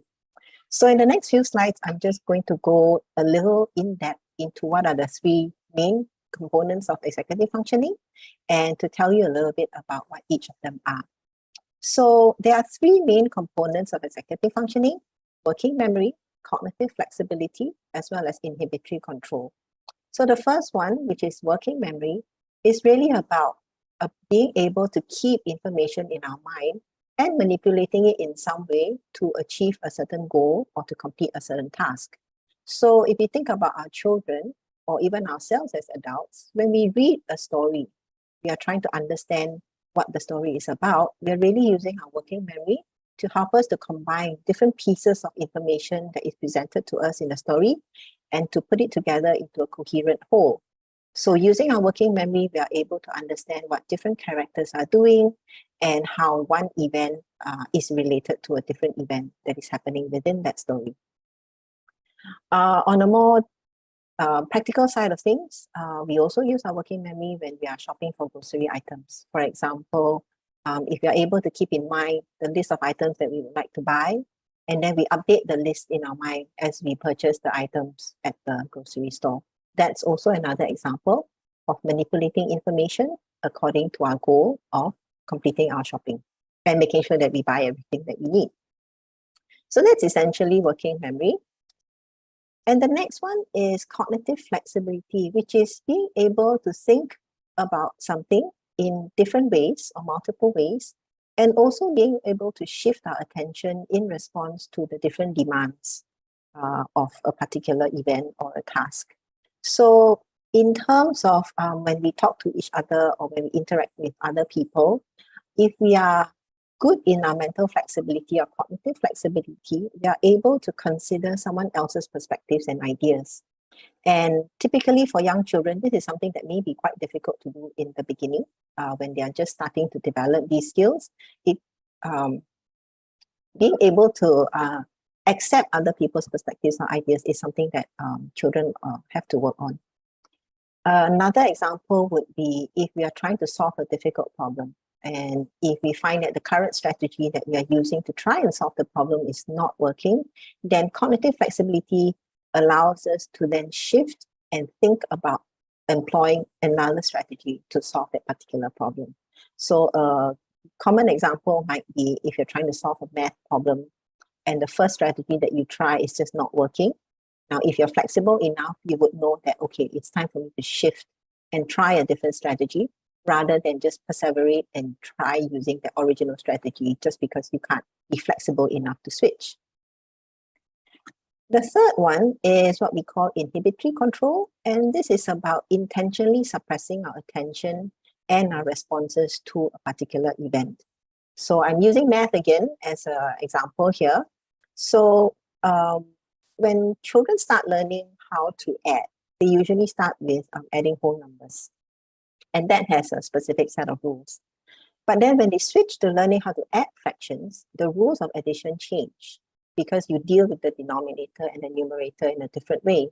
So having good inhibitory control And also, to some extent, cognitive flexibility allows you to recognize that you're learning something new and you're able to flexibly just forget about what you learned when you added whole numbers and are able to learn these new rules about learning how to add fractions. Another example of inhibitory control would be being able to ignore distractions that are happening around you. So, for example, being able to focus on completing a test without being distracted by construction noise or any other kind of noise that's happening around you. So in a nutshell, those are the three different components of executive functioning that we typically talk about. And we use these executive functioning skills typically in concert. So we may use all three of them together in our daily lives to do different things. So why is it important to have these EF skills, especially for children? So the first point I wanted to share here is that these EF skills actually enable children to perform more complex skills that are important for school success. So you can think about executive functioning skills as sort of like the building blocks of more complex skills that include things like problem solving, setting goals, being able to persist on a difficult challenge, being able to regulate your emotions, either when you're frustrated or angry or sad, or even when you're happy. And also being able to be attentive and focused on your current task. And all of these different skills are important for school success. Research has shown us that children who are stronger in these skills, they are more actively engaged in learning at school because they are able to focus their attention on what's being taught. They're able to inhibit distractions. They don't think about other things when lessons are going on. They are able to remember and follow multi-step instructions that teachers may give to them. And they are also able to set goals. For example, they could tell themselves that, okay, I have to complete this worksheet before the lesson ends. And they can also devise a plan to make sure that they achieve these goals. Now, in classrooms, children always have to deal with challenging tasks. A child who has good executive functioning skills is able to manage all the different frustration emotions that they feel or disappointment when something that they do is not successful. They are able to manage all these different emotions and then still tell themselves to come back to this task and to continue to persevere on trying to solve it. Apart from contributing to academic success, EF skills are also important in terms of maintaining positive social relationships and friendships in the school setting. And how this happens is because children who are able to regulate their emotions, children who are able to see their friends' point of view, they are better able to engage in social interactions and be able to forge friendships that they are able to then retain. And EF skills also help children to play and to work cooperatively with peers because they are able to constructively resolve conflicts or disagreements that may occur during all of these different interactions. EF skills also are important in terms of helping children to adjust to new environments. And over the past 2 years, one of the main transitions that our children had to go through was whether you're in preschool or primary school or secondary school, you had to suddenly transition to home-based learning. And that is a huge change for a lot of our students. Another common transition that all children go through is moving from a preschool environment to a primary school environment. So when we adjust to new environments, there are many new things that we have to learn to adapt to. We have to learn how to acquire new skills. We have to also maybe take on new roles and responsibilities, and maybe also develop new friendships or new relationships with new teachers when we move from, let's say, preschool to primary school. So all of these things that we have to navigate when we transition to different environments can be helped if we have strong executive functioning skills.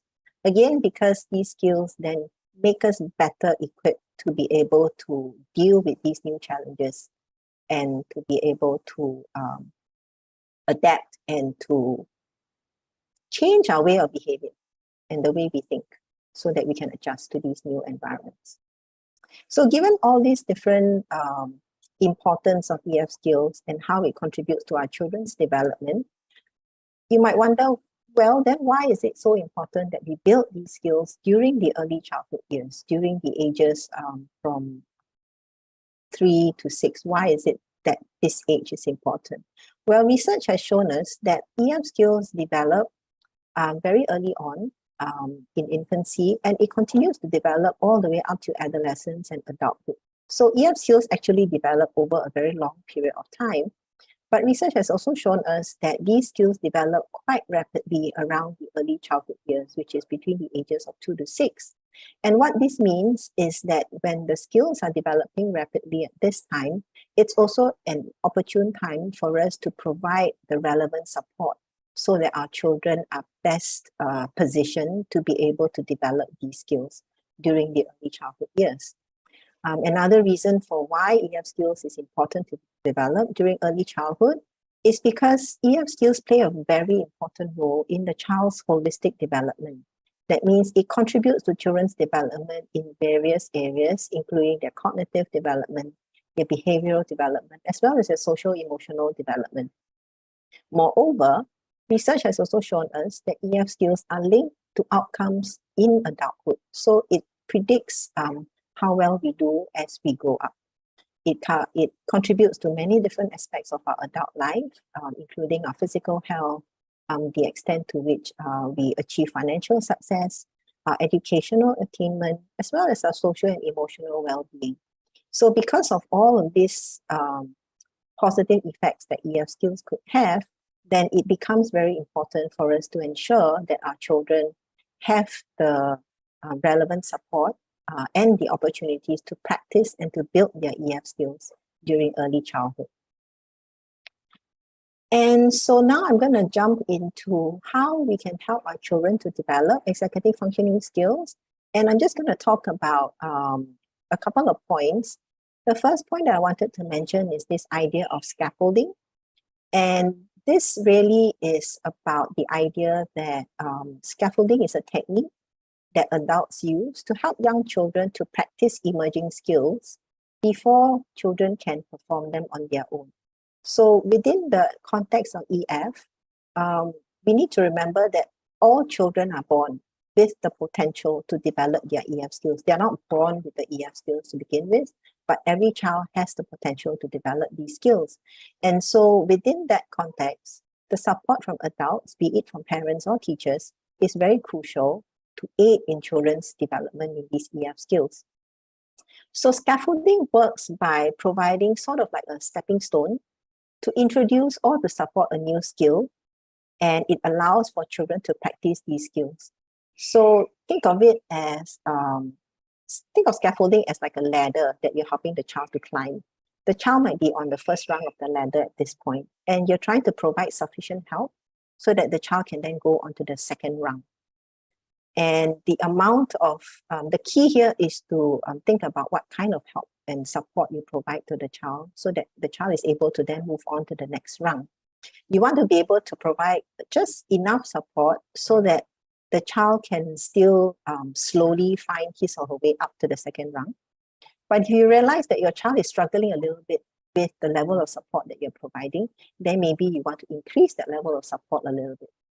But if you find that, okay, the child seems to be succeeding, seems to be moving up towards that second rung, then maybe you decrease the level of support and let the child develop that independence of using the EF skill that you're trying to support. So I'll give you an example of maybe setting a time for homework for a child who has just started primary 1. One of the things that I realized with my own son when he started primary 1 was that it was a huge struggle for him to try to sit down at a certain time after school to complete his homework. And so what we tried to do was to first set a specific time each day for school. Set up a specific time each day after school for homework at an area that is free of distraction.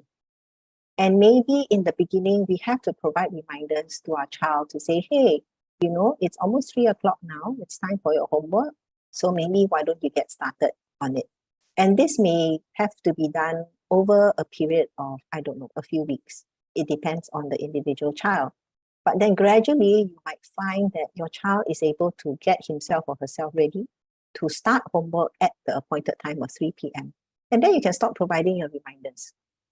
And during that time, then you continue to observe and to provide support and encouragement. When the child is able to adhere to this homework time, you provide encouragement or praise. But if they fail to do it on certain days, then be there to provide encouragement and say, maybe you start giving your reminders again. So this is the aspect of providing more or less support depending on what your child needs.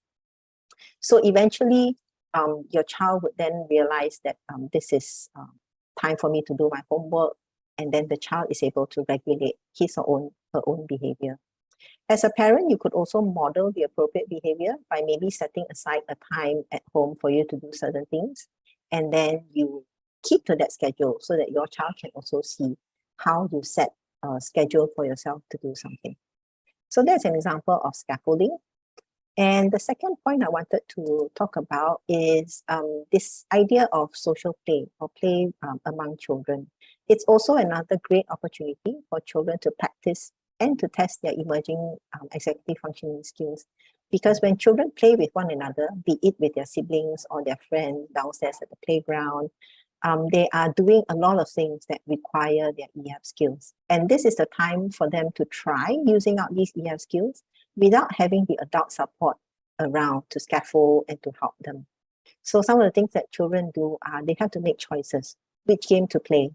They have to negotiate taking turns with their friends.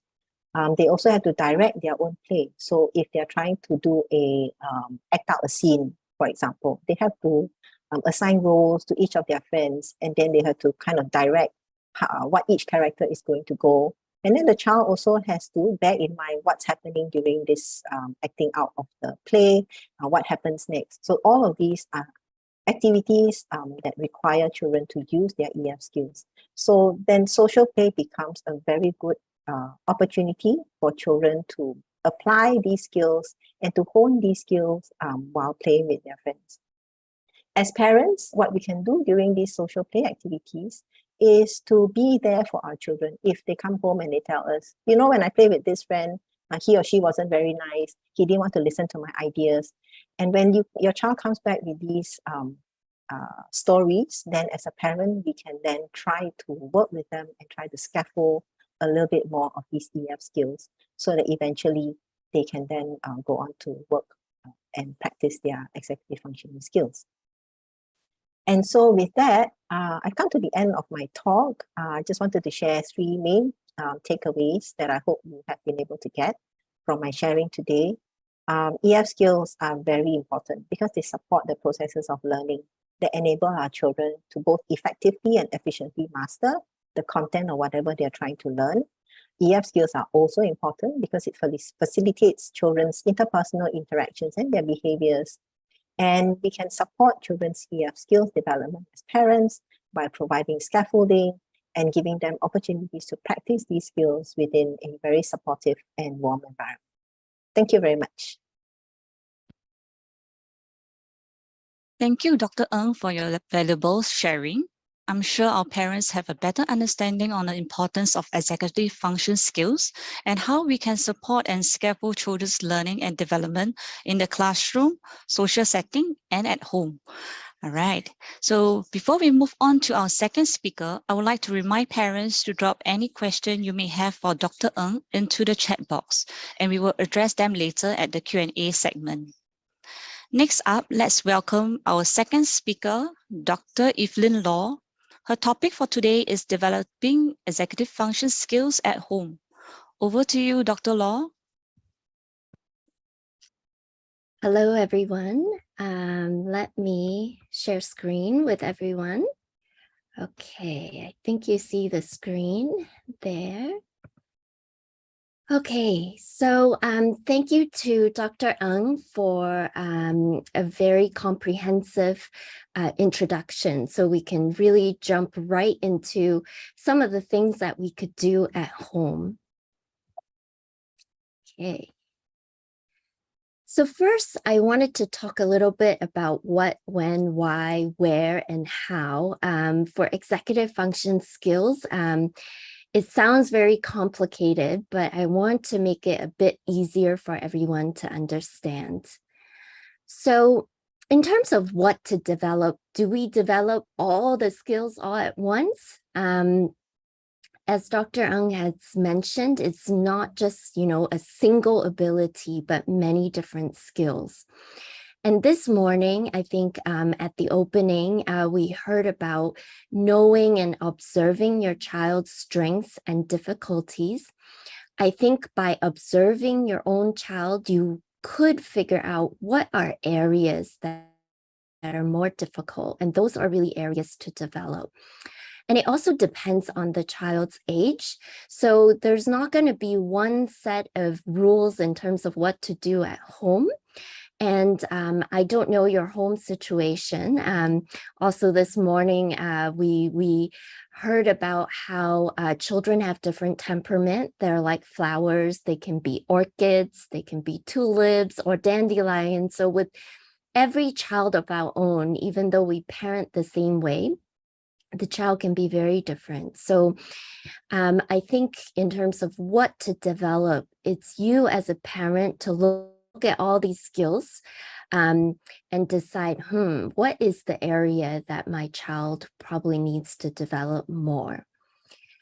And then in terms of when to develop, I know that Dr. Ng also mentioned, if you see that I drew this red color, this is executive function development. And you can see that during those preschool years is very important to develop the executive function skills. You might think to yourself, oh no, I missed it for my first child, let's say. These skills actually continue to grow until someone is about 25 to 30 years, so into adulthood. So there are definitely chances for that. And if you're curious about different executive function skills and when are the sensitive periods, you can definitely look at this citation from the Center of Developing Child. It actually has a lot of resources on that. So moving right along, I think the last talk was all about why. So I'm not going to repeat a lot of this, but the way that I see it, and if you read the book called Mind in the Making, executive function skills really become the life skills that the child needs. And it's kind of like the roots of a tree. If you're looking for the fruits of academics and social emotional skills to blossom, you really need that foundation. And as a pediatrician, I guess we mentioned health earlier on, right? Even adult health, executive function has something to do with. This picture here is directly from the study. It does show that with high executive function skills, which is at number 5 at the bottom there, I know it's really small on your screen. You could see that in terms of the outcome, it could be lower. You might say, well, how does that relate? I'll give you an example. If let's say you have some difficulties with impulsivity, you might end up eating, maybe snacking quite a bit, and maybe obesity become an issue for you. And that might have implications for later physical health. That's just one example. But we could also see that even substance dependence, whether it's reported by the adults in this study, it's actually done in New Zealand, and whether reported by others, if you have better executive function skills, which mean at the number 1 at the bottom, the low, in terms of just having, I flipped it. High executive function skills are those whose outcome is actually better, less problems. And if you have low executive function skills, sorry about that, you would have more of those type of issues, including substance use. So you could see it's very important topic to talk about, and there are definitely opportunities at home every day. At the very end, I'll talk about if you're a working mother, if you just lack time, where do we go from there, okay? But I do think that even during those normal routines, bath, shower time, meal times, those are times when we could develop these skills. And as the picture indicate, it's not going to be one size fits all. So I think a lot of the strategies I have are already discussed. But I guess what you could take from it is with different strategies, you pick the ones that work the most for you. And I could also bring in a different perspective in terms of how some of these strategies might fit into your day. Okay, so just something really general for caregivers, as well as parents, grandparents, helpers. One thing that's brought up actually in the last panel was really fostering a safe environment. I think that Miss Kelly Tay used the word like fight or flight, right? So I think the first thing for parents to really understand is before we do any training with our children for executive function, they really do have to feel safe. So feeling safe, not just physically, but emotionally and relationally. And I think later on, Ms. Joyce Lim will definitely talk about the relational part of things. But you could see how that comes into play if you're very stressed or you feel that your child's not doing as well. Earlier this morning, I heard some questions on children with ADHD symptoms. And I think when the child might not be meeting that certain expectations that we would like, we might say things that make the child feel unsafe. And that's actually a really hard environment for executive function to improve or be promoted. So I think that's just the first point, is that we do want to make sure that the environment can be as calm and as predictable as possible. And I know that's not possible with all the pictures we've just seen, right, from the last talk. Predictable means not that you can predict everything, but a parent that's more predictable means that they will always have that nurture, or by the end of the day, my mother or my father is responsible for their feelings and behaviors and say, hey, I'm sorry for losing my cool today. That sort of predictable. Unpredictable is when a child or when a parent is often out of control. And that's the type of interaction that is the most difficult for children, because they get very guilty at the end. So I do think that this is an important point. And I guess to illustrate it even more for those who are visual, if this is happening to you, right, if you're being accused every day, as someone's attacking you, like this lion's coming at you, is really difficult to learn. You're going to freeze. You're going to want to fight or flight. This book down here, I don't know if you see it later on. I think that someone from NLB will actually talk more about it, but it has a really good chapter about checking on your own emotional control. So why am I talking about all these things? And I try to make this a bit easier. As someone who has a neuroscience lab, sometimes we get so complicated, right, with all the words. But think of the brain as like an upstairs brain and a downstairs brain. And the downstairs brain is really responsible for you staying safe. So the fight and flight, that happens. And the upstairs brain is really responsible for your thinking. So your goal setting, your executive functions. And in order for the upstairs brain to work, the downstairs brain needs to feel safe. And so if you forget everything that we talked about, I think it's important to understand that a very stressed brain, a lot of times the downstairs brain kind of takes over and there's no access or little access to the upstairs brain. And so as parents, certainly we can't protect the child from many different things, but just be mindful of negative stress. And maybe I might be speaking to parents who are adding that negative stress in their child's life, maybe, whining every day, like, why can't you get the 100, etc. So I think it's a good time to just examine what's your expectation. Is it for perfection? Are we unintentionally maybe sometimes adding some of this negative stress? And really, if our end goal is for our child to move towards healthy social emotional well-being, we're going to have to balance some things out in terms of achievement and feeling happy and staying stable. And I do want to put a word in for positive stress. I think we just talked about scaffolding and all of that, and the ladder and each rung.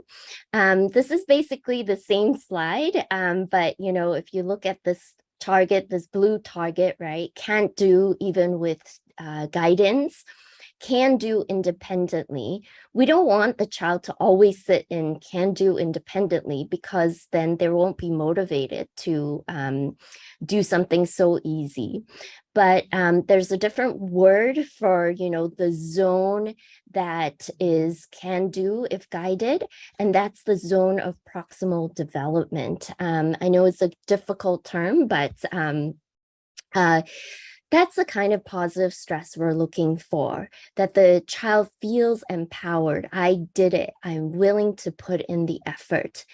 And so the scaffolding, I think Dr. Ang did a really fantastic job. This is when Jewel was being built. We know that the scaffolding at some point needs to leave. So it's that, mindset of, I'm going to support you now when you need it, but eventually we're moving towards independence. And sometimes positive stress can also be those small failures. And so we're not saying no failure. We do want some of this failure to come up. And so later on, I'm going to talk about one strategy on how to deal with failures. Okay, so now that we kind of have an understanding of the kind of predictable environment that we need to go into, let's quickly talk a little bit about the different strategies. And I broke it down into what Dr. Ang just mentioned, the emotional control, working memory, cognitive flexibility, and inhibitory control. So those are difficult words, but I'm going to just try to maybe make it a little bit easier. We just finished a panel on mindful parenting. So I'm not going to go in depth into this, but really you and the child, that interaction is like a dance, right? In order for the child to really start to have or gain emotional control, which is an important part of executive function, their downstairs brain really cannot be revved up too much. And so I'm not going to go into everything that's already discussed just now with mindful parenting, but I myself have a really, really difficult time. I do have a child who has very poor emotional control, and it took me a long time to figure out what's the strategy for me to stay calm so that my child's upstairs brain, the part of the brain that thinks, can actually start working. And I've tried many, many things, and I know that there are parents here who have tried different things. And I think Ms. Kelly Tay said it, perfect just now, is that, it's really easier said than done. but I think if we practice, we can do it really well. So some ways, might be just to walk away. For a while, I actually walk into the bathroom of the home and lock the door just because I feel like my yelling was not beneficial to my child. Or even learn to actively ignore. Sometimes ignore doesn't mean I'm leaving my child. It's not being passive. It's that I know that if I scream, my child's not going to learn emotional control. And therefore, I actively just kind of, leave the situation. What I find helpful is actually when my child has an outburst, I actually start videotaping. Okay, the child might feel really uncomfortable, but actually it helps calm me. And I can watch it over and actually rehearse like, oh, that wasn't that bad. It was just my own feelings, expectations. A lot of times it's just us like telling ourselves, oh, our child needed to be this way, or maybe other people are watching me. So sometimes my thought actually gets in the way. So that's one important part.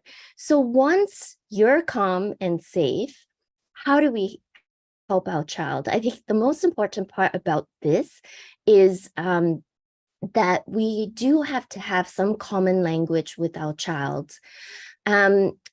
For my child, I usually will say, is this big deal or small deal? Big deal means it matters in 5 years, right? Whenever you have situations happen or when your child's about to blow up, you could say, hey, are you safe or not safe? Not safe is if there's like a fire going on. Or is this a must or is it a want or is this a necessity, right? So a lot of times we can, if we use these languages, we can actually remind our child, is this a big deal or small deal, right? And using a thermometer sometimes really help them. And it's the same thing as this morning. We talked about like the child actually is feeling one way and you're telling them to do something else. And I think a lot of times we need to just say like, hey, you're safe. I'm here to listen, right? So even adding those little bits instead of starting accusing the child and yelling and screaming, right? But I think it's good to always say, hey, today we have like a number 10 moment. You had a huge tantrum. Can we just think a little bit? Is it really big deal or small deal? So have some type of secret signal or words where you can actually hint at the child so that they can readjust their thermometer. Not all the time is it 10. And I use that with my patients, and actually 3-year-old, 4-year-olds, 5-year-olds, they're able to do that. And after a while, they realize, hey, this is not something I must have. It's not like the one food that I have today. This is not an emergency. And a lot of times it can help with this part of the emotional control or executive function. So moving right along, once your upstairs brain is ready, you can do many things. And one is Dr. I think Eva Lau this morning talked about then identifying the emotion of the child. If you saw those 2 vignettes, right, of the videos, what the parent did correct the second time was, hey, I saw what happened. I know you're upset. And the child just basically stopped. So a lot of times around my home, I have all these posters of facial expressions. We talk about those on a daily basis. So then when it comes time, I could say, hey, you're looking like that little bear that's not so happy. I bet it's because, and then if there is that understanding, it's much easier then to go to the next step, which is really the problem solving. So this is also just a repeat of what Dr. Ang mentioned, is a lot of times problem solving initially a 3-year-old's not going to be like, okay, now I know what to do, right? So it helps if parent gave enough support and you know your child. What if we did this? Or I sometimes, let's say, had a horrible day at work, and I would come home and say, wow, I made a mistake today. I was so loud to my coworker, and model how you address or deal with your mistakes. Or if I said something wrong, I'm like, oops, I make mistakes all the time. It's okay. So you do have to model, and sometimes we look too perfect to a child, and that's obviously not helpful for their emotional control. Okay, so another part about problem solving is actually constantly working on a child's cognitive flexibility.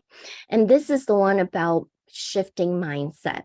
So I'm going to go a little bit quickly, but really you could always every day play the what if game. What if Sam I Am, if they're familiar with this book, likes green chicken rice, not green eggs and ham, right? What if the world has no mosquitoes? You can keep reading those, but it actually helps the child knows, hey, things doesn't need to be just one way. And so when something goes wrong, they can problem solve and say, hey, I got another way. Another way is to always say, hey, plan number 1 didn't work. What's your plan number 2? Plan A versus plan B. I do these with my patients, and sometimes they'll say like, oh yeah, plan A really didn't work this week, and I thought of this. So this is just everyday thing you can do at home. And then some parents want to even spend time like thinking about how to help their child shift from one situation to another. And a lot of us already know using a timer, like if it's play and then dinner, they use a timer. But what is actually pretty fun, I call it Busy Bee, is you set up maybe 3 stations at your home and you have a timer, and basically one station could be something really enticing, like watching even an iPad show, right? The other one can be spooning, like uncooked rice. And then a third station, you can set up different things. And the idea is no matter how enticing, 1 minute is up, the child needs to go to the next station. You can have a final reward, but at least this helps a child being able to shift mindset quickly. And this is just a quick note, is that we know that screen time actually do have an effect on emotional and executive function. And this is just really quickly a study that's been done, just having a child watch something about a sponge under the sea.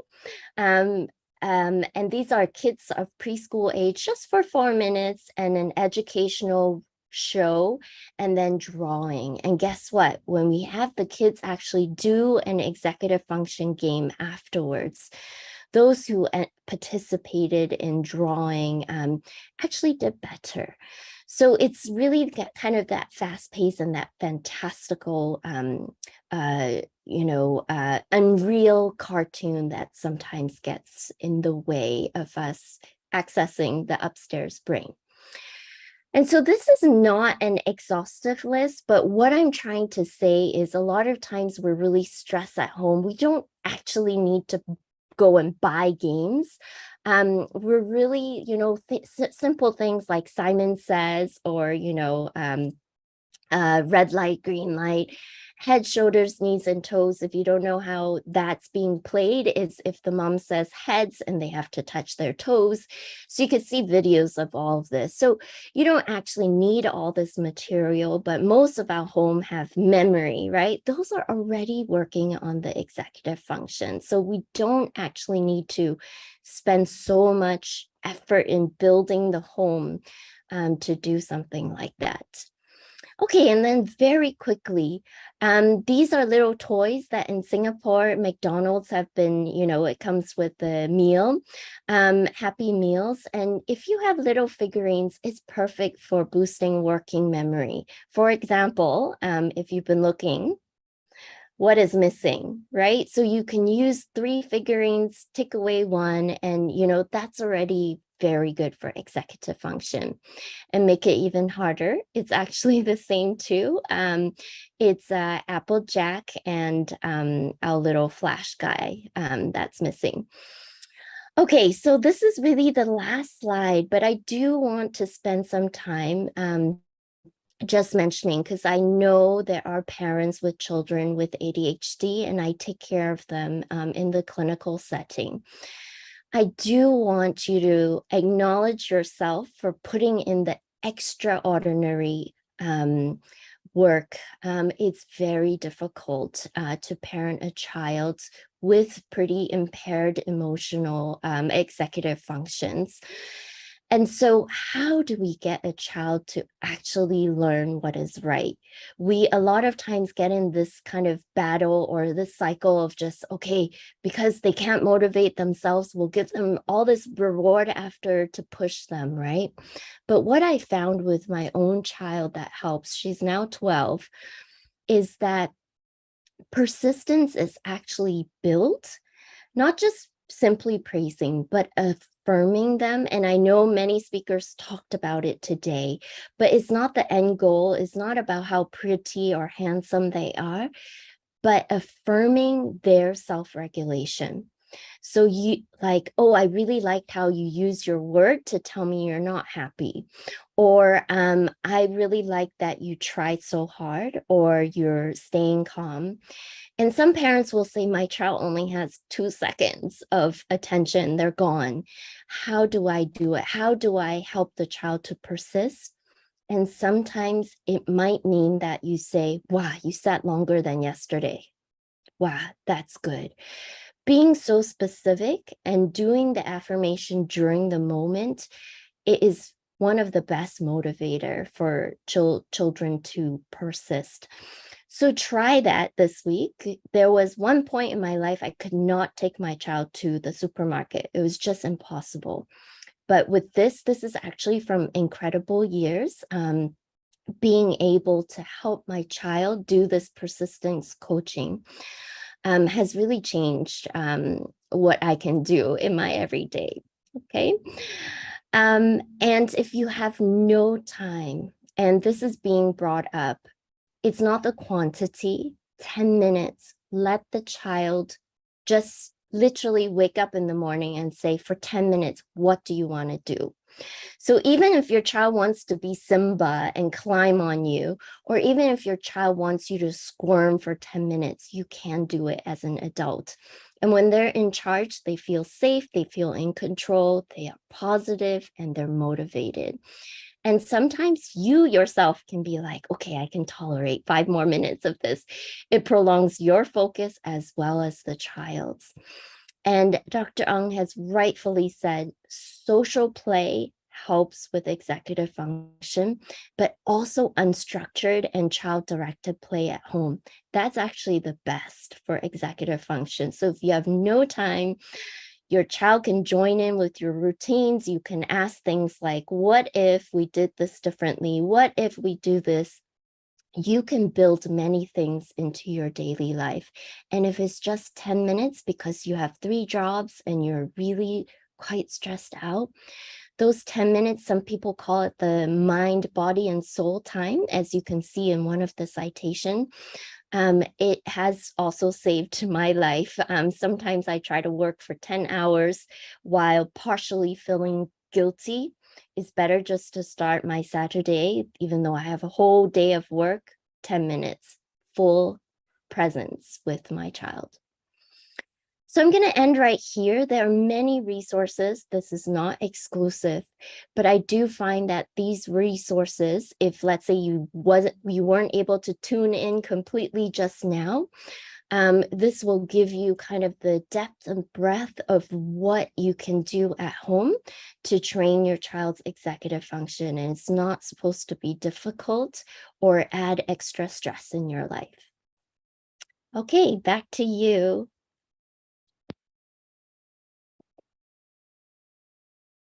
Thank you, Dr. Law, for your wonderful sharing.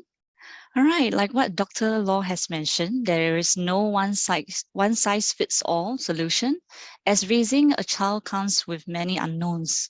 So our role as a caregiver is to first provide a safe environment, and also to use the various techniques or games as a starting point to optimize these executive function skills at home.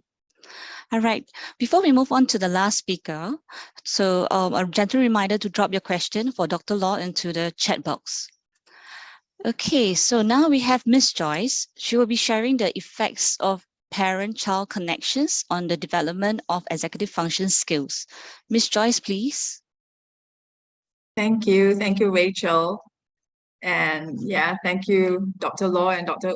Ng, sharing about the importance of executive function skills, as well as what we can all do at home with our child without much stress, isn't it? All right, let me share my screen with all of you. Okay.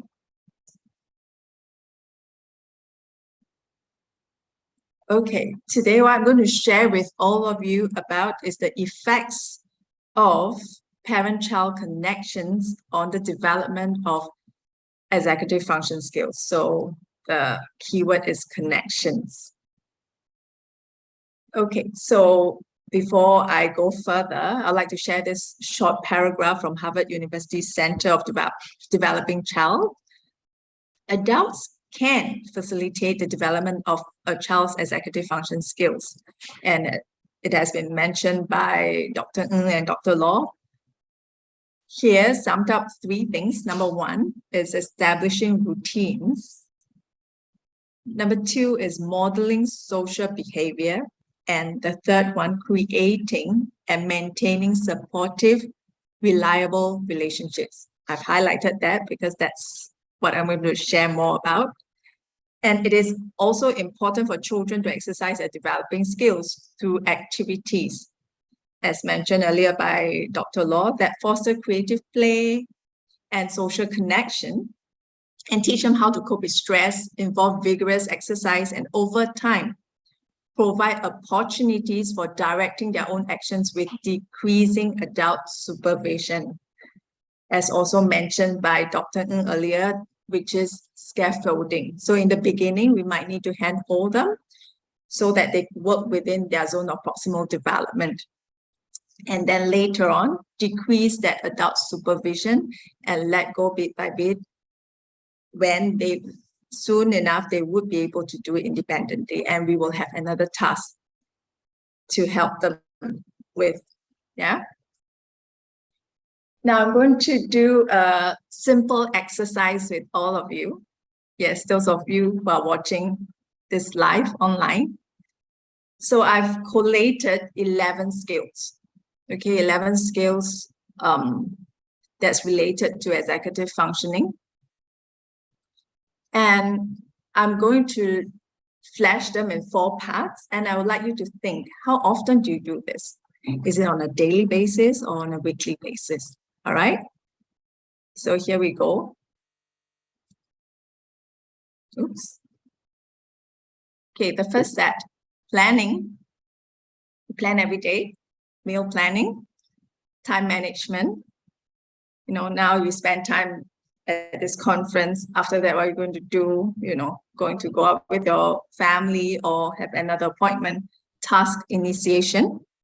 How often do we do this? Is it daily, weekly? Organization. Be it organizing a party or, you know, organizing your space. Problem solving, as mentioned quite a bit by our 2 other speakers. Cognitive flexibility. Okay, I have a really simple example. Like, for example, if you go to the market to eat and, you know, the chicken rice store is closed. So would you be able to, do you practice that cognitive flexibility? So, or insist that, if there's no chicken rice, I'm not going to eat anything else. Yeah.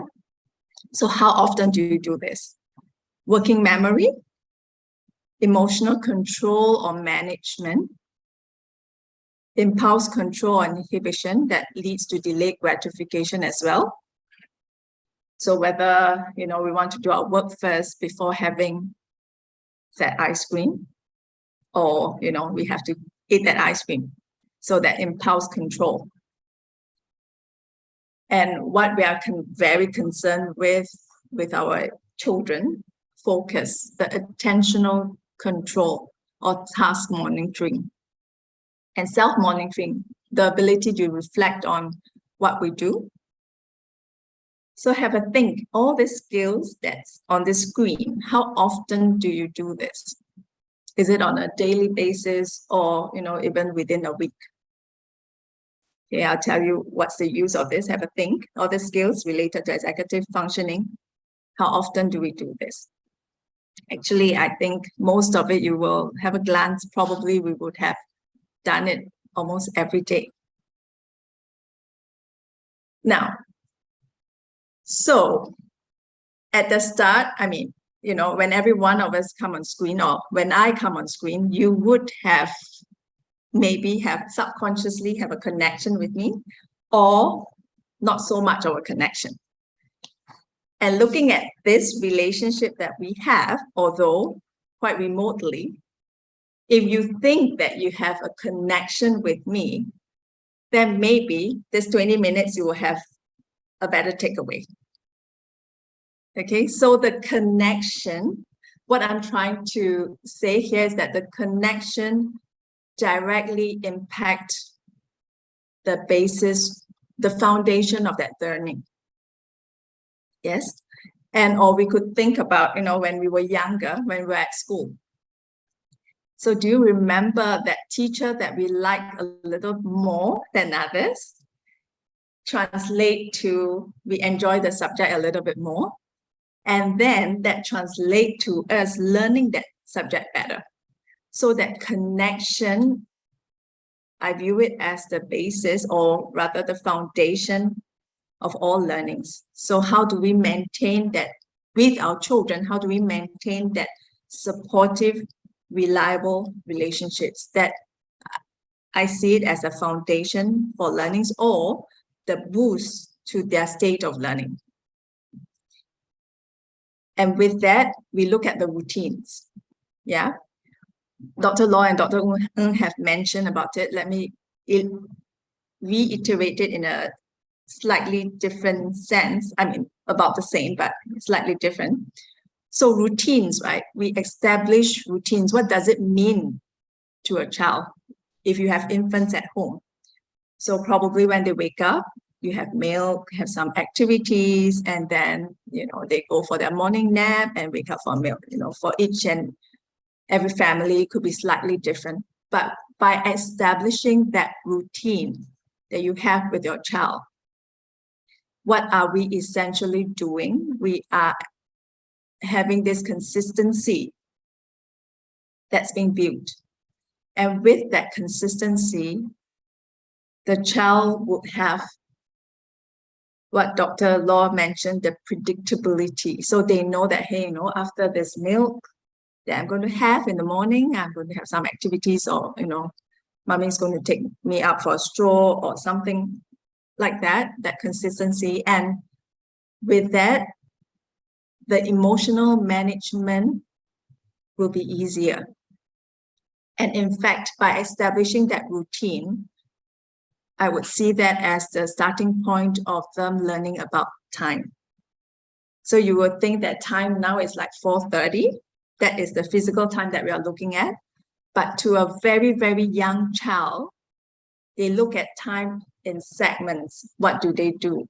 So when you have that consistency established, you are actually showing them time, and if later on translate into time management and even organization. So the establishing routines is very important in facilitating the development of executive functions. And next, with all this, the previous exercise that I did with all of you, that everything that we do, I mean, we do it so often, the skills that we utilize in our daily life, right, has got to do with executive functioning. And so what could we do? We could role model that. Okay, role model that. I know it's not easy, as I always share. Parenting is probably the toughest job on earth. And without anybody asking you, sometimes you're hired. Yes, so we have to be, you know, that role model in their life, and sometimes it can be tough, and we need to have compassion with ourselves too. So there's two parts. The main layer, the foundation, is the connection that we have with our children, and by establishing routines and being the role model will help to facilitate the development of executive functions. Now, you will ask, you know, connection, maintaining supportive, reliable relationships, right? What is it all about? Or some of you would be thinking, you know, this thought bubbles will come out. You know, I'm already spending time with my child, so I would have that connection. Yes, you're right. Very right. You will have the connection. And aren't I already being very connected with my child? Also, right? Yes. But how do we deepen that? How do we deepen that connection? And, you know, the role modeling part, I forgot to share this, as in, you know, if we talk about wanting the kids to calm down. So when we want the kids to calm down, right, how do we role model that? We always talk about, you know, taking a moment to breathe. And so when they are having their big emotions, we can start by doing it ourselves together with them, scaffold that, as in breathe in and out, in and out.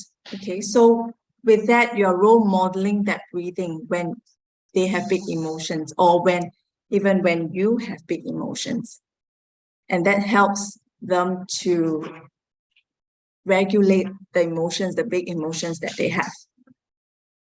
So when we think about this, how do we do that?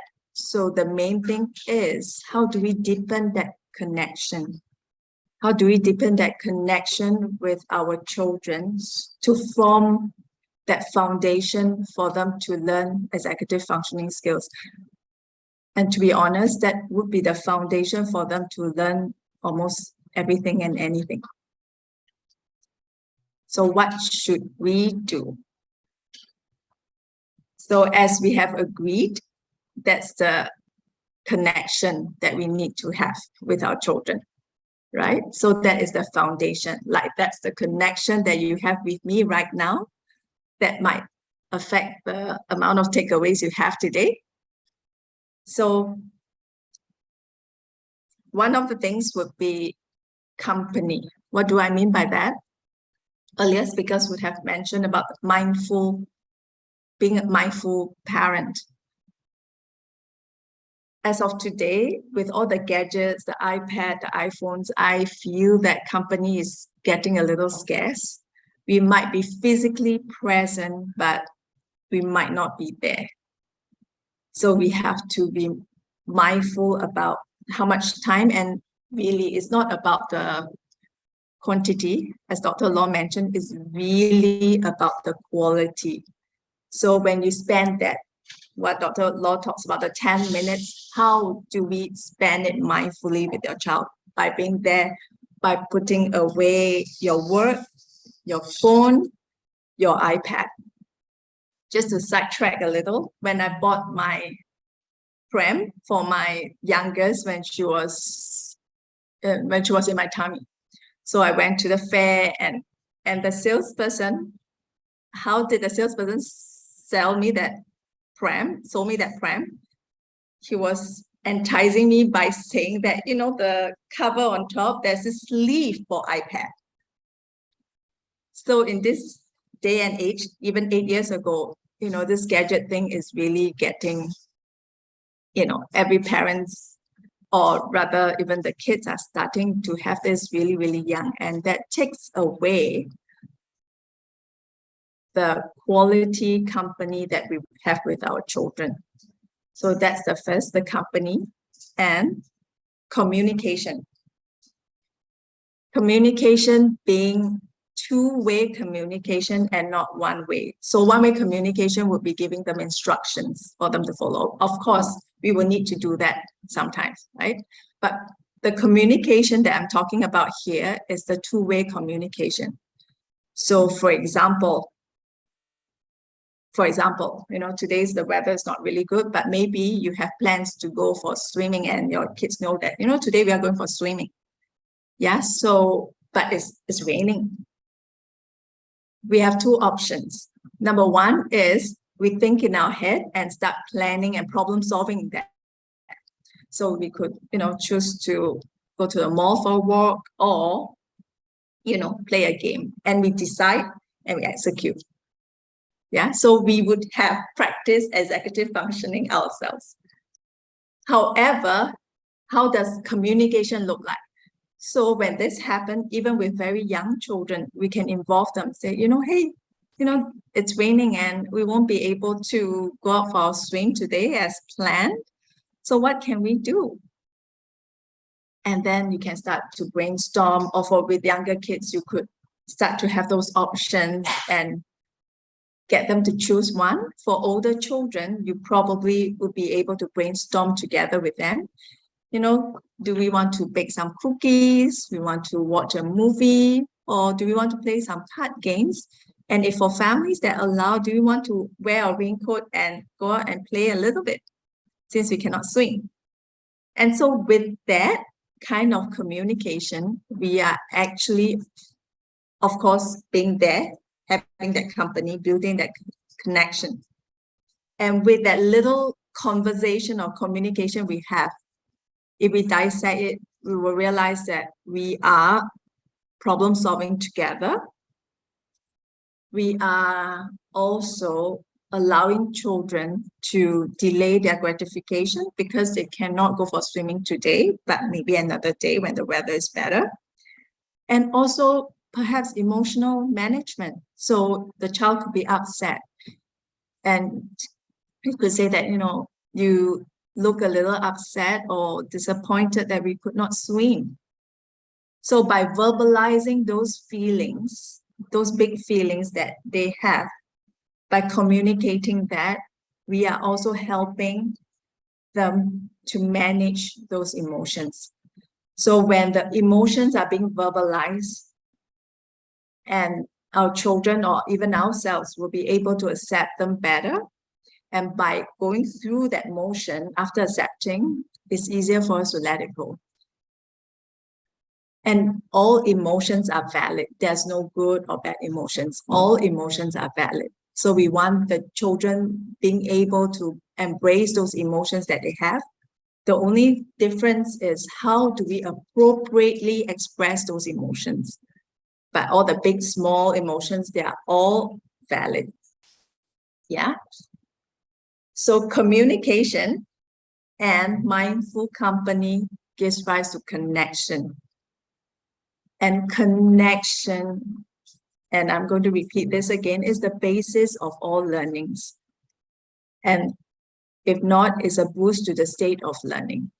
So if you recall, you will know that, when we feel more connected, it could be to the teacher or to our friends whom we review our work together with. When we feel that connection, that learning happens faster, and probably we would be able to retain those learning better as well. So that connection is really, really important. Okay, now, so I would briefly run through this, as this would be the things that you could do. I know Dr. Law has already mentioned many really, really useful activities that we can do with our kids. In fact, I jot down a few. And now, for those below 12 months old, we could do, peekaboo, establish a routine so that, as I've mentioned earlier, what that does. And I want to talk more about that active listening part. Let me give you an example to illustrate that. So I saw this in a restaurant. I was just sitting next to not a family, a mom and the grandma with a crying baby. So what happens was that the baby was wailing, must be really, really hungry. So grandma was carrying the baby and rocking the baby and saying, don't cry, and, just keep rocking because the child is like frantically crying, most likely extremely hungry. So mom was trying to prepare the milk, and somehow the milk was too hot, so was trying to cool down that milk. So in this entire process of 10 to 15 minutes, the child was wailing, mom was preparing, grandma was holding the baby, trying to calm the baby down. So what does it mean by active listening?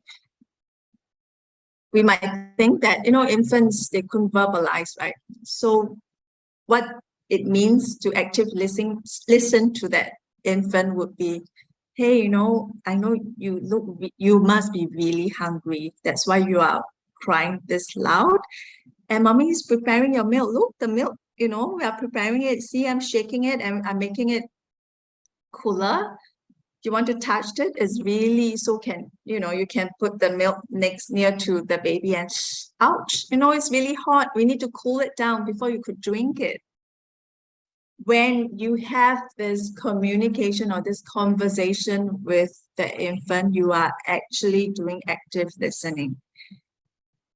For those of you who have really young babies at home, try it, and you will notice that if we have guessed whatever emotions they are going through or what are they thinking, you will realize that it will soothe them very, very quickly, instead of trying to problem solve on our own without communicating with the baby.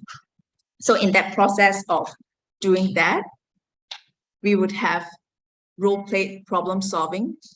So role-playing means, you verbalize, and, it's like a dance. You are doing it together with the child, whether the child is able to verbalize it or not.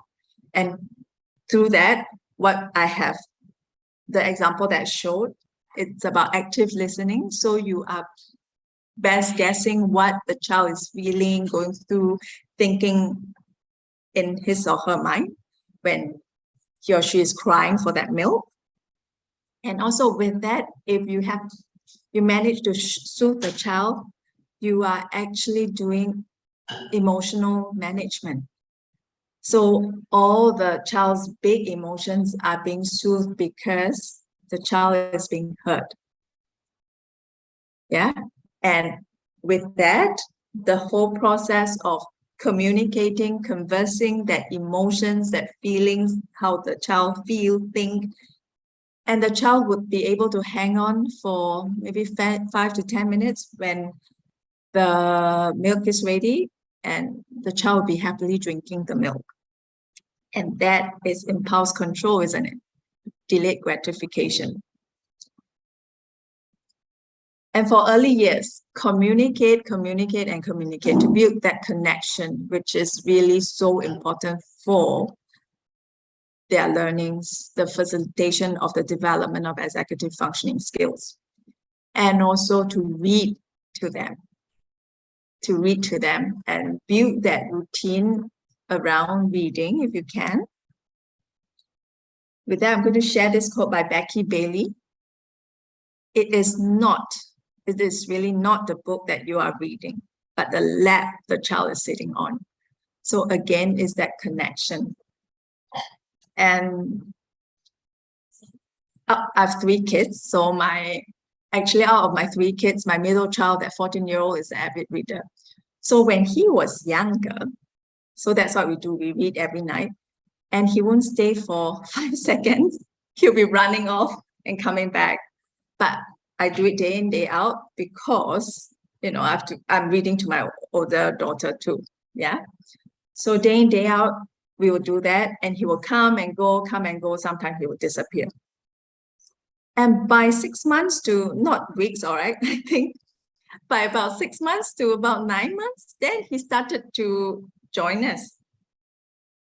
And to my amazement, out of the three, he grew to be an avid reader. But when he started off, he's like never there. So we need to have patience, and sometimes don't be too hard on yourself. Is it because, you know, my storytelling skills and all that? So remember, it is not the book you're reading, but the lap the child is sitting on. So what's next? I would like all of us to, including myself, yes, to work on building the connection. And that is really, really the connection for all kinds of learnings to happen, inclusive of executive functioning skills. And that is really very important in their life. With that, thank you. Thank you, Ms. Joyce, for sharing with us the importance of parent-child connections and how it affects the development of executive function skills of the young ones, as connection is the core ingredients for all of the development. So from what I heard from Ms. Joyce, right, connection is made out of two-way communication and the company of the parents. Okay, let's welcome all our panel speakers back on screen with us for the Q&A session. Okay, I can see that we have quite a number of questions coming in. All right, let's look at the first question. Okay, we have a parent whose child is not attending school. So the question is, for children who do not attend childcare, how can parents develop their cognitive and social skills at home? Maybe can we have Dr. Law to answer this question?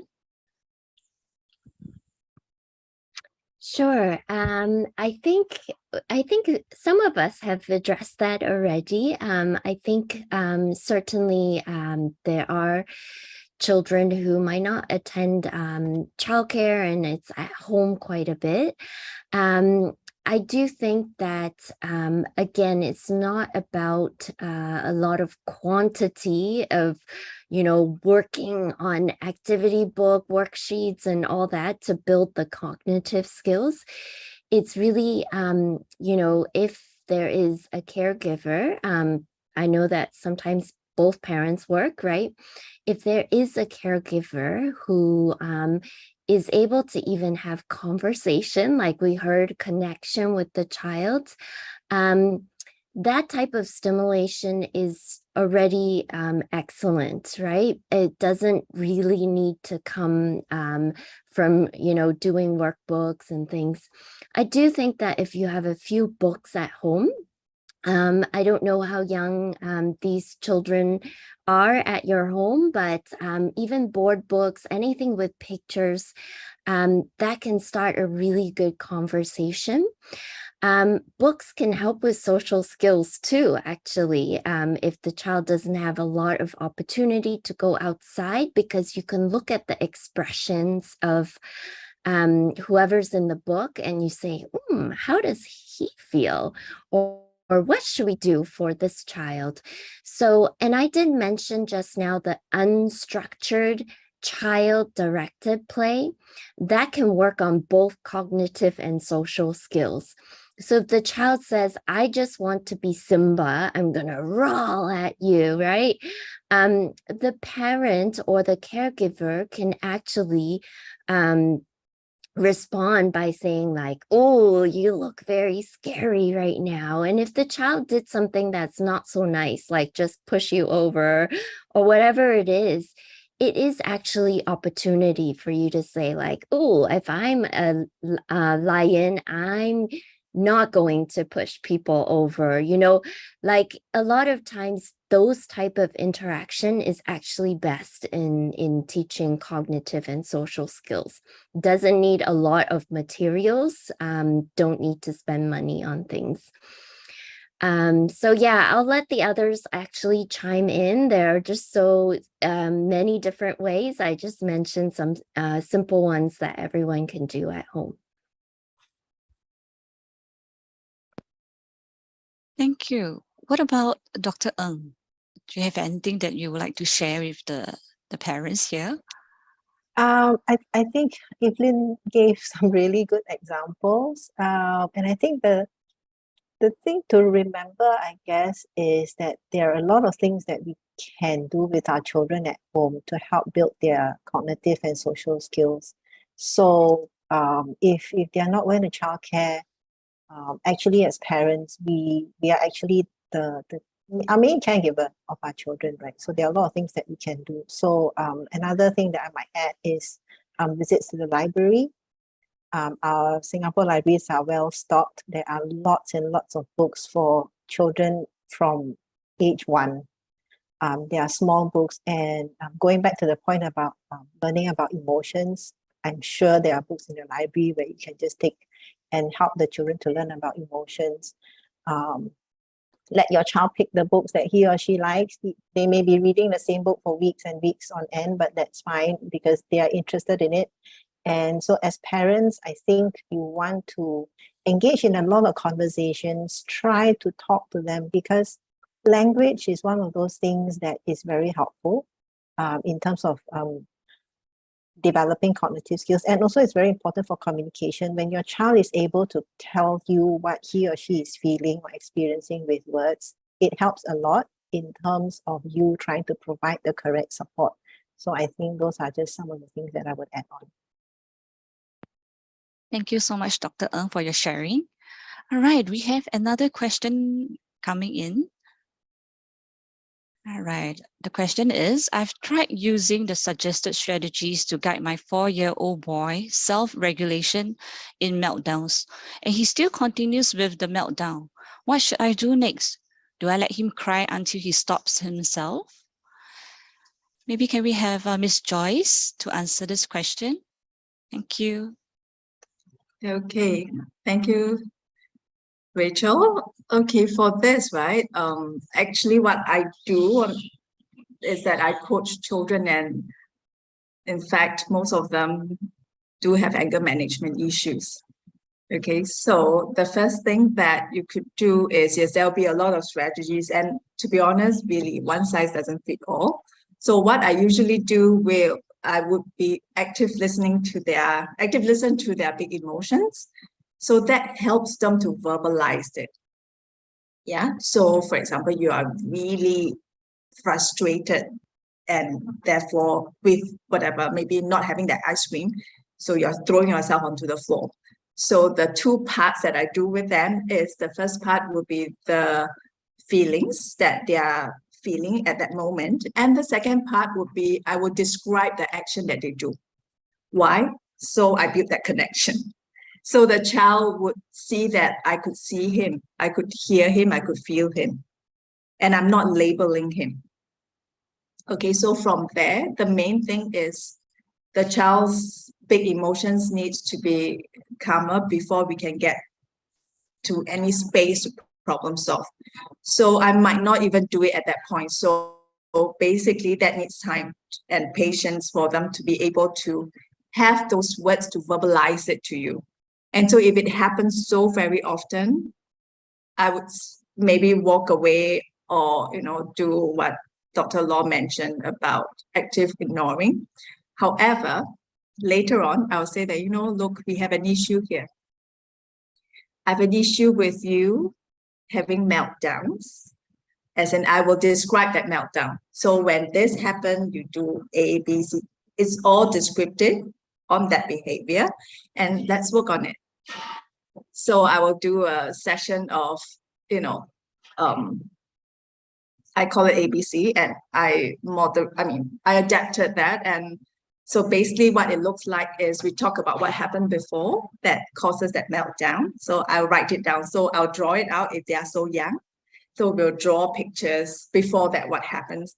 And I'll have 2 blocks. One would be the child. I'll always ask, what's your favorite color? And I'll start drawing the child there and say, what are you thinking about then? And it'll be very interesting. Children will tell you things that you're probably not expecting. And then the other portion will be, I'll draw myself, if I'm involved. If mommy is involved or daddy is involved, you will draw that. and ask the child, what do you think mommy, daddy, or, Teacher Joyce is thinking about when this happened? So get them to verbalize it. Of course, when it comes to your part, you may want to add in because that's what you're thinking about. There you go again. How long is going to end? Things like that. Be very honest. Write it down because at that point, the child is already calm and collected, right? So we are going through what happened. And next will be, I'll also write down how do they feel, what's the behavior. And the next big thing would be, what should we realize from this? It's very interesting. A 4-year-old be able, because I do it with even 3 years old. So what should you realize from this?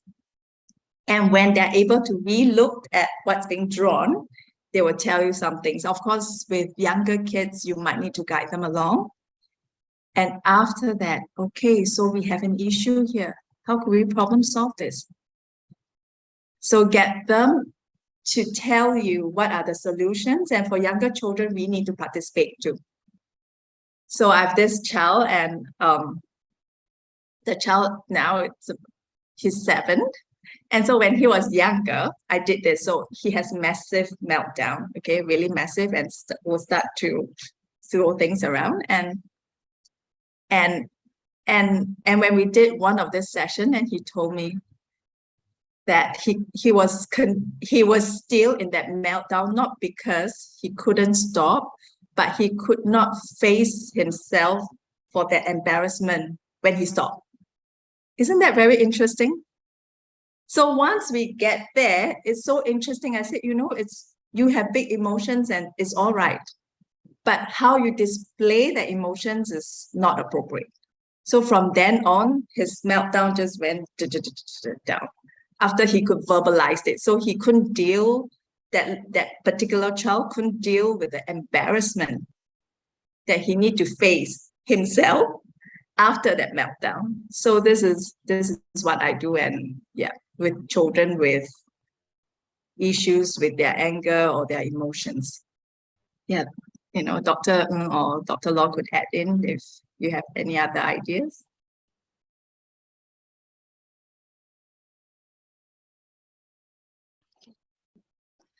All right, thank you, Miss Joyce. All right, I hear that our 3 panel speaker, right, has been mentioning about listening to the child, listening to the child's feelings, and also to describe, the meltdown when the child has already calmed down. Okay, so right now we have the 3rd question. All right, so this question is for Dr. Law. So Dr. Law, could you elaborate further if there's any scientific studies which show children exhibiting better executive function skills or development with lesser exposure to screen time? Sure. It's actually one of the topics that I do study. So in Singapore, we have a few really big studies. They're cohort studies, meaning we follow, kids from actually when they're in the womb during the mom's pregnancy all the way. And one of the bigger studies is called Gusto, and the kids are now actually 12 years of age. And so we have studied very carefully their screen time. One thing I want to say is that screen time and executive function, it might not be a causal thing, because if you think about homes that might have a lot of screen time, there might be many things happening. It might be grandparents having the background, screen on. It might be, there might be a lot of kids or a child with special needs. And so, there are just many, many reasons. So a lot of times when we look at exposure to screen time and executive function, we do have to think about screen time as maybe not the cause, but one of the contributing factor. But there are different studies, and I guess I can put that in the chat for our PCF staff, Michelle Yao, and maybe she could also show it to the audience. One is actually published in BMC Pediatrics, which show that, you know, the more that you have watched screen time as an infant at 12 months, so I'm not talking about school age and all that, as an infant, there are actually differences in terms of the cognitive outcome of the child at age 4.5. And we have another study looking at social skills. And so I could put that down, and these are all from Singapore. It's the whole population study. Again, I just don't want everyone to think that screen time must be the thing to blame, but the message is actually, if we're able to limit it and switch it to something that is more interactive, that's probably the key. So yeah, so I will put now in the chat those papers that if you want to read those studies. If you don't worry. You can probably find summaries of them around. A really good place to look is actually the Health Promotion Board screen time guidance, because a number of us, including me, helped to put those guidelines together. So you can take a peek at those. Thank you, Dr. Law. All right, thank you so much to all our lovely panel speakers for the learning and insightful tips shared. I believe everyone would agree with me that this discussion about executive function skills were very informative and beneficial to us. All right, so I would now like to invite our NLB staff, Sadida, to share some book recommendations that are relevant to our panel's topic for today. Thank you. Thank you, Rachel. Hi, everyone. My name is Sadida. I'm an early literacy librarian with the National Library Board. I'm here to share some book recommendations on executive functions. I'll share my screen, my slides now.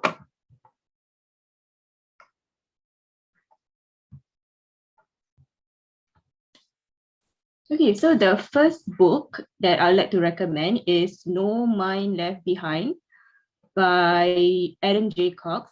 The author is a clinical psychologist who aims to share a fresh perspective on child development by suggesting that the achievement gap is due to an underactive executive functioning skills. So he provides specific strategies to decrease the achievement gap by mastering important cognitive skills. And in this book, you also find case studies and anecdotes that could provide you with validation, support, clarity, and a system for creating positive changes in your child's life. The next book is Parenting Traumatized Children with Developmental Differences, Strategies to Help Your Child's Sensory Processing, Language Development, Executive Function, and Challenging Behaviors by Sarah McLean. This is a comprehensive guide for foster carers and adoptive parents to help children who are coping with sensory and emotional regulation difficulties or struggling with language, communication, or memory. And the final book, which I will talk more about this is a book that Dr. Law also shared on earlier, is Scattered to Focus, Smart Strategies to Improve Your Child's Executive Functioning Skills by Zach Grisham. It is written for parents of children aged 4 to 12 years old who may have ADHD or executive functioning issues. It is an easy read with short and structured chapters. The book has 2 parts to it. So part 1 gives readers an understanding of ADHD and executive functions, and it also has a quick assessment tool for you to understand your own level of executive functioning skills and then to understand your child's. So this actually to encourage parents to improve their skills first so that they can help their child later on. The author also aims to create awareness to parents that executive functioning issues is not a character flaw, but they are due to underdeveloped skills, and that it is important for parents to instill a growth mindset in their child even if they exhibit these issues. And then in part 2, each chapter is dedicated to a specific executive functioning skill. You will get general coaching strategies to help your child develop these skills, ideas for you to work with educators to provide support in the school environment, common pitfalls to avoid, and find age-appropriate ways to work on the skills at home. So there are many strategies and activities shared in the book that I really like. So firstly, on boosting memory and processing speed, you can get your child to engage in multisensory learning, as this helps to transfer information from short-term memory to long-term memory. So for example, while your child is learning spelling, for instance, you can have your child bounce on a ball after every word he or she spelled. Can also use chunking technique by being more specific when you ask your child a question. For example, tell me 3 things that you notice about science class. So this helps them to retrieve information more easily. Other than that, you can also help your child learn to stay focused by being outdoors and in nature, as this provides an opportunity for your child to focus on something that is moderately stimulating without overwhelming the senses. So in schools, educators can remove distractions at the spot that they want the child to focus on. For example, not to have like decorations behind where you are standing or sitting, so that the child does not get distracted when they are trying to focus on what you're teaching. And then on time management, you can also help your child to improve on this by practicing estimating time. Help them understand, for example, what 10 minutes feels like. So maybe for younger children, it might be hard for them to understand like how long is 10 minutes. So you can say like, oh, when we left the school, it was 8:09 a.m. Now it's 8:19 a.m. so that they can have a better understanding how long is 10 minutes. So yes, do check out the books. 2 of the books I recommended here has the ebook version that you can borrow by visiting the links on the screen. And for the last book, you can find it at the adults lending section under health category in the public libraries. And lastly, I'd like to draw your attention to NLB's resources and programs for children aged 0 to 6 years old. Find out more by scanning the QR code, and you could also subscribe to early read mailing list to be notified on upcoming programs, events, and to check out recommended reads by librarians. And that is all from me. Thank you. Back to you, Rachel. Thank you, Sadida. All right, before we end this session, here's a quick preview of the virtual webinar that will be taking place tomorrow. So at 10:30 in the morning, we will have a webinar on communicating with your child. And at 1:30 in the afternoon, the webinar will focus on the topic of technology in education. So if you would like to rewatch or revisit some of the strategies and topics shared today, you can actually access the video on our YouTube page at PAP Committee Foundation 1 week after the event. So once again, thank you, Dr. Ng, Dr. Law, and Ms. Joyce for being with us today, and everyone for attending today's parental conference. I hope our parents have benefited from the panels that we have had today. We hope to see you again tomorrow. Goodbye.